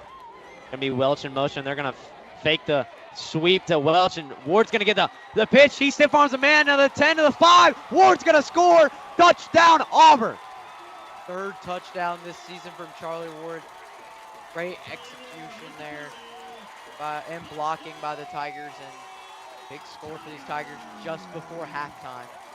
Senior running back Charlie Ward gets the 16-yard rushing touchdown to get the lead for the Tigers here late in this first half. Yeah, now this Tigers team needs to go back on defense and try to get a big stop against these Bulldogs so they can be up at halftime. Joe Daniels punches it through. Tigers up 7. Really nice job to respond after that Bulldog drive, which ended in a touchdown.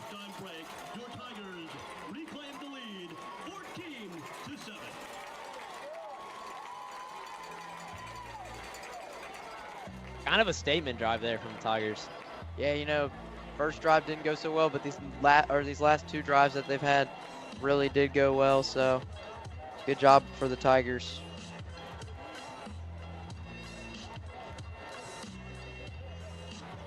On the kick for the Tigers, number 39, Joseph Daniel. Daniels on the kick.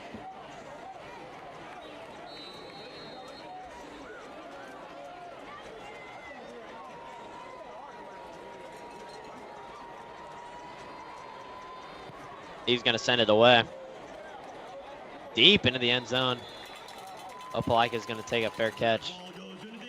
They're going to take it at 25. Minute 35 left in this half.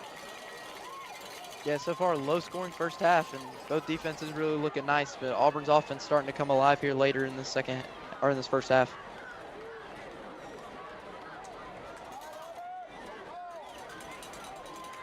Bulldogs going to try to get a score end this first half. First down and 10 for the Bulldogs at their own 20-yard line.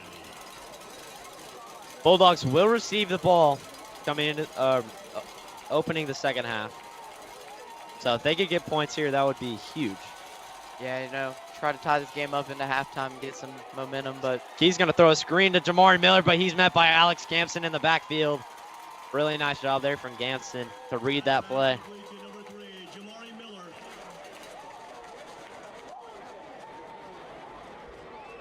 Yeah, he read that like a book. Minute 14 and counting left in this one. Opelika's going to need to get a playoff here if they want to limit the clock from running here. That clock is about to take under a minute now. Yeah, they only have 1 timeout left, and you don't want to use that too late. They're deep in their own territory. Tigers have 2 timeouts. Opelika has 1. They're going to hand it off to Hughley. Doesn't look like they're going to try to take any shots. Probably the smart decision.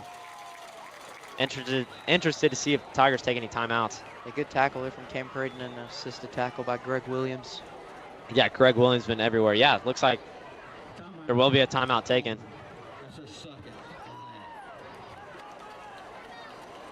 Will be Auburn. Auburn may be trying to play for some points, even more points at the end of this first half. Yeah, I mean, so far this Opelika team really hasn't shown me anything on offense except that touchdown drive that they got. Yeah, looking at this Enterprise and Dothan game late in their first half. Enterprise going on the road at Dothan. We know this is a big game to watch if you're an Auburn High fan. Enterprise played Pike Road last week and looked a little sluggish, but looking good here against Dothan in this first half.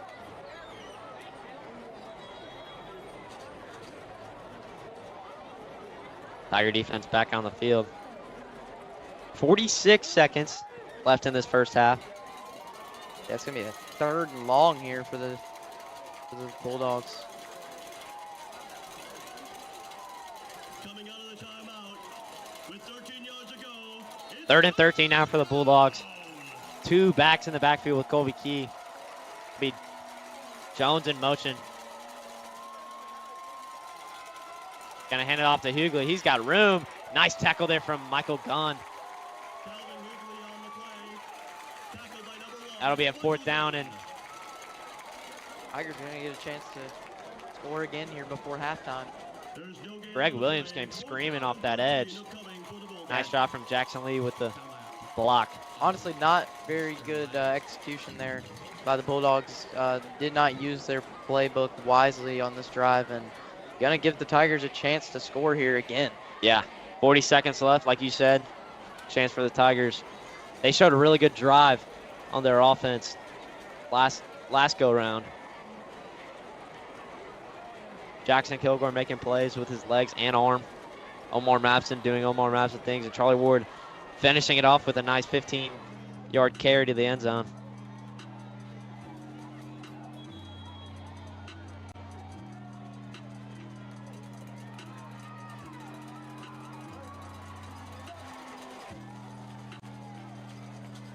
Opelika punt team going to be back there.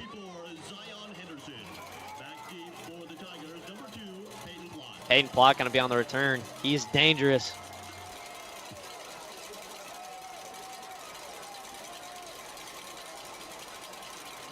He has a punt return for touchdown that was called back due to a block in the back. High punt there. And Plott going to have to chase it down. He muffs it, but he's going to recover. He makes one man miss, and he gets tracked down. Nice job there from Jones on the tackle. And Tigers have 30 seconds to work with. Back at 35, 34-yard line in their own territory if they take a shot. Yeah, this is going to be the 5th time we're going to see this Tigers offense here tonight. So Tigers looking for another score to go up by 2 touchdowns into halftime. Wonder where that field goal line would be to get Joe Daniels in range. Honestly, in my opinion, I think it's probably 35 to 30-yard line. Yeah, he's got a leg on him.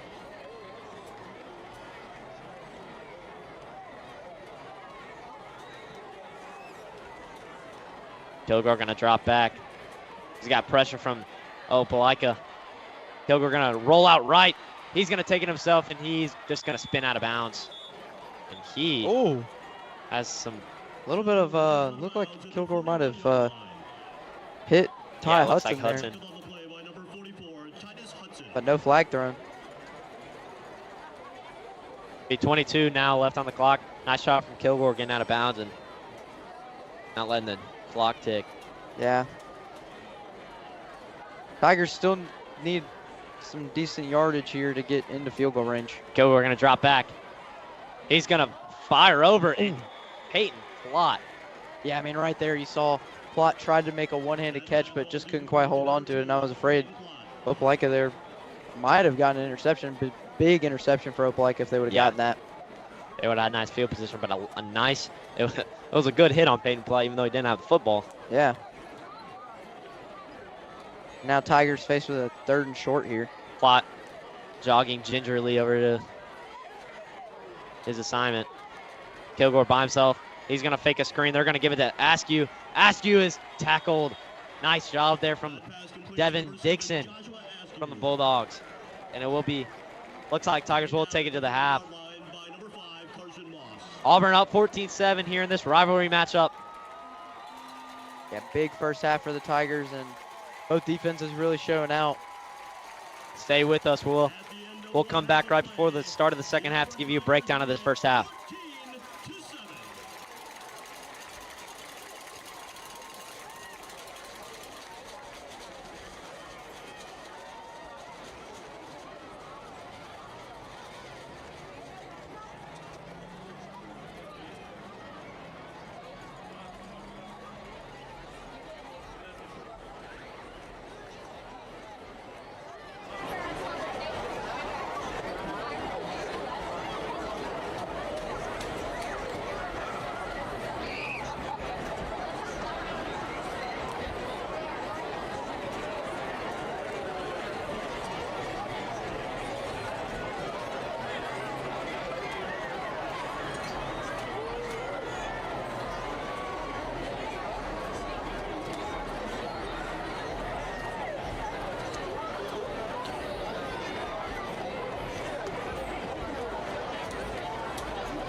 of Dr. Farrell Seymour, Superintendent of Opelika City Schools, and Mrs. Kelly Fisher, Principal of Opelika High School, the Spirit of the South is excited to present their 2024 halftime production, Michael Jackson.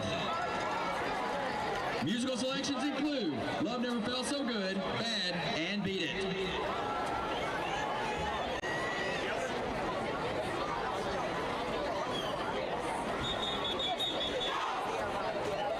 And now, let's have on the Spirit of the South.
South is led by staff members Tyler Bailey, Irvin Comer, Benjamin Spence, Jenny Sconyers, Kate Sen, and Jamal Trimble.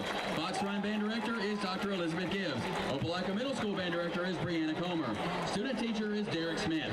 Associate Director of Bands and Director of Percussion is Mike McGlynn. And the Director of Bands is Will Wagner. The Opelika Spirit of the South band students and staff want to thank our band parents and the community for their continued support.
Superintendent of Auburn City Schools, Dr. Shannon Pignato, Principal of Auburn High School, and our fearless captain, Director of Bands, Mrs. Deanna Marshall, we present the Auburn High School Marching Band. Tonight, we invite you to join the crew as we batten down the hatches, survive the beauty, seek out the treasure, and tame the perilous seas as we present our 2024 production, Dark Seas. The crew will be under the field direction of drum majors Emma Stackhouse and Sam Tripp.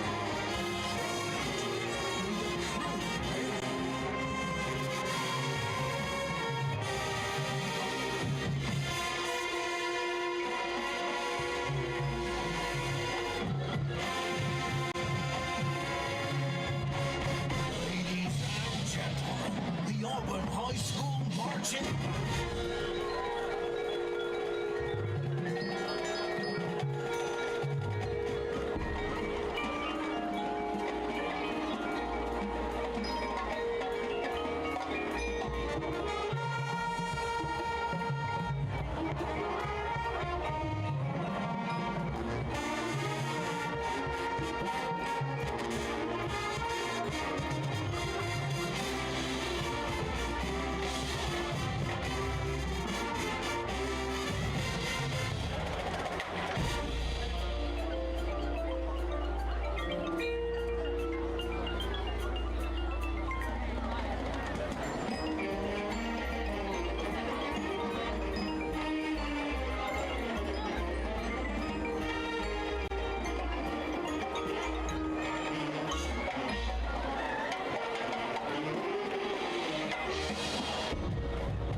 Tim Chenier.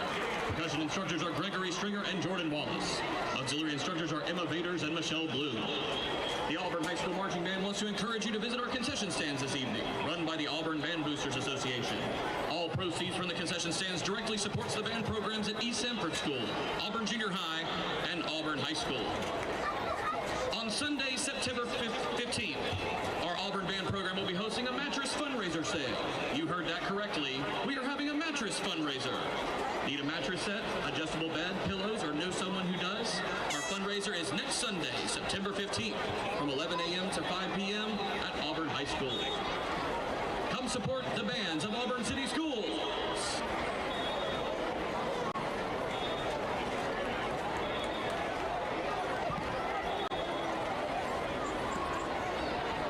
At Auburn, we commit to hard work, to an exceptional education that serves humanity, to our creed that's inspired generations of the Auburn family, keeping us grounded, yet groundbreaking. You'll find us at the forefront of every challenge, building intelligent systems, resilient communities, and a safer, healthier tomorrow. Because when the work of the world demands the best and brightest, it will find them right here.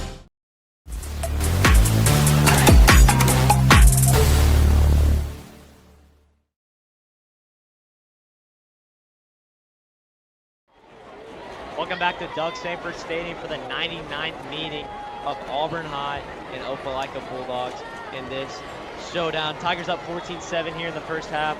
Reese, what did you see from this stellar game so far? I mean, both defenses really showed out that first half. You know, Auburn's offense did pick up some momentum later on in that first half, and I'm looking forward to seeing their offense in the second half with, you know, Omar Mapson possibly being player of the game, and also some other guys like maybe Antonio Welch and maybe Josh Askew. And then, you know, this Opelika defense, like I mentioned, just been great so far. Malik Altry had a few sacks in that first half and a few big stops. And Opelika actually was able to score later on in that first half, but I would like to see some more offense from the Bulldogs. Yeah, what do the Bulldogs need to do to get this win? They're in a hostile environment. They didn't look good on that last drive, if we're being honest. What do they need to do to come out of this game? They do get the ball first in the second half. What do they need to do to just punch Auburn in the mouth and get this offense going? I mean, honestly, this first drive, like you mentioned, coming out of halftime, you got to get some momentum going. So you got to go score really quick and just be able to get some stops, maybe another turnover. You know, Kavion King just had a big turnover there in that later in that first half. So we'll see what happens here with this Bulldogs team in the second half. And I'm interested to see this big rivalry matchup, what's going to happen. Yeah, highlight some players from this first half. I know you've done that already, but give us some offense and defense from both teams. I mean, honestly, like I mentioned, for defense for the Bulldogs, Malik Altry, obviously.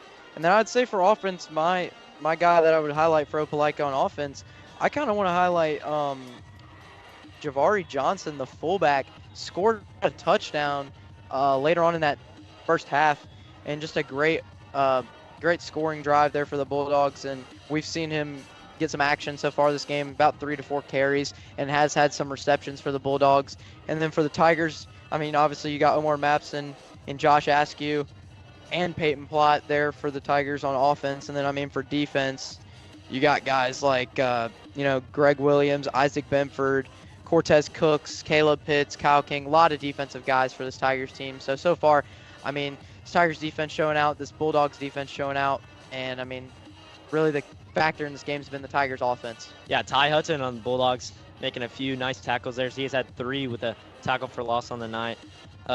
Colby King for the Bulldogs leading this offense. He's doing a nice job there. He's kind of been silently moving the ball downfield. Tiger defense, got to give credit to them. They've been doing a really nice job containing him, getting pressure to him like they've done. Nice job all year. They've done that really well against North Miami Beach and Vestavia, but you got to give credit to that Auburn D-line. And like you said, that Javari Johnson just doing a nice job making plays in that backfield, along with Calvin Hewley, who we highlighted before this game.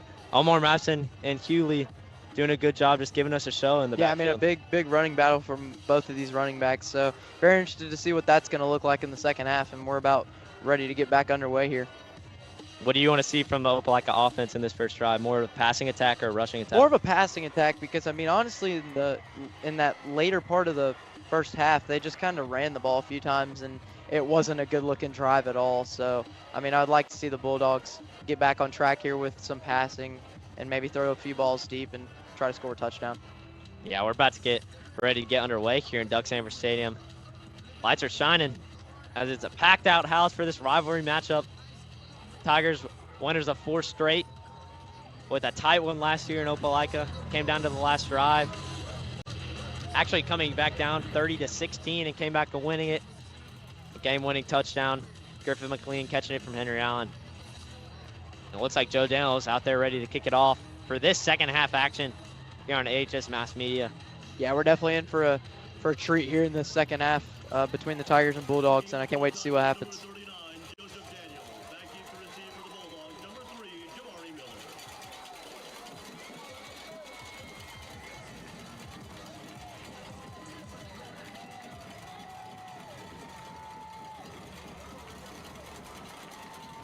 Kick is off, and we're off and running in this second half. Looks like it's going to be a touchback. Yeah, it's going to let that fly through the end zone. Colby Key and this Bulldogs offense getting ready to get after it once more. Yeah, I mean, these Tiger fans really excited. They had the lead here, or they're having the lead here at halftime. Big, especially playing at home. You know, last year was a very tough game for the Tigers at the Bulldogs Stadium. So we'll see if the Bulldogs can tie this one up, though. Start the second half. Hewley in the backfield with Key. Johnson also back there with them. First down here for the Bulldogs. Key's going to hand it off to Hewley. Hewley is going to break a tackle. He's going to misdirection. He's got room to the 30. He's off and running past midfield. He's still on the run, but he's dragged out of bounds around the 25-yard line. Wow, what a start to the Bulldogs drive. Yeah, I mean, you mentioned there Omar Mapson had a few runs in the first half that were big, and then Hughley comes out of the second half with a ginormous run to get the Bulldogs in Auburn territory, deep into Auburn territory actually, almost in the red zone here. So Bulldogs capitalizing off of some of Auburn's early mistakes in the second half. Hewley had a similar run in the first half when they were pinned back deep in their own territory, and then they immediately got a flag that kind of killed that momentum. I'm sure the Bulldogs are not going to want to replicate that. Looks like they're going to get pushed back. Maybe it was just... Maybe they said he stepped out. Yeah, 31-yard line here. First down for the Bulldogs in Auburn territory. Just going to try to draw Tigers off sides. Hewley in the backfield with Key. They're just going to hand it off to Hewley. Hewley's got a gap. He's to the 15. He's to the 10. Hewley's going to walk in. Touchdown Bulldogs early in this second half. Yeah, big touchdown there for Hughley. You know, was just able to find a hole. And, you know, this replay here, you'll see the O-line made a great hole for Hughley. And he was just open, free, able to find a big score there for Opelika. So that's what you want to see there. You know, I did say that I wanted to see passing game get going, but they did the complete opposite of that. Running game there, big for the Bulldogs. Yeah, like you said, that offensive line, really nice job. Looks like the C just split for Hughley there. And a really quick drive, 38 seconds. Opelika can try to tie it up here. They will. Splits the uprights. It's 14-all. 38 seconds into this second half. Bulldogs came out firing. Yeah, I mean, great drive there. I think it was only 2 plays for the Bulldogs, so big 2-play drive for Opelika to tie this one back up, and this is going to be a fun second half the way it's going right now. Yeah, kind of a slow offensive first half. Seems to not be that way. 38 seconds into this second half. Hughley looked like he walked in untouched. Yeah, but I mean, this Auburn offense obviously not a force to reckon with here. You know, you don't want to mess with them. They possibly could go down and score a touchdown early as well. So we'll see what happens. Peyton Block back to receive this kickoff from the Bulldogs. Like I said earlier in this game, he is super dangerous on the return game. Don't want to give him a chance.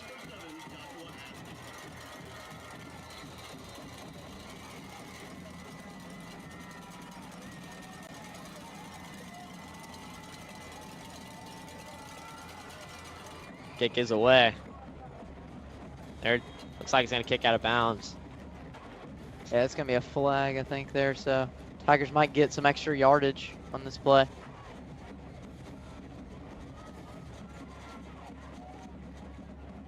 So Jackson Kilgore and this offense set to get their second half underway. Ball will be placed at the 35-yard line due to the ball being kicked out of bounds.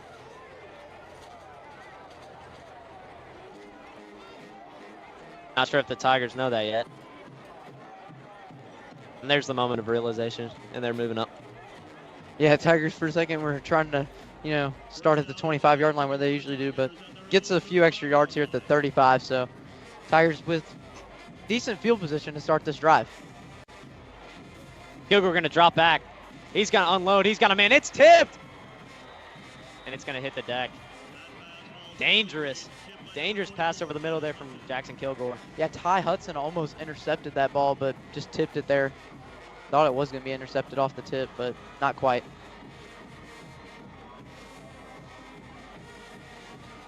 Already good signs from this secondary of the Bulldogs. Yeah, maybe we saw it earlier in that first half. They got an interception, so Kilgore Kind of was a really high snap dangerous. to Kilgore. Mapson going to go around the right side, and he breaks a tackle, and he's going to get about 5.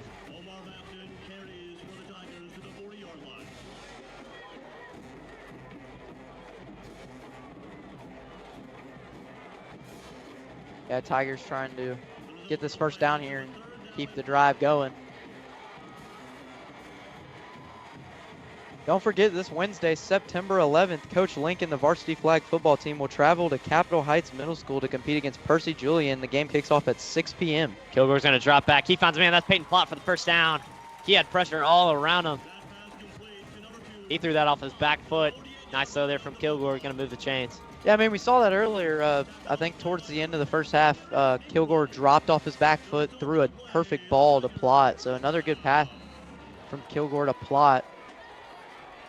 Payne Plott seemed to be that safe option tonight for Jackson Kilgore. Kilgore going to hand it off to Mapson. He's going to rumble for a good gain on first down.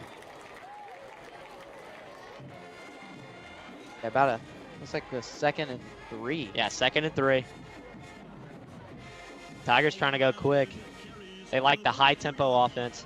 Yeah, we've seen that from them. Vestavia game, we saw it. North Miami game, we saw it, and it really worked for the Tigers. So going with it here in the second half. Mapson going to get the carry, and he will get the first down, and he is rumbling for more, taking some Opelika defenders with him, and he is fired up. Yeah, that's why he might be AHS Mass Media Player of the game tonight. Just an outstanding performance from Omar Mapson. Will be a first down for the Tigers.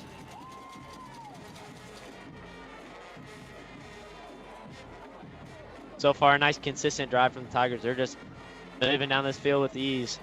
Kilgore will be under center. Haven't seen that much tonight.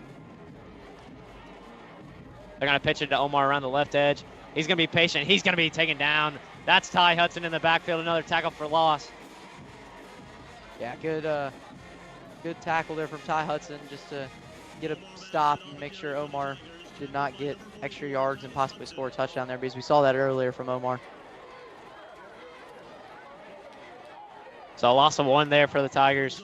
2nd and 11 now. Nobody in the backfield with Kilgore. He's going to drop back. He unloads to a man. That's Askew, and a short gain. Really nice defensive stop there. Carson Moss with the tackle. This Opelika defense, like I mentioned, just good defense so far tonight. And these DBs and this defensive line for the Bulldogs have just been outstanding. Coach Ferg did say on the podcast that this Tigers team's got to be ready for anything with these Bulldogs. Kilgore going to drop back. He showed handoff. He's going to get... Pocket is closing. Doesn't have a lot of time. He's scrambling for his life back there, and he throws it away. Just at the last second, the pocket closed so quick, and I don't know how he got out of there. He was dancing around everywhere. Yeah, it looked like he had a wide open man there towards the sideline who could have possibly ran for a little bit, but just couldn't see him. It's going to be 4th and 11. Surprised the Tigers aren't going for a field goal from here, honestly. Just maybe to give Daniels a try. Right at the 35-yard line. That'd be a 50-plus yarder. It's going to be roughing the quarterback. Actually intentional grounding, so they will be punting.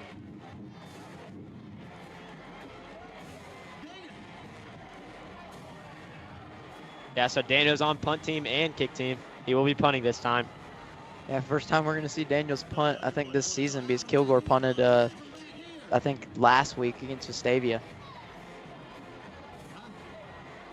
Honestly, not a bad thing that Tigers are getting pushed back a little bit. Give Daniels some room.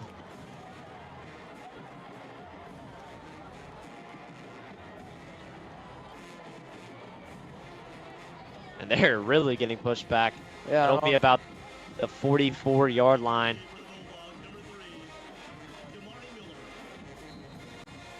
Miller on the return.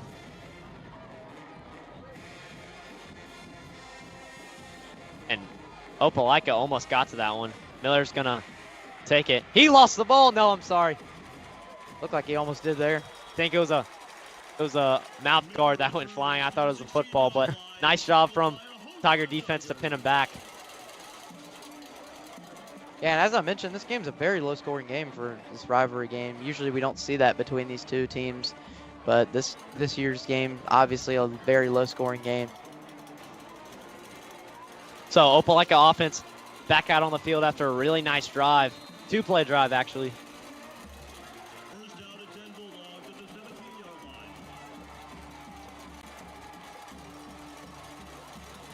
This crowd might be getting Colby Key. Hard to hear. Johnson in motion. They're going to give it to Hughley. Good tackle there by Greg Williams, assisted. Yeah, Greg Williams with Jackson Lovern. Yeah. Couple of senior linebackers doing a really nice job here tonight. Yeah, Jackson Lovern and Greg Williams just been all over the place tonight for the Tigers. And also Alex Gamston, too. The Coach Ferg's linebacker crew in there. Be Key under center.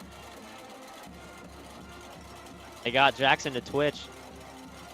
It won't be offsides. They're going to hand it off to Hughley.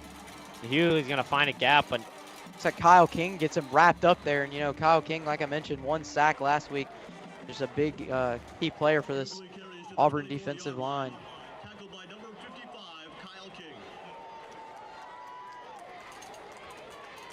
It'll be at 3rd and 3 now.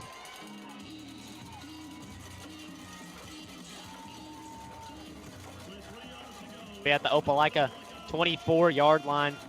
It'll be Key under center again. Hughley in the backfield.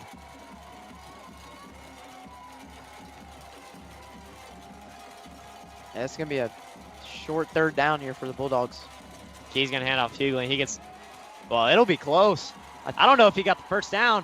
Yeah, he might have not gotten the first down. They might, looks like they might give him, looks like they're going to give him the 4th down here. So Tigers, good stop on defense. I don't think the Bulldogs go for this. I think that was Kyle King in there again. Yeah, Kyle King, 2 tackles in the past 2 plays. So good job by this Tigers defense to hold the Bulldogs on this drive. Yeah, Bulldogs playing it safe, as you got to do this far back in your territory.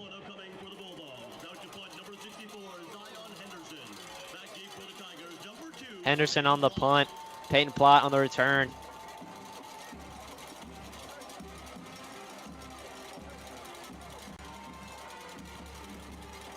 Tigers did have a block punt last week.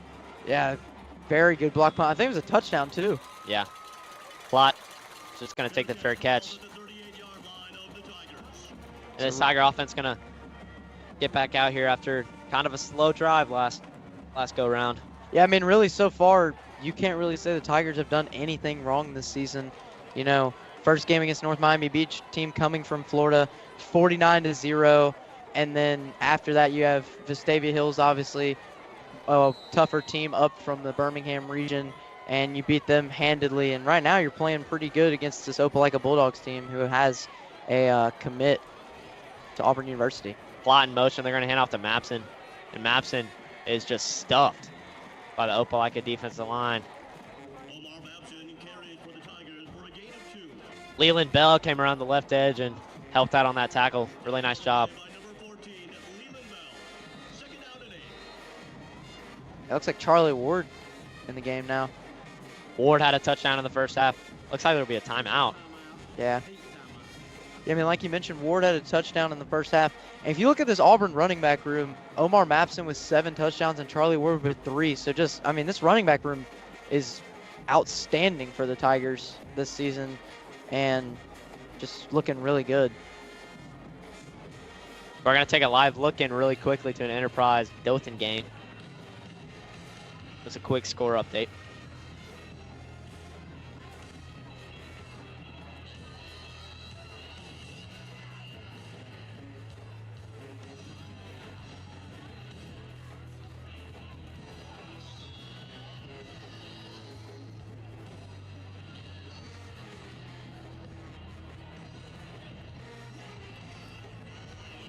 Tiger offense back on the field on this 2nd and 8. Rare to see Mapson not in the backfield. Be Charlie Ward. I mean, you got to give Mapson a break here Absolutely. with what he's done so far. Kilgore fires it to Askew, and it'll be a short gain.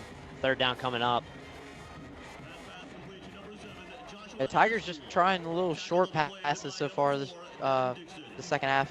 And also, you know, they've been doing some run plays, but that last drive was not, you know, not what you wanted to see from the Tigers. It'll be a 3rd and 5. Mapson back in the game. Kilgore going to drop back. He's looking to Peyton Plott. He unloads and just overthrows a receiver. That's Ryan Birchfield. Not much separation there. Really nice coverage there. Yeah, now the Tigers coming out to punt again. This is not a good look for the Tigers to start this second half, but looks like an Opelika player is down on the field. Looks like he's up, jogging off the field. That's a good sign. That was Amari Smiley, but hopefully he's okay so he can get back out there. It'll be Daniels on the punt again. Yeah, like I mentioned before, quick injury timeout. I mean, this Tigers team just not, you know, not looking too good to start the second half, and they're going to really have to make some adjustments. Opelika almost blocked that punt once again. And Jamar Miller is going to take the fair catch. Bulldogs getting after the punt, for sure. Yeah, I mean, so far, this Opelika team, you know, that last, it was 2 drives ago that they've been, they scored that touchdown. So we'll see what happens with this Bulldogs team this drive here. Had to punt it there last time, but came up short on that 4th and 1. So yeah, interested to see how they attack this Tiger defense after that stale drive. Key's gonna roll out right. He fires and he finds a man. No, it's gonna be incomplete. Couldn't quite hold on to it. It was Bennett Jones, the intended receiver. Yeah, almost a great catch by Bennett Young there.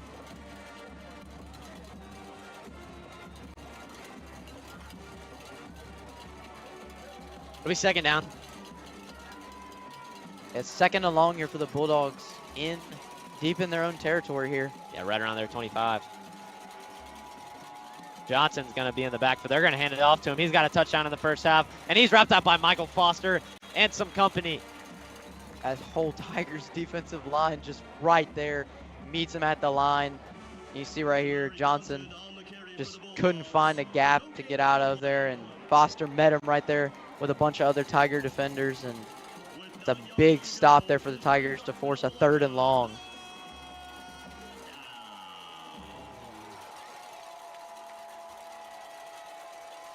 Third and 10 now for the Bulldogs. They're just trying to draw the Tigers offside.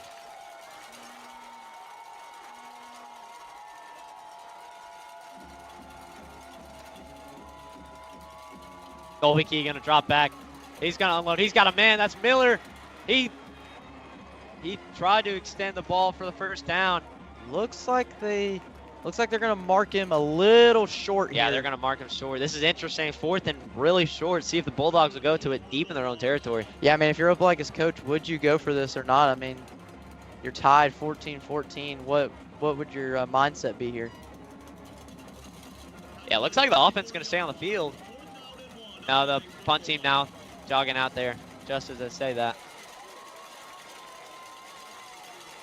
Yeah, we're getting later in this third quarter. We're still tied in this matchup, so looking real good.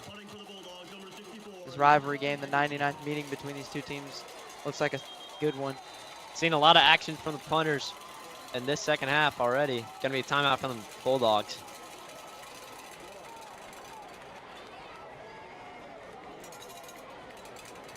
Really nice shot from the Tigers defense.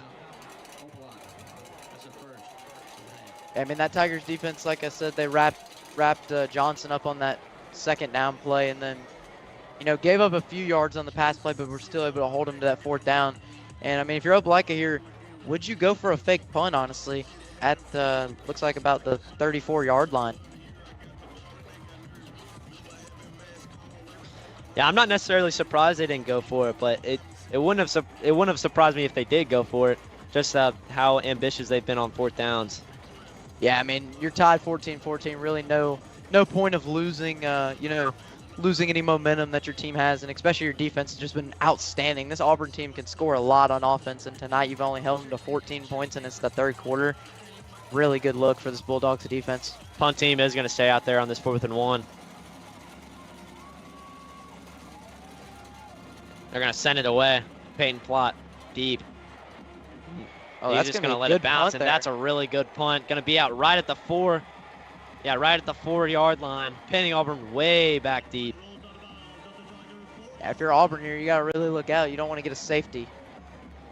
Yeah, this Opelika D-line, I mean, you got Malik Autry on there leading the way, but the rest of this D-line has done a really good job as well, just getting after Jackson Kilgore, making it really uncomfortable in the pocket. He's had to make some plays with his legs.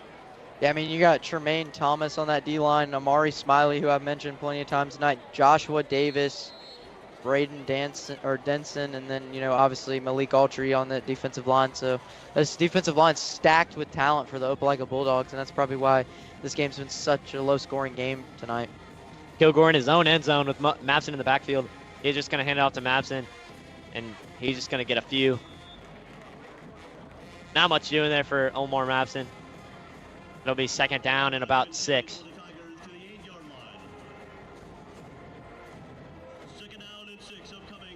Yeah, if you're Auburn here, you really are going to need to score. You want to be up at least 7 going into this fourth quarter. Still 3 minutes to go here in this third quarter, though, so you got plenty of time. Tigers did score quickly at the end of that first half.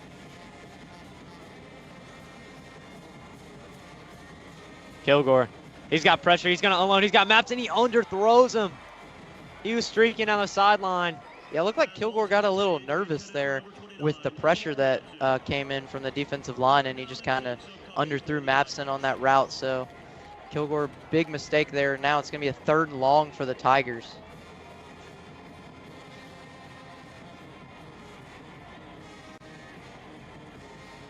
Peyton Plott going to run off the field. It will be a 3rd and 6, and he's running right back onto the field.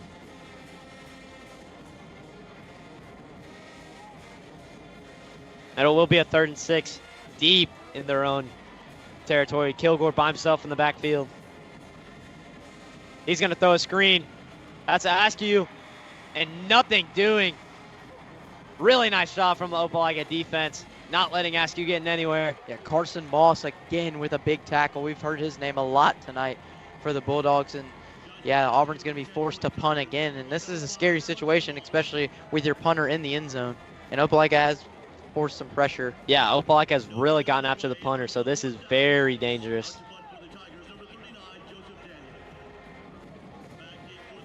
Joe Daniels gotten a lot of action.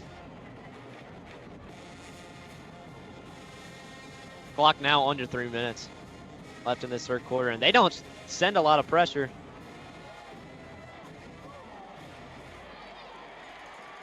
And the ball is down. Yeah, it looks like she's going to be spotted there, but that's not a very good spot for Daniels right there, punting it where he did, and Opelika is going to have great field position that's to really start good this field drive, position. so Tigers defense really going to have to lock in if they want to get a stop here. We've seen it before.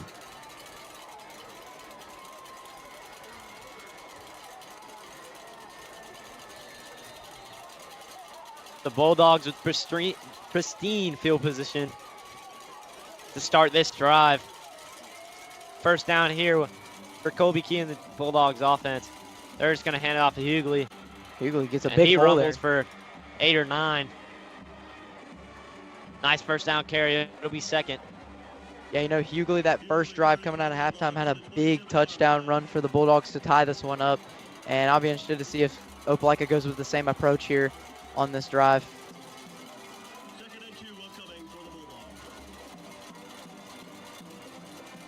Colby Key just going to hand it off to Hughley again, and he is met by an Auburn defensive lineman. And it will be a third down. Let's be Kyle King again. Kyle King, third tackle this game, so great job by Kyle King to get to Hughley right there, get a big tackle. So a 3rd and 1 now.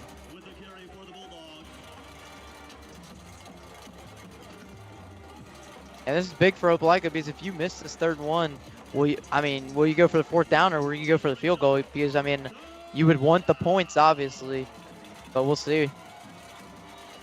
First, they got to get this 3rd down. Oh, and that looks like a big mistake. Yeah, there's going to be a lot of movement. Yeah, big Bulldogs going to mistake. be pushed back.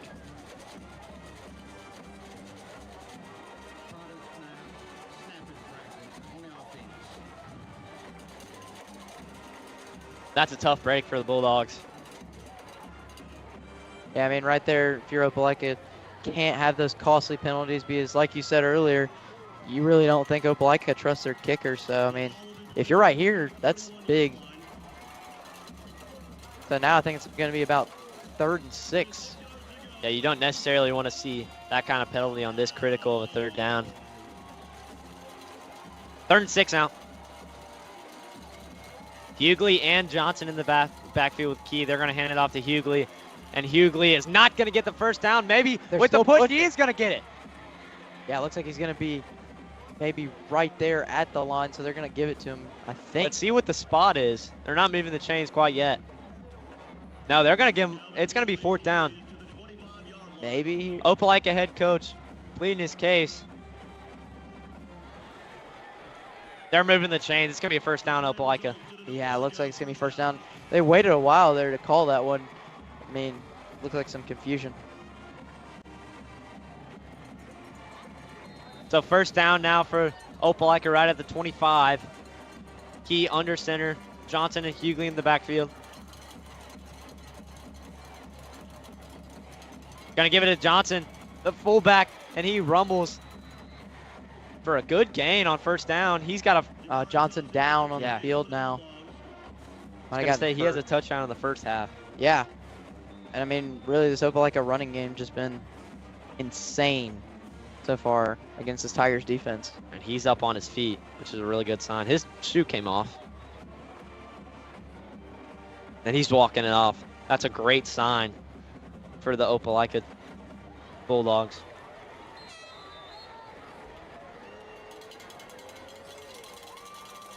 Under a minute now in this 3rd quarter. Yeah, I mean, this 4th quarter is going to be really exciting the way this game looks right now. So I can't wait to see what's in store for this 4th quarter. 2nd and 4 now for the Bulldogs. Man in motion.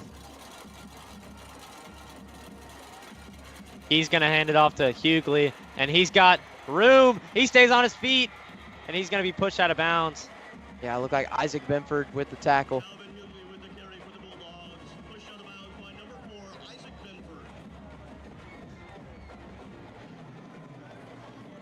Isaac Benford, a key contributor to this defense, has had a lot of nice turnovers. Yeah, like I mentioned, you know, the fumble recovery and the interception. Interception against Vestavia, and then the fumble recovery against North Miami Beach, which did score a touchdown. Key under center. Looks like the Bulldogs kind of going to wait here and let this clock run out maybe. Yeah. Yeah, maybe they're going to take it to the 4th quarter. It's all tied up here in Doug Sanford Stadium for this 99th meeting between the Opelika Bulldogs and the Auburn Tigers. This is going to be a fun 4th quarter to watch, Reese. Yeah, I mean, this is going to be great. 14-14 going in this 4th quarter. Both defenses battling. And, I mean, I can't wait to see what's in store to end this 99th matchup here at Doug Sanford Stadium. And the crowd atmosphere has been great. And swag surf's already starting here in this 4th quarter. So it's going to be great. Tell you what, I didn't expect this low scoring of a game. No, I mean, like I mentioned, like we said in Countdown, we just thought Opelika's offense was going to be able to execute the way they have been the past 2 weeks, and we thought Auburn's offense was going to be able to execute. Because I think the score predictions, I think I said 31-28. Yeah, and these defenders are just showing up and showing out today, making it really tough on these opposing offenses. Yeah, and it's been fun to watch. This would be a big win for this Opelika Bulldogs team at Duck Sanford Stadium, and then for this Auburn team, it'd also be a big win going to Enterprise next week. And, I mean, Enterprise up 21-14 right now. Yeah, checking in on Enterprise. And Dothan game.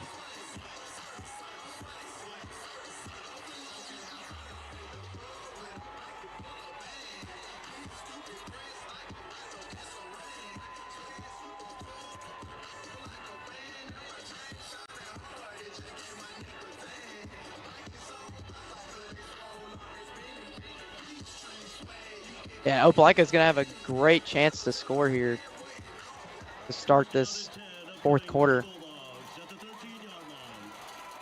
Bulldogs setting up camp at the 13-yard line. First down. Looks like Key will be under center, and Johnson's back out there, which is huge for these Bulldogs. He had a touchdown in the first half. Hughley in the backfield as well. And they will give it to Hughley around the right edge. And he's wrapped up by Caleb Pitts and B.J. McGee. Nice tackle there from the Tigers defense. Yeah, like you mentioned in pregame, B.J. McGee, a key factor is Auburn defense too. So, I mean, honestly, everybody on that field right now just has been insane for the Tigers tonight and have been a dominating force against this Opelika offense. Yeah, it's actually coming down right now, looks like.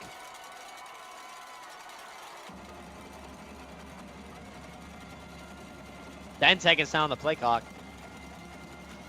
Bulldogs got to hurry. Key under center. He's going to give it to Johnson, and Johnson's going to be taken down. He just takes some Auburn defenders with him. Yeah, I mean, it's really hard to take down a guy like that, especially your fullback. I mean, he's been all over the place tonight for Opelika, and like we mentioned earlier, that touchdown that he got in the first quarter, and just great job by this Auburn defense to keep holding them here and possibly get a field goal. Yeah, Javari Johnson, a junior, listed at 5'10", 240. That's definitely pretty difficult to take down. Yeah. When you got some of these DBs that are, 190. Same formation for the Bulldogs. This time they're going to give it to Hughley. No, Key's going to keep it himself. He's rolling out left. He throws to the end zone. Touchdown, Bulldogs. Bulldogs take the lead, 20-14, with about 10 minutes to go in this fourth quarter. Big score there for the Bulldogs, and that's the first passing touchdown by Key we've seen tonight. And the Bulldogs take the lead in this fourth quarter here. That was Brody Jones, the senior, who found the end zone for the Bulldogs. Also going to be the placeholder. Yeah, and I mean, this Tigers crowd demoralized right now after that touchdown, but Tigers still in this one with 10 minutes to go, so nobody's out of it yet.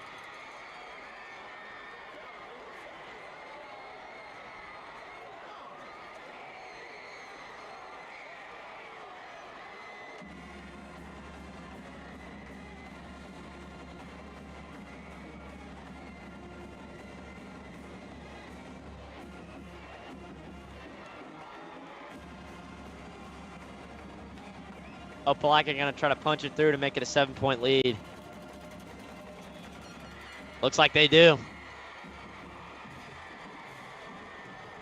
Opelika scoring early here in this fourth quarter. About 10 to go. Yeah, big score for the Bulldogs here and taking a lead. And like I said, this is going to be a big win for Opelika if they could pull it off. Yeah, like you said, this Auburn team kind of looks like the life got sucked out of them a little bit. Yeah, but no need to be discouraged. Only down 7, so yeah, plenty of time left. Still got a chance to come back here if you're the Tigers. There's a flag on the field.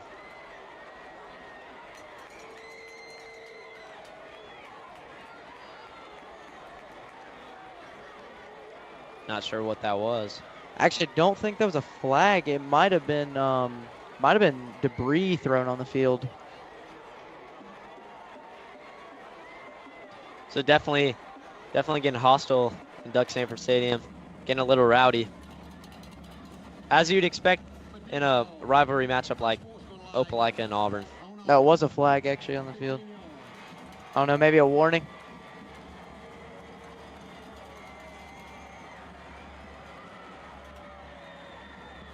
Looks like it's gonna be pushed up. Huh. Very weird there. Not sure what the call was, but it looks like the Bulldogs will be kicking off at 45 yard the 45 yard line. So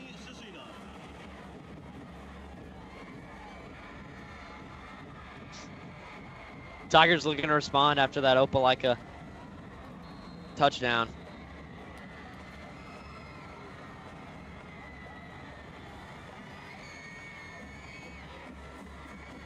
And that's definitely going to be a touchback there. That thing went through the field goal post.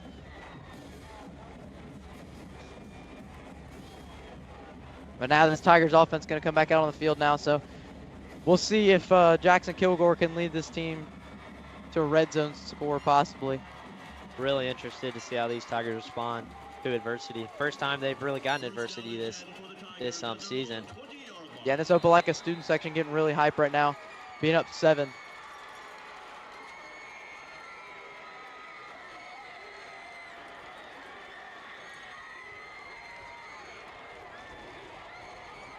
Kilgore in shotgun.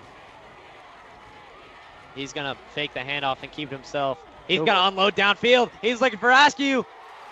And he called it to the 20. Askew might find the end zone.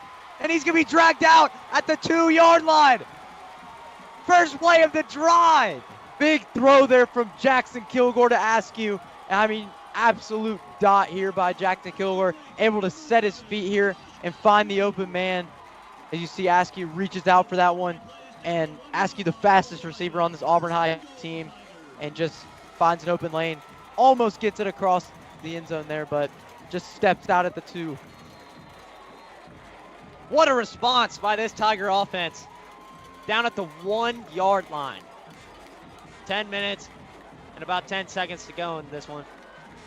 That's big for the Tigers there to open up after Opelika scored and possibly tie this game. They're going to give it off to Omar Mapson right up the middle, and he is just, it looks like they're going to mark him just short here. Wow. Second down now for the Tigers. They're going to give him, no, it will be a touchdown. It's second down, sorry. Yeah, they threw their hands up, and I got excited. It'll be second down now for the Tigers. It looks like Antonio Welch coming in the game now. Welch and Askew over to the right side over there. They're going to stack the box, and they're giving it to Omar right up the middle. Tigers respond in a matter of seconds. Yeah, Omar Mapson, I mean, insane right there. 8th touchdown of the season. This is only the 3rd game of the season, and just a great job by Omar as he finds a hole there. And obviously the play of this drive was Jackson Kilgore's throw to Joshua Askew. I mean, what a throw to set up this touchdown drive. And the Tigers are right back in this game. Just when we were talking about the life getting sucked out of this Auburn team, as Joe Daniels going to try to tie this one up, and he sends it through. Tie ball game here in Duck Sanford Stadium. I mean, I'm telling you, these rivalries, anything can happen in these rivalries. We've seen it with, Auburn and Alabama rivalry. It happens all the time. Just crazy things happen in this Opelika rivalry too, and it's insane.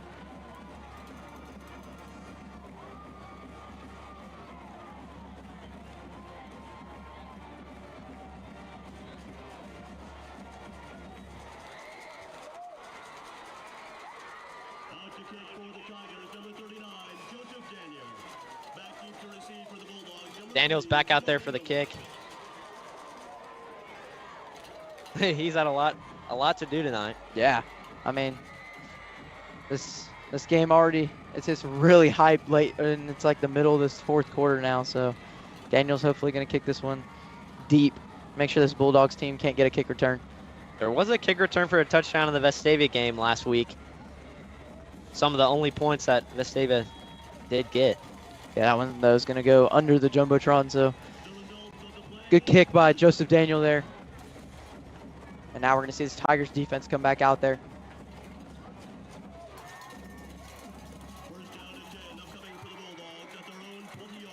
It'd be big if the get a stop here, but also it'd be big if the Bulldogs could go down and get another touchdown drive. It'd be back-to-back touchdown drives. First time we've seen that for them tonight.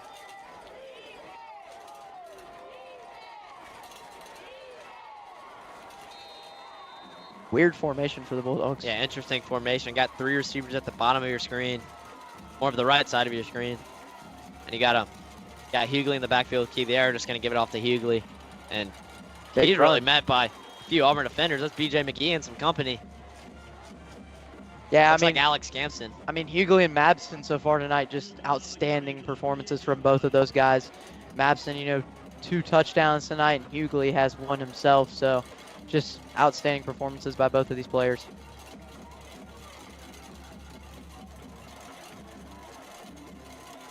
And both of these defenses, too, have done really well tonight, even those 21 points. There's a matchup down at the bottom of your screen. It was LaMichael Gunn and Jamari Miller.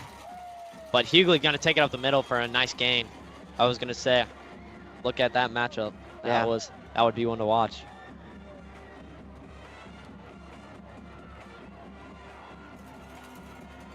So 3rd and about 2.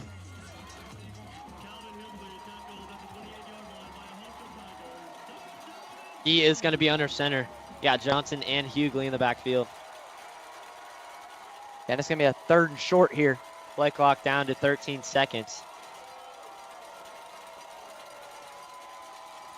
They're going to give it to Hughley. And Hughley's dropped by Carnell Jackson in the backfield. 4th down coming for the Bulldogs. Yeah, I haven't really heard Carnell Jackson's name tonight a lot, but right there makes an outstanding play. Reads the offense right here. I mean, as you see on this replay, Carnell Jackson just gets past that block and absolutely hammers Hughley at the line. And it looks like the Bulldogs are going to be punting the ball here. Really nice job from the Tigers defense to get that stop.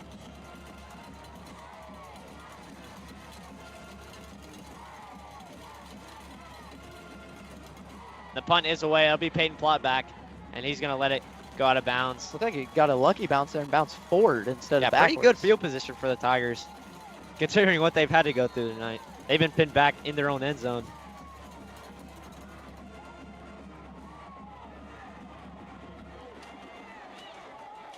It's about 7.5 to go in this one. And this intense and hyped up rivalry match. Definitely living up to the hype. Yeah, I mean, game of the week. And just outstanding play by both of these teams here tonight at Duck Sanford Stadium. Askew and Welch to the bottom of your screen and Peyton Plott to the top. You got Mapson in the backfield and Kilgore in shotgun. He's going to look and spin the other. He's going to dump it off to Mapson. And Mapson's going to get right across midfield, and he's tripped up. Yeah, it looks like Mapson slipped because, you know, it is raining really hard right now at Duck coming down. You see all the umbrellas in the stands. They're going quick. Tigers right at the 49 of Opelika. And he's going to fake the handoff, give it to Welch quick, and he is dropped by an Opelika defender. That's Devin Dixon. He's had a good night. Yeah, I mean, that secondary for Opelika's done really good. Devin Dixon, Carson Moss have just been outstanding, and Kevion King as well. So, quick 3rd down now for the Tigers. Right at the 48-yard line. About third and about 3. 3rd and 2. Hand it off to Mabson up the middle. He's going to get the 1st down after a good push.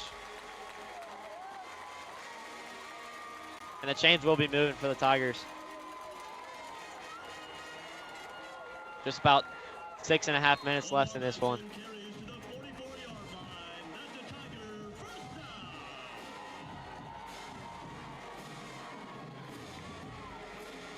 Yeah, Kilgore going to hand it off to Mabson. Mabson breaks a tackle, and 2 Opelika defenders. Nice job wrapping them up.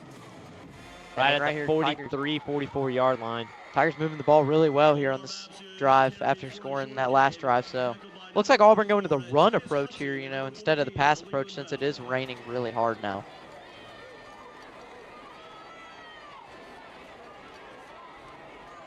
Probably not a bad idea to set up Joe Daniels with a nice chip shot.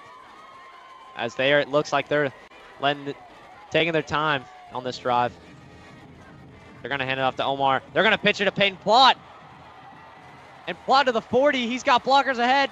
To the 30, he's dragged out of bounds. It's going to be a first down for the Tigers. Great double reverse play there by the Tigers. I mean, just executed that really well. And good job by Peyton Plott to get Tigers in field goal range now.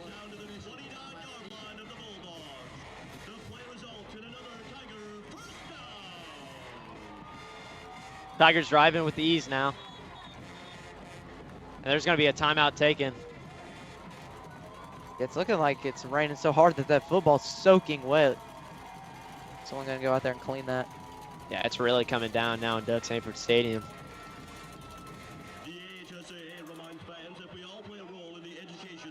Really exciting fourth quarter so far. Reese, what have you seen?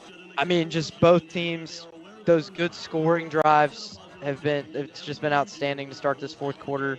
And then also the defenses in this fourth quarter have been great. Tigers are moving the ball right now, though, and have a chance to take the lead with about 5 minutes to go. So it's going to be interesting these last 5 minutes what happens between these two teams. No doubt.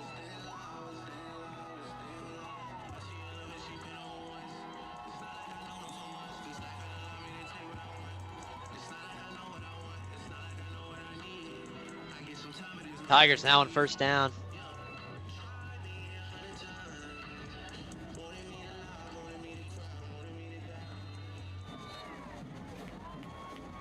Kilgore going to be under center. Going to pitch it off. No, he's going to keep it. He's going to unload to the end zone. He's got a man. Wide down. Joshua Askew. Wide open in the end zone. And a dot from Jackson Kilgore for the Tigers to take the lead with 5:30 to go. And that was just outstanding throw there. Was able to set his feet again, as you see on this replay here. Kilgore sets his feet, throws a perfect ball to Joshua Askew, and the Tigers are now back in the lead. So Omar Mapson had some words right there with the Opelika defender.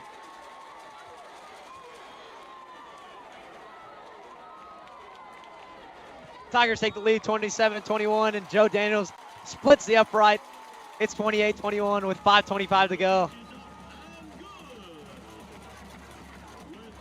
Man, great scoring drive there from the Tigers, and now back in the lead.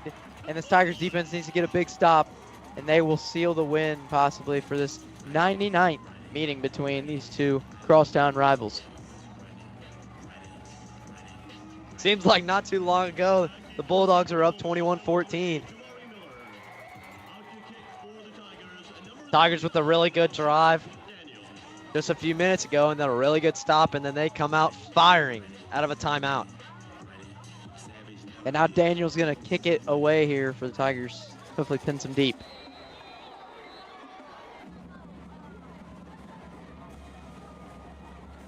And this Opelika fans are just demoralized now after 2 straight touchdown drives from the Tigers. It's going to be a shorter. Looks like he's going to be able to return it.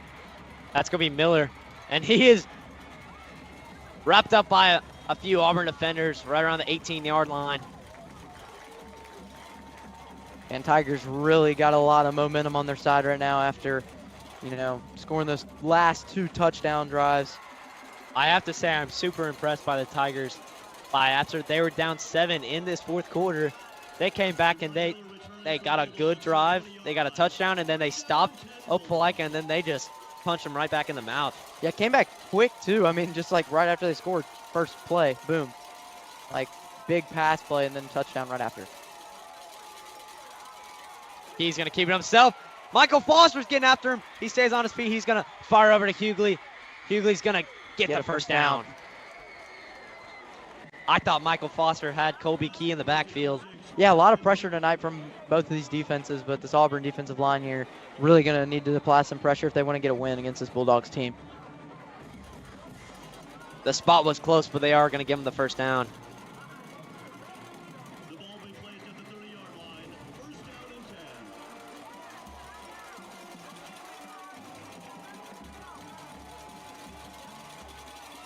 It's going to be a double reverse. Hughley. But it's a fumble. The ball's out. And the Tigers, I think the Tigers have this one. There's a scramble for the ball. Let's see who has it. Oh, looks like 3 different players have a good. I have no idea who has the football. Refs are trying to sort it out. Looks like Opelika says they have it. Yeah, It looks like it'll stay with the Bulldogs. Very costly mistake there for the Bulldogs. Losing back a big chunk of yards there. There's a and flag there's a on the flag. play. Looks like Maybe is that some gonna words. Go Maybe some words from an Auburn player. No, that might actually be that Opelika player right there. There's a lot of things going on right now on the field. Kyle King trying to plead his case to a referee. It's going to be on Auburn. Yeah, it's going to be on Auburn here. Thought it might have been conduct. Yeah, I thought it might have been Tremon Thomas there, but no. Caleb Pitts with some words, but Coach Etheridge not happy because, I mean, I don't know if you saw earlier, after the ball was loose, Caleb Pitts was standing up, and Tremon Thomas actually threw a punch at Caleb Pitts. So Coach Etheridge trying to plead his case and try to say that should have been a personal foul on Opelika, but not going to get the call. And they're moving. They're moving it so far upfield. They're moving it almost to midfield here. Yeah, that's at the 45. And So- that could be costly for these Tigers. Yeah, very costly mistake for this Tigers team after the fumble. I mean, you knew this game was going to get really chippy. It's a rivalry game. Actually, I think that was double penalties. I think it was unsportsmanlike conduct at first, and then I think there was another unsportsmanlike conduct on Coach Etheridge. So looks like 2 unsportsmanlike conducts there by the Tigers. There's going to be a timeout by Auburn. And just not what you want to see from the Tigers after what seemed to be like a great stop there. Yeah. Just not a good look. And Etheridge is fired up at, looks like Kyle King. Yeah, it looks like Coach Etheridge is pretty mad at that defense there after costly penalty.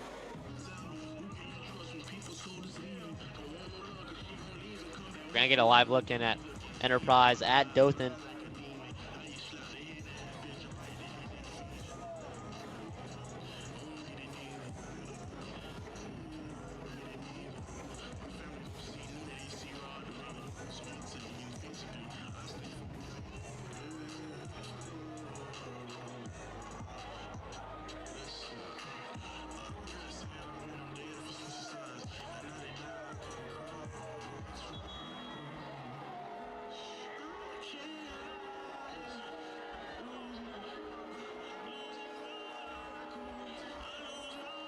Yeah, it looks like Etheridge still has some words for those officials over there. He's got to be careful. You don't want to move the ball even more forward than it already has been. A lot of booing going on. A lot from the Tigers side, as you can imagine. Yeah, not a good look right now. The Tigers kind of getting some costly penalties, and these refs still meeting at midfield. I don't know what this is about, though.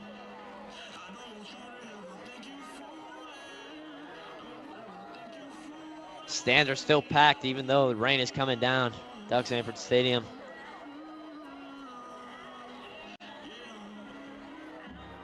Okay, they're going to move the ball back a little bit. Maybe double unsportsmanlike conducts. I don't know. That was the late call right there. All right, we'll be at the 30. I don't know what the conversation was down there, but Opelika will be getting the ball at the 30-yard line. Yeah, I'm guessing that might be on the Opelika. I mean, they're talking to the Opelika head coach now.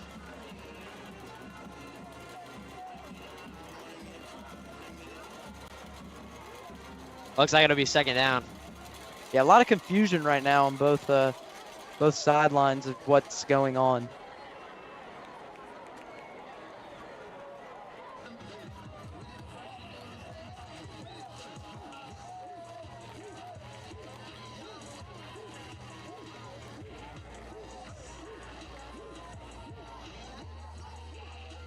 Reese, if you were Opelika, what would you be doing to try to get some points on the board? I mean, honestly, you gotta throw the ball deep here, even in the rain. It's 4 minutes to go. You gotta try something. Yeah, Auburn defense been doing a good job late in this one. Yeah, I mean, this Auburn defense, we've been highlighting them all game. And they've just been outstanding. And now it looks like Opelika's coach complaining still, so I really don't know what's going on right now.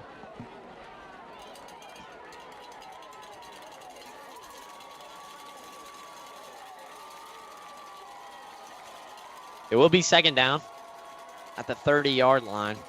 4:24 left in this one. Plenty of time for the Bulldogs. Yeah, we might finally get a snap off here after maybe a long delay there. They're going to give it off to Hughley, and Hughley is just dropped. Greg Williams came off, and Jackson Levin was there to help. Heard both their names tonight a lot. Yeah, both of these teams just chirping at each other, and it's not. It's fitting. Yeah, It's fitting you had Coach Ferg on the podcast this week, as this linebacker room has done a really good job tonight.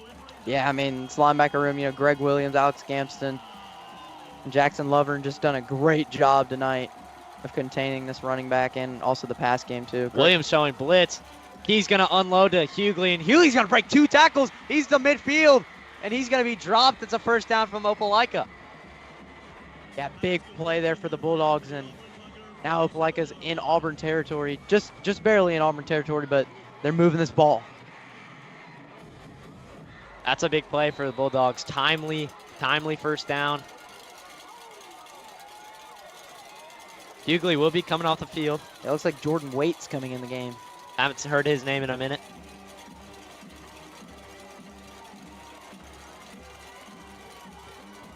Key gonna give it to Waits. Waits got a hole. A nice carry on first down.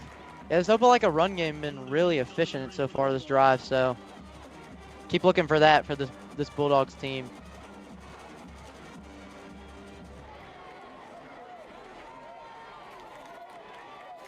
It'll be 2nd and 4.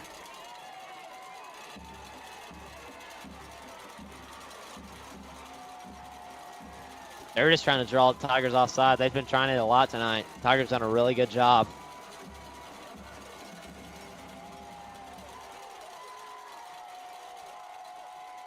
Key gonna hand it off to Waits again, and Waits still going. Yeah, he's gonna be close to the first Looks like down. he's gonna be a yard short from that first down marker there. So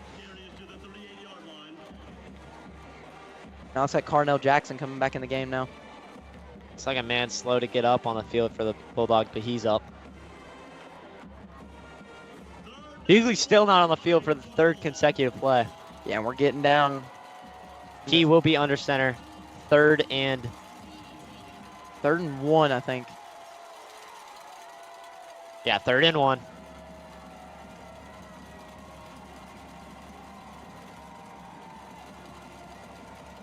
Key gonna give it to Johnson.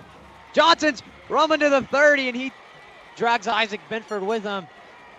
Yeah, and he'll be down inside the 30-yard line. Tigers did not see that one coming there. Fullback dive right there by Opelika, just able to find a big hole was Johnson, and he's been outstanding tonight at the fullback position. So this game's getting down to the later part of the rivalry game now, and it's going to be interesting to see what happens these next few minutes. Key in the shotgun. He's going to drop back. He's looking right. He's got a receiver. It's intercepted by Alex Gampton. Alex Gampton got the interception, and that might seal it for the Tigers. And when you look at this Tigers sideline, they're absolutely hyped after the interception. And would you look at that? Coach Ferg's linebacker crew comes up with a big interception. He makes the tip, and he gets the interception.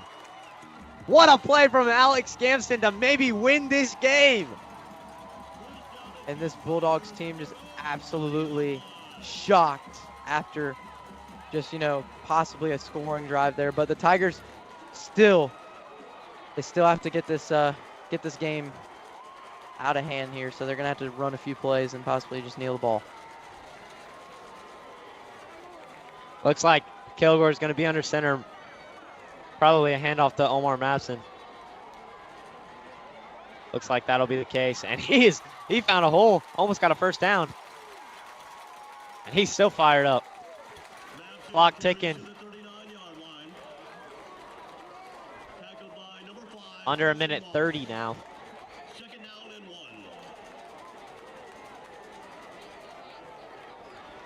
Man, the Bulldogs were driving too.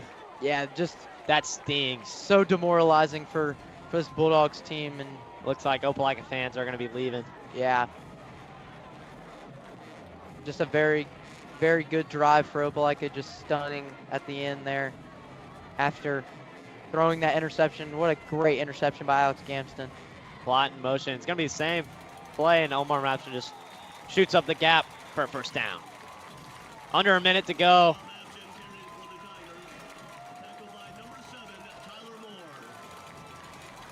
Looks like a Opelika lineman got after Kilgore.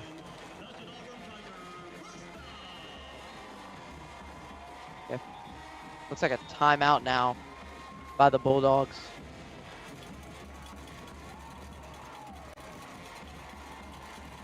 Man, what a game we've witnessed here in Duck Sanford Stadium.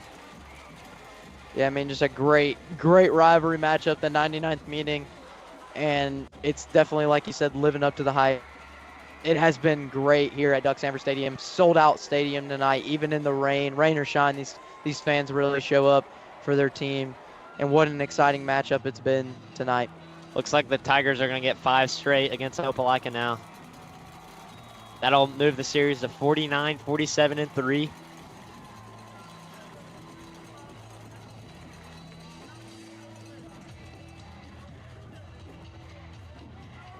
Assuming they do just kneel this out and take this win. Yeah, because Opelika only has 1 timeout left, so. Looks like that'll be the case. Kilgore in victory formation. Yeah, and we knew coming into this week, we knew what the expectations were for this Tigers team and this Bulldogs team. And the Tigers lived up to those expectations and just absolutely dominated this Bulldogs team in the second half. And Tigers now 3-0 on the season after once they come out of this timeout. Really hard fought win. Yeah, great win. You can hear the student section chanting. You know, it's great to be an Auburn Tiger, and great win here tonight at Duck Sanford Stadium from this Tigers team. And Opelika did take a timeout. Yeah, they did take a timeout, but 48 seconds left in this one. Still second down, so the Tigers just kneel it one more time, and this one will be over.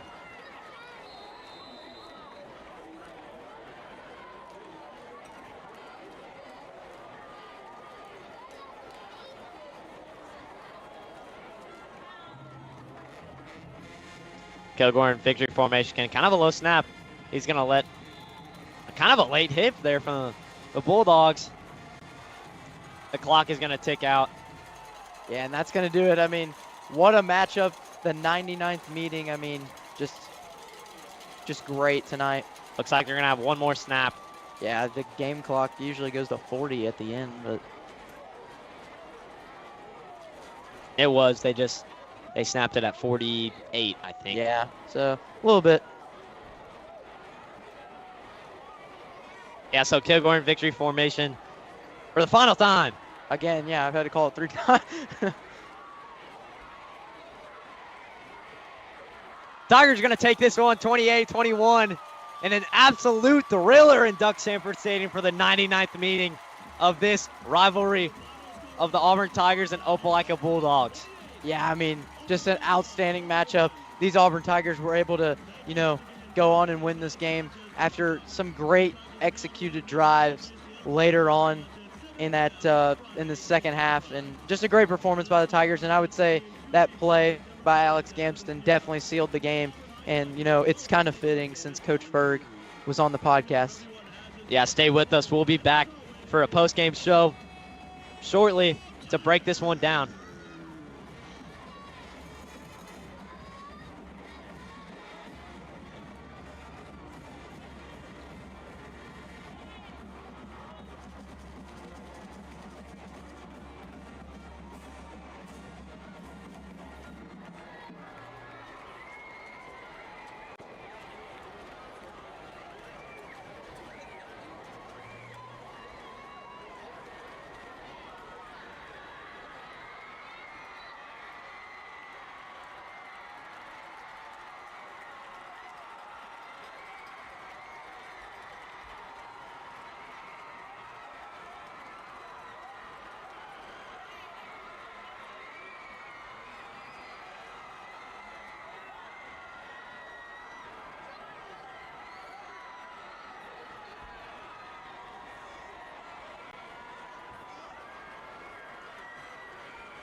Auburn, we commit to hard work, to an exceptional education that serves humanity, to our creed that's inspired generations of the Auburn family, keeping us grounded, yet groundbreaking. You'll find us at the forefront of every challenge, building intelligent systems, resilient communities, and a safer, healthier tomorrow. Because when the work of the world demands the best and brightest, it will find them right here.